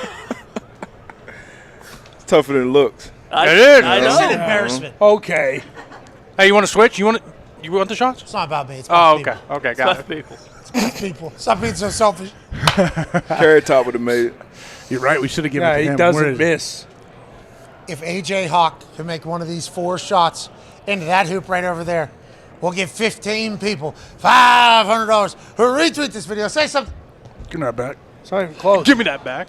It's not short, that's None for of sure. these are close. All right, if AJ can make one of these next 3, $500 or retweet this video, say something nice to somebody. Let's and go. Bank it. Put your cash tag in the same reply so we can pay you officially on Cash App. Shout to AJ. Atta baby. Hey, Shout to D-Bud. Atta baby. Yeah, boy, D-Bud. Shout to AQ. Atta baby. Atta baby, AQ. Shout to Ty Schmidt. Atta baby. There you go, Ty. Boston Car. Atta baby. There you go, boy. How about Ken Diggs? Tony. How about Carrot Top? There you go, How Carrot Top. about Dana White? Hey. How about Garrett Blunt? Hey. How about Aaron freaking Rodgers? Hey. How about all the boys in the back? Hey. How about FanDuel Stage being our home for the next few days live from Radio Row? We can't thank you enough for joining us. We'll be back tomorrow with more conversations that need to be heard right here on the internet. The dumbest show shall continue from the nicest stage that we've ever been on. We can't thank everybody enough for setting it up, for being a part of this, and we can't thank you enough for watching and allowing us to do this for a living. We live the dumbest life of all time, and it's because of all of you. You are the best on earth. Goodbye. We'll see you tomorrow from Radio Row.